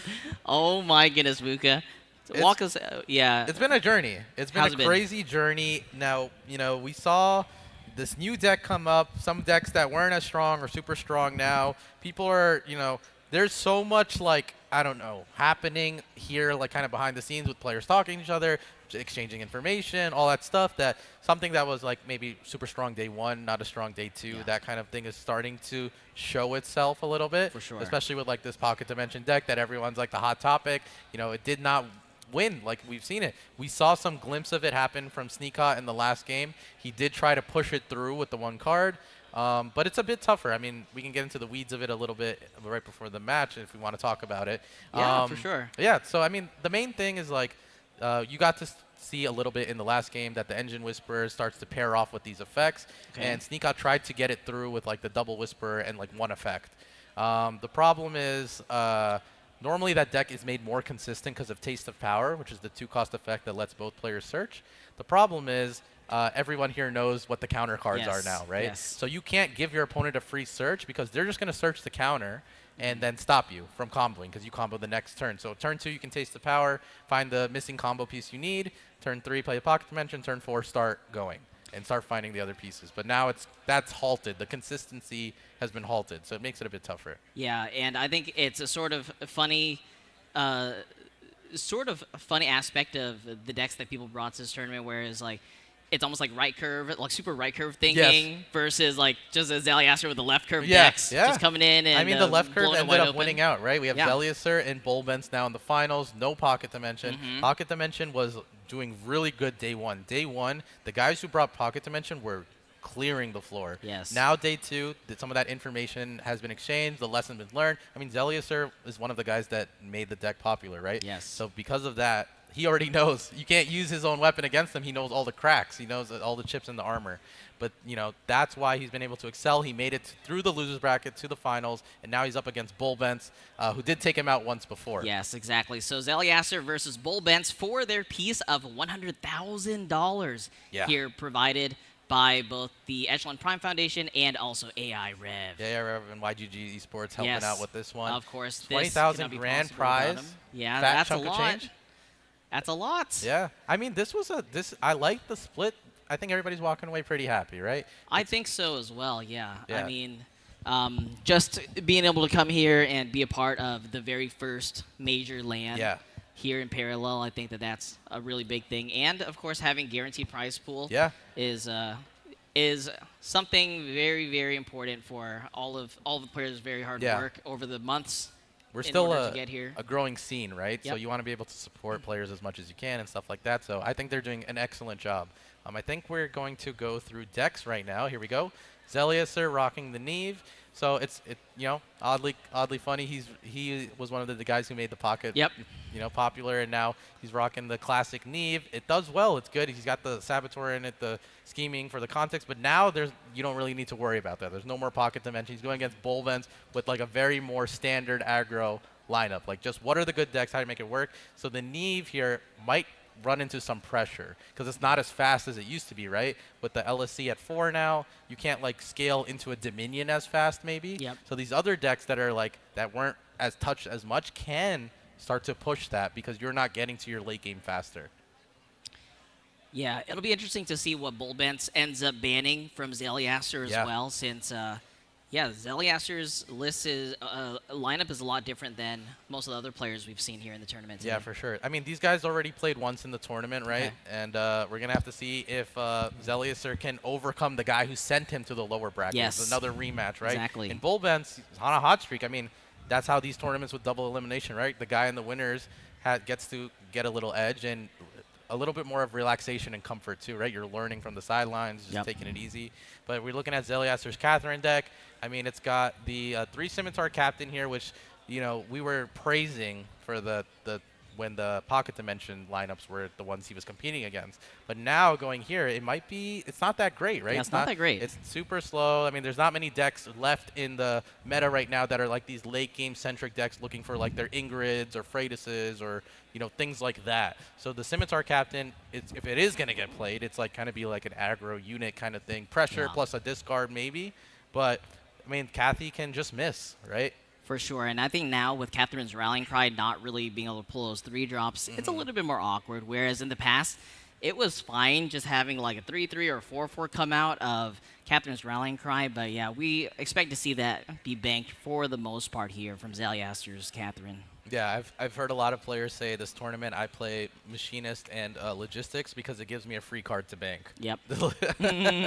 So we'll see how it goes. And then Zeliaster's got the Naeus. I mean, yeah, I love the inclusion of Killbox now. I feel like it's such a fun card, and it sticks to it, at least when it's played in Naeus, it sticks to the ethos of like Naeus. Like they're all about the board. If you leave their board open, you can't trade into it properly. Like they take advantage, and then this just like they're like, hey, you thought your countdown was 4 turns? Now it's 1 turn. So you got to respect the board presence. I mean, I personally love cards that just win the game out of nowhere, you know, and it's very nice after having like a lot of these really long, drawn-out games over past metas. So just having a kill box there to just have an I win button is very sweet. Yeah. I like it a lot. It's a great card. Everything else, very, very standard. Things we've seen. Naeus has been largely the old reliable. But I don't want to say that because a lot of people will complain it didn't show up for him. He's like the old reliable that like sometimes you call him, you're like, listen, I need to help you move a couch, and suddenly disappears. Yep. In this case, it's like, hey, I need to win the finals, and then disappears. But hopefully it doesn't happen for Zeliaster this time, and the Naeus is able to perform. All right, moving on here to Bulbence's decks. First is going to be his Nehemiah Earthen. And this is going to be just a more normal version of the Earthen list with 1 copy of Cleanse the Earth that we were talking about before. Yeah. And outside of that, I think, 1 copy of Luminous Caller just for some of the Iraq players. Yeah, I mean, like, this one has the Harf in it, which was... It's good in some situations. I mean, it can make the Kathy matchup feel even more awkward. It's already gotten awkward with the Altar of Gaia, so Harf can also add to that. Other than that, it's like, you know, more of like the standard of what we've seen. It's not like what we saw from the YGG guys where it's like maybe a little more late game centric, like more efficient with the Stabilized Shard and the Tain. It's like, hey, these are the mid-range cards that work really well. I'm going to put them in, and they all synergize very, very well together, and it's like that's all you need. Yep. It's the core package, just wrapped very nicely. All right, did we cover all of them? We might have covered all of them. I don't think we covered all. Yep. Yeah. All right, so Bulbence also has a Catherine deck of his own as well. 2 copies of Fleet Support and a Cendrilion, which I think has fallen out of favor a little bit recently. No, it's still there. Yeah, it's still there. Mean, it helps a lot, especially with the Fleet Support, right? You can like wipe. If the board is so important now, you can wipe the board. Right, so it's still good. What's interesting is he's gone like back to like the old school way of how some people were playing Catherine. Like there's Neutron Bomb in here, and the Artillery Volley, and the Cendrilion. It's almost like making sure you draw the board wipes, and then pairing that with the Fleet Support and just board wiping everything. Yeah. And that's your mid-game strategy before you end the game with burning. Yeah, I feel like it's just been so long since I've really seen like Burn Catherine be in the meta. It's very nice to see it show up in tournaments again and not be banned. Yeah, I mean, it's been showing up, but it's been hiding behind that X mark. Exactly. Like, you cannot play this. All right, and then Bulbence's last deck here is going to be Naeus. He's also running 1 copy of Killbox. Yep, he's got the Poisoner and Miasmancer in his list. Okay, and he's also running a tech copy of a Genetic Correction. Yeah, that one is good on him. Like, that is a very interesting pick. We'll see how it plays out. I haven't seen it yet. So remind us actually, well, it's a 3-cost effect that do? you target an enemy unit, and then you make it become a copy of a unit on your board. Okay. So, like, this was, like, sometimes seen in, like, Scipius decks because you make the token be the card that swaps. But in this case, maybe you can do, like, a 1/1 Scipion token or a blank Tabula Rasa or something. Yeah, but you could also do it to your opponent's Paragon, right? Exactly. That's why it's pretty strong, because it's an out to the Paragons that are causing, you know, a lot of trouble right now, like especially Earthen is a great example. And that rounds out maybe the Naeus package pretty well. Yeah, I think so, because one of the strange things about the Naeus lists is that outside of Cerulean Hunter Clawray, there's not really a lot of single target things, removal for big things. Yeah. So you either have to go like Master Poisoner route, which is a little bit awkward because, you know, usually your units, even though you're going wide, are going to be buffed, and you don't really want to suicide them in with Master Poisoner. So yeah, Genetic Correction sounds like a pretty cool one. Yeah, I'd be very interested if I see that. I mean, like, effects in Naeus in general like that are they're not seen too often just because Naeus is always so hard focused on building board or effects that help you end the game or something like that. It's not like this deck that's like trying to effectively like counter and like work on like dwindling your opponent's resources. It's more like I put big units, I support big units, and then I win that way.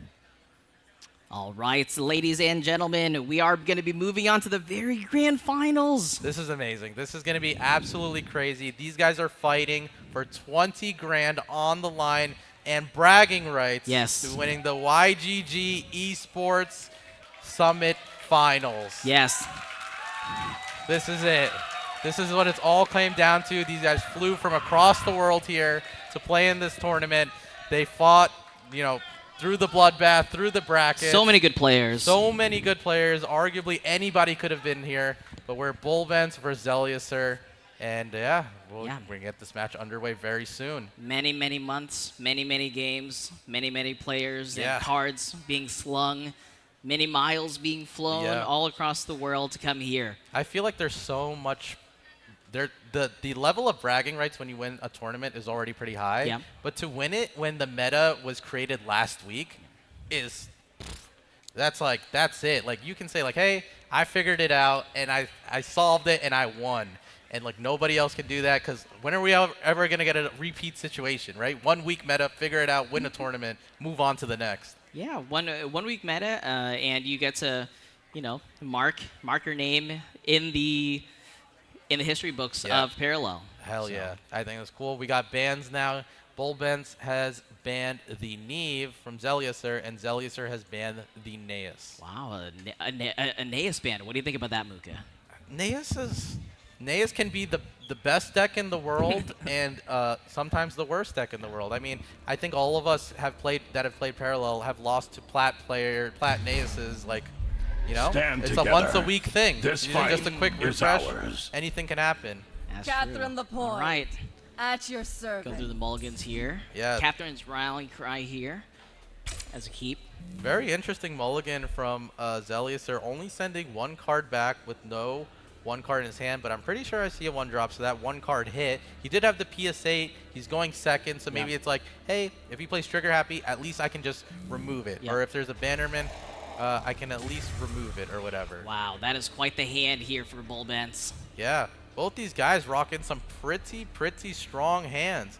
You know, the classic triple 1-drop from the Marco we've grown to love or hate depending on who you're talking to. The Markolian Exodia, if you will. Yeah, and then Zeliuser, I mean, even his lineup on Naeus is not too shabby, right? He's got 1-drop, 2-drop, 3-drop. Those are units that you can play. The Tabula can pair with the Subjugate pretty well.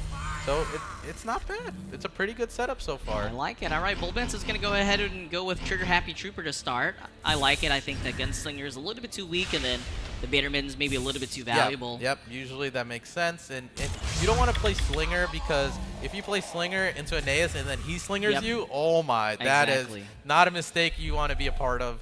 But conserving that Bannerman, of course, is very good here. And yeah, he draws into another 1-drop. Bullbens needs to just draw the rest of the curve, and he's okay. Zeliuser's curve is there. It's built for him. He just has to, maybe some decisions here and there, but there's a lot of it will be, the script will be followed. I mean, this Scanner Probe, if there's like a Gunslinger into a Bannerman, the Scanner Probe can just kill off the Gunslinger. Maybe you control the draw, you get something good. You can Ace and Subjugate into Tabula then, and maybe even buff the Scanner because you have the Shield Pod. It's all pretty good. It's a very good setup from Zeliuser. I like it. I like his hand a lot. All right. Bullbens putting a lot of thought into where exactly this buff wants to go. He could have made a 2/2 as well as just a naked a naked 1/2, but yes, he chose to play around potentially another PSA launcher here from Zeliuser. Yeah, I think that's good. I agree. I think this is really solid. I mean, that kill box from Zeliuser is going in, and we see here that Scanner Probe going in. It feels safe because, right, there's the shield pod there, but we know Bullbens drew into a PS8, so he'll be able to deal with this swiftly, and that'll make things a little bit easier because now you can start making sure your draws are safe. You don't have to worry about any shenanigans. And yes, your turn 3 is kind of weak, but you have a 3/4. You have a 3 attack Bannerman. Yes. So it's not like super easy trading. and you play an effect, it'll have 2 health, so you don't have to worry about it dying to a slinger. He would have to PSA it if he wants to get rid of it, and depending on what's played, that's fine. Oh yeah, I forget, you can just PSA the standard bro. So, so full health. Yeah, so not the most mana efficient turn, but good enough. Yeah. Leading into both Catherine and potential for the Triumph of Mars. Yeah, that neutron bomb though, like, saves a lot of the deadness of the turn 3. I mean, Zeliuser might try to fill up board here or something, and you could just, let's say there's 2-3 units on board, and Zeliuser tries to go wide, neutron bomb just clears it all, and then you can Triumph next turn, start pushing. This is a pretty good setup. Even with the Subjugate and the Tabula, I mean, it's not the worst thing to do it like this. Yeah, so Zeliuser is going to make it a little bit awkward here for Bullbens. Yeah, let's see what the top deck from Bullbens is. What are we getting to make this easier? Another PSA. Ooh, look at that variant, though. That is a cool one, That's Muka. a flex. I've never even seen that one before. It looks clean. That PSA, it looks really, really clean here. I mean, Neutron Bomb is probably the way you go still, because that lets you kill the tab. Does it really matter? I like...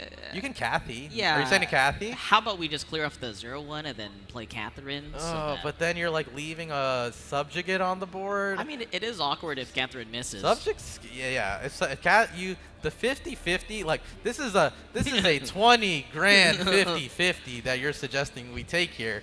That is there. I mean, you can see it on Bullbens. He's staring. He's thinking about it. I mean, in terms of mana efficiency, in terms of like creating more pressure, if it hits, it's good.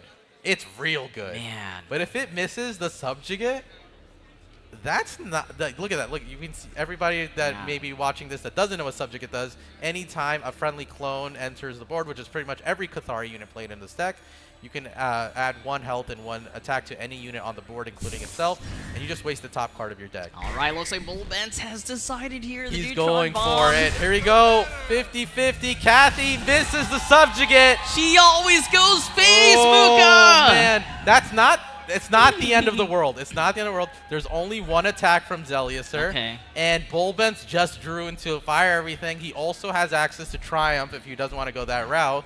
So, like, it's kind of like, do you want to trade into the Catherine? That doesn't normally seem like the right thing to do, kind of, right? You kind of want to, I mean, you can kill it and it'll live. But then you're making your Subjugate weak. Like, he has to decide here, does he just kill off the Catherine, or does he kill off the Bannerman for fear of growth or whatever, and just like push along? But the Subjugate living, like we said, was gonna be bad. This is not a situation you want to be in. Yeah, it wasn't the end of the world, but it was pretty darn close. It was close. It's close. And now you see the Subjugate get it going out with the Alvaro here. It looks like we're clearing Bannerman. Yeah, I think you have to, man. But you know what we're gonna see? We're going to see a 5-draw fire everything probably come out of Bullbens here. Dude, it is so hard to honestly put your opponent on fire everything here just because of how the hand played out, right? Because you know that left card has been held on by Bullbens for a long time. The PSA launcher is recently new, and it's really hard for either of those cards to be fire everything. Yeah, no, it's gonna be tough. I mean, I think the Alvaro burn is gonna, sting a little too, but I think you just play through it. Fire everything for 5. What are we getting? Come on. You just eat through these Alvaro burns. That's fine. Any big effects? Nothing. Where are the effects? Oh my God. Double fleet though. Double fleet maybe. This is not entirely what you want to see. Muka, he got a 2-mana discount. Oh man, but I don't think that's what he's looking for. Yeah, but you killed the Subjugate, so maybe there's some hope there. The Subjugate is really tough, but we know there's a Triumph next turn. Bullbens can't take a break. He can't catch a break, man. He needs that. He needs to target that RNG a little bit. Okay. Zeliuser looking. He's got he's got double Triumph, so it's kind of lined up. 8 cards in your waist. He's doing the math. We're running the numbers. What units are we getting? Zelly likes to play fast, so you gotta stay on your toes when you're following him because he's making his decisions quick. Look at that trade into Cathy. Boom. He's gonna Triumph again, get the Alvaro back. This looks like this is a good setup. I mean, he's like, hey, if you hit me with any effects, I can do it. But he's going for the Harf. Even the Harf here. I mean, Harf Alvaro together with the 1-drop's not bad either. It could be. I mean, you could also opt to go like full Cathari board with like standard Bear Recipient, but he's going for the Alvaro Harf. I mean, that's good. It makes everything awkward. does Bulbens win with just units? Normally, no. You need the effects to carry you through. So Zeliuser is recognizing that and trying to make that as uncomfortable as a path to take. I think there's only one card here, Muka, that he can draw. It'd have to be like Zendrillon, right? Zendrillon or maybe there's nothing to pair with Volley. There's nothing to pair with Volley. But yeah, Zendrillon would have been great. I mean, it would have hurt, but at least you kill everything and you're reset. Yes. That's amazing. That's what you would want to see. Yeah, and it's not like Zeliuser could have picked anything from Triumph of Europa to play around Zendrillon either, so. Yeah, I don't know what you do. In Bulbens' situation, he's looking down 2, 4, 5, 6, 7, 8, 9, 10, 11 damage. 11 damage right now on the board. He looks like he's to be setting up fleet support, and we're just going to PSA? We know that there is a silver bullet, though, for that fleet support. Yep, there's a Saboteur in Zeliuser's hand, so that's going to take it out, right? So Bulbens just gives the first one to Zeliuser. Zeliuser 1 game away from winning this whole tournament.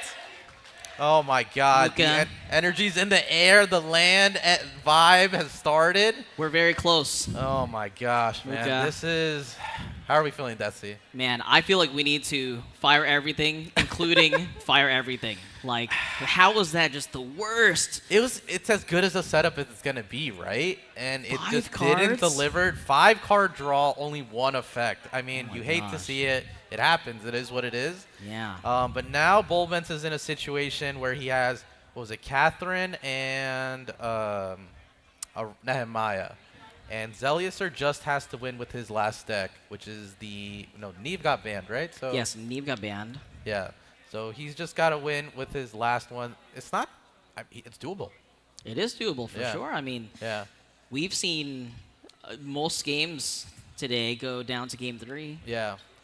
Look at these guys. They're getting getting through their nerves. Bulbens calculating his decisions, what needs to happen to make this a victory for him, right? Man, both these players have come so far, Muka. Yep. Oh, my gosh. And they played so well. It could end right here with 1 more game. Zeliuser is just looking down, and he's like, hey, I just got to get this one. Bulbens, I mean, you got to be like, you got to feel tense in his situation, right? No, like, for sure. You got to, reverse sweep in a best of 3 is not that crazy. It's 2 games, but it still feels the same. It still feels just as daunting. I mean, Bulbens is the current king of the hill, right? Yep. He's gone undefeated in the tournaments. He's standing at the top. Yeah. No, but Zelly has his old reliable Catherine. I mean, it does have the techs in it, the Scimitar Captains that don't help too much in this matchup. Yeah. But Bulbens, I mean, this was one of the decks that put Zeliuser as a player on the map. Like Catherine, he knows how to play the burn Catherine just as good as anybody, right? Just as better than anybody, right? People looked to him to play the deck. And he's played it before LSC was even a card. He was playing it way back, like when the Scipius meta was going on, stuff like that. So if anyone can clutch it out with this deck, it's definitely going to be him. Bulbens switches to the Nehemiah. Makes a lot of sense. That Altar of Gaia is super efficient, right? Yep. You can heal a lot more properly. You also can synergize those charges on the altar to be offensive with like Luminous Caller. It can be a very fast and aggressive deck now. So this one could be anybody's games. I think Bulbens is favored with the Nehemiah, but yeah, generally. Kathy Byrne has surprised us before. I mean, Kathy Byrne is Kathy Byrne. Yeah. She can do anything, but let's see if Zeliuser is the chosen one today by the Markoolian Queen. We have mulligan for us in what could be the last game of the championship here. Let's see what happens in this mulligan. Everything's on the line. Here we go. He keeps the 2-1 drop. Zeliuser going for the mulligan. These guys both have locked in what they want already. Bulbens sees the Steward of the Garden. That's a good one that you want to hit. That's a good one. And he's got Fungi. Not a bad starting lineup from him. Zeliuser he does have triple 1-drop play technically, right? With the PSA. The PSA is not that great in this matchup. But if he hits another 1-drop, we're fine. What are we doing? We're banking the Saleya in this matchup. Okay, Steward of the Garden, right? Yep, nice fast turns from both these players starting out. Ooh, double rally. He's going to bank that PSA immediately. No, he doesn't have to. He can bank the LSE. He's going to bank the LSE that gets searched here. Free card. Seems good. I mean, double rally, that's, if you're going to get through the Earthen Onslaught, that's one of the cards that will get you there, right? If he's hitting, like, if we see a double Bannerman Rallying Cry, that's a lot of pressure that I don't even know if Earthen can handle. I think so as well. I mean, simply being on the play is super, super strong, even with the Steward of the Garden on the other side. Yeah. And he's got the Fungi here. He's got access to a lot of stuff here. So Bullbens, I mean, this turn is not something you're worried about. Zeliuser does have some power spikes coming. All right, let's see what they do. It's a lot of these are big decisions being made. Everyone matters. It looks like it's going to clear with the PSA and Fungi. I like it. I think Aurora Fungi is one of the best cards against either Naeus or Catherine. Yeah, it's just good stats, good pressure. On the Steward, it's a great, because now you just get so much energy. Yeah, it's just like too many stats, you know? Like, Steward is now a 0-3, but on a 0-4, even more immortal. Yeah. Zeliuser deciding to bank the crack shot. He's going to go for this Rallying Cry. Let's see what he hits here. A lot will matter on these rolls. Not a bad one. Trigger Happy Trooper into a Bannerman. He's deciding which one he wants to buff. Does he want to double buff the Bannerman or just a single buff and then buff the Trigger Happy? He's going to go for the split. Oh man, it feels tense every turn. Feels so important right now. Bullbens moving into the key turn here. It's going to be turn 4. He has quite a lot of options. Yeah, for sure. I mean, Zeliuser made a smart play buffing the Trigger Happy Trooper there, right? Because it doesn't just get cleaned up by the Steward, so it makes it a bit more difficult decision for Bullbens to make. Do you go for the Nehemiah here, or do you pop out the Glaive? He's going to go for the Nehemiah. Wow. He knows his game plan. He's sticking to it. And he just trades 2 damage to face and plays well.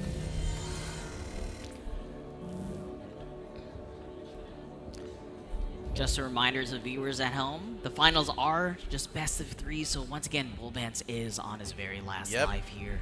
This is it. Zeliuser can walk away right now with 20 grand in first place and bragging rights galore. It looks like he's going for the spot, or do we see a double PSA come out? This will buff the Bannerman like crazy and allow him to trade into the Nehemiah with not much issue. This is a big swing. Yeah, that's huge. And it's really clean as well. Yeah, super clean. Getting burn damage, buffing your Bannerman, killing Nehemiah. How many checks do you need before you know this is a good turn? Normally killing a Nehemiah from the Earthen side is really, really hard. It's normally tough, and he gets to do it with just a Trigger Happy Trooper trade. That is good, and you can tell he's prioritizing some of the damage. He wants the Bannerman to stay clear and healthy. There's only one Cleanse the Earth in Bullbens' deck, so you don't have to worry about the bounces or anything. Keep him healthy. He's your win condition out. Poke away with this burn damage, but the Bannerman right now is the guy carrying the chance to win. All right, but I don't hate Bullbens' chances here. No. He can squeeze in a 4-drop together with Conduit as well, just to preserve whatever 4-drop he wants to play. Yeah. I mean, the Bulwark would be good here because it's like kind of awkward to trade into. Even if Glaive, you'll have double defender. You can keep Glaive alive. Yep. Glaive is a Glaive after all. Yeah. The decisions galore. It is a blessing and a curse, especially when there is a lot on the line. Yeah, sometimes I like it just when I have no decisions to make, you know what I mean? Then I can just blame Sometimes blame you just follow the curve. Follow the curve and you're like, hey, this is what they gave me to play. It is what it is. But he goes for that Bulwark into the Conduit play. He trades into the Spotter a little chipping, trying to clear it. Another PSA drawn by Zeliuser. Does he go for the Spotter rally and tries to see what he gets? Ooh, he's just going to rally PS8 here, I think. What are we getting off this? Yeah, unfortunately, not enough cards to do everything at once. All right. This is good. Scanner Probe can attack right now, right? Yeah. That makes the decision-making a little bit better for you. And also the Machinist will give him a card to either bank or swap with the Scanner Probe. He probably banks the LSC here. You can trade with you can PS8 start. Wait, you have to trade with the Scanner Probe first. Then you PS8. Then you run over the Bulwark. Ooh, okay, so this is going to pass Defender over to the Bulwark now. Yes, that's actually an interesting path or order of operations. Yeah. I mean, he can still run into. He's like, I'm just gonna run into a Bannerman. So that was a little bit strange, right? I think it could have been done a little bit better.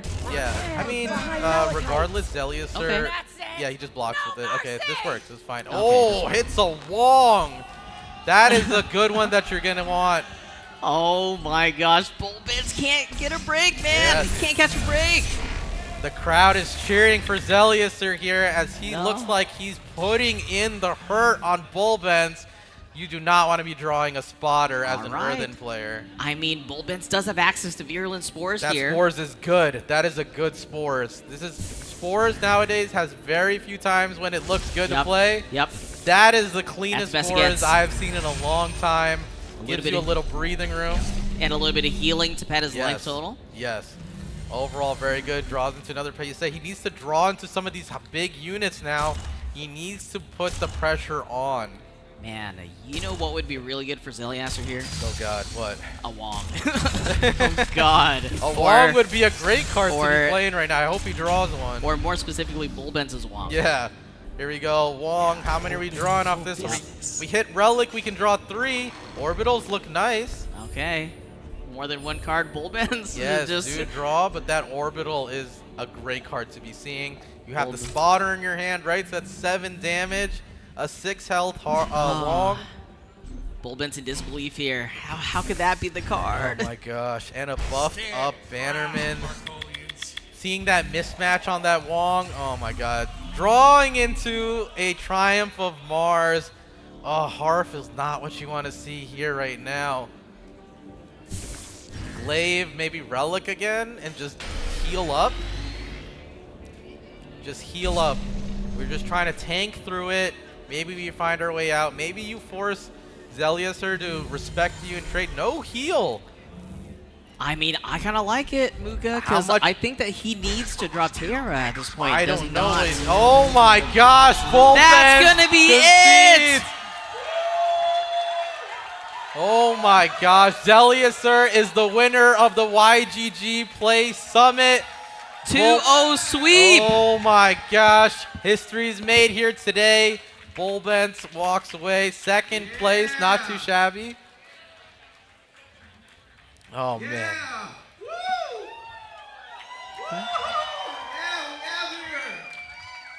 Amazing, amazing match right here. Wait, let me take a picture. And our champion for the YGG Play Summit Showdown, Zeliuser! Woo! Oh, wow. Amazing. This is amazing, man. YGG Esports, Zeliuser. But first, we have some questions for you. Dude, it's amazing that you're here. You travel a long while, of course. You've been here, been playing. How do you feel? I don't know. It doesn't feel like... I don't know. The win hasn't hit me because I didn't expect him to concede that turn. I thought we were going to play like 4 more turns or something. So like, it doesn't feel like I won. I don't know. It's just weird. It's very weird, and no, it's real, man. You won the championship. And one more thing. Anything you would want to say to our audience regarding this win and to all the players before we give you your prizes? I just want to say thank you to everyone that supported me. Like, everyone was so friendly. Everyone in the ParallelAiRev community is super nice. I just had so much fun meeting you guys, meeting everyone. And actually, if I want to shout out anyone, I want to shout out Sparrows because he gave me the Pocket Dimension list. So I could like explore that. My boy. So yeah, it's just that. Dude, amazing. Also, Parallel community, give a shout to our champion right now. Woo! Yeah. YGG Esports here at the YGG Play Summit Showdown. Zeliuser, here we have one of our well-known ambassadors, Ali Straza, presenting Zeliuser with the champion, big-ass champions check with 20,000 USDC as the prize. Let's have a short pictorial right there. Go.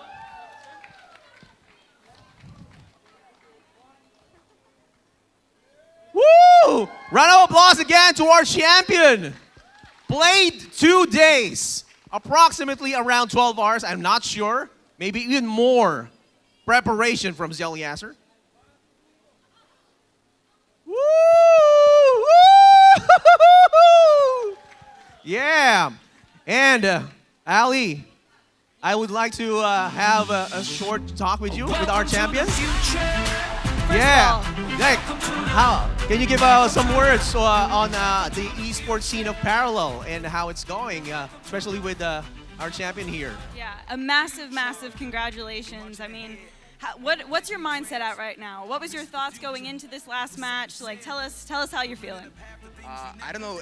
I thought I was going to lose because like the second game, I had one game exactly like that just before.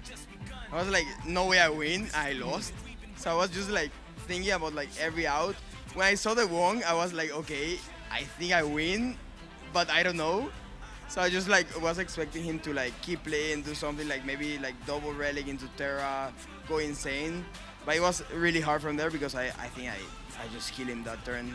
But I was just like keep thinking about the game, trying to like realize how he can beat me, so I can block it. But yeah. And it's got to feel good representing YGG at the YGG event, right? True. Yeah, true.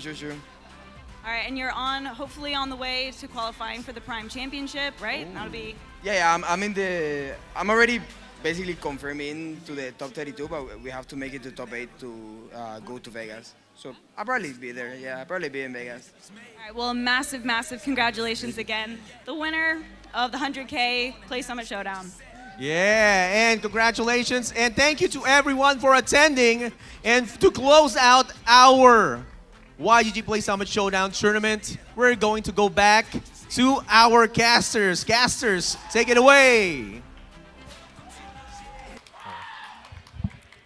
There you have it, everybody. We are here at the end of this tournament, the YGG Play Summit Showdown. We just want to take a quick second to thank our sponsors, YGG Esports, OpenSea, Echelon, and especially AiRev. Thank you so much for watching. You guys made this tournament extra special, and this is just the beginning. We keep saying that every time, but the bar keeps moving up. These tournaments keep getting better. I can't wait. I can think of no better way to end the Planetfall expansion with such a great tournament that was months and months of work in the making. Tons of blood, sweat, and effort from the Parallel team, from the YGG people, from AiRev contributing to the $100,000 prize pool, and all of the players and spectators from home and here in Manila coming together, making such a fantastic event, a very memorable event. Congratulations to Zeliasser once again, and Bullbens as our runner-up. Yep. And thank you everybody for watching. Until next time, we'll catch you in the aftermath.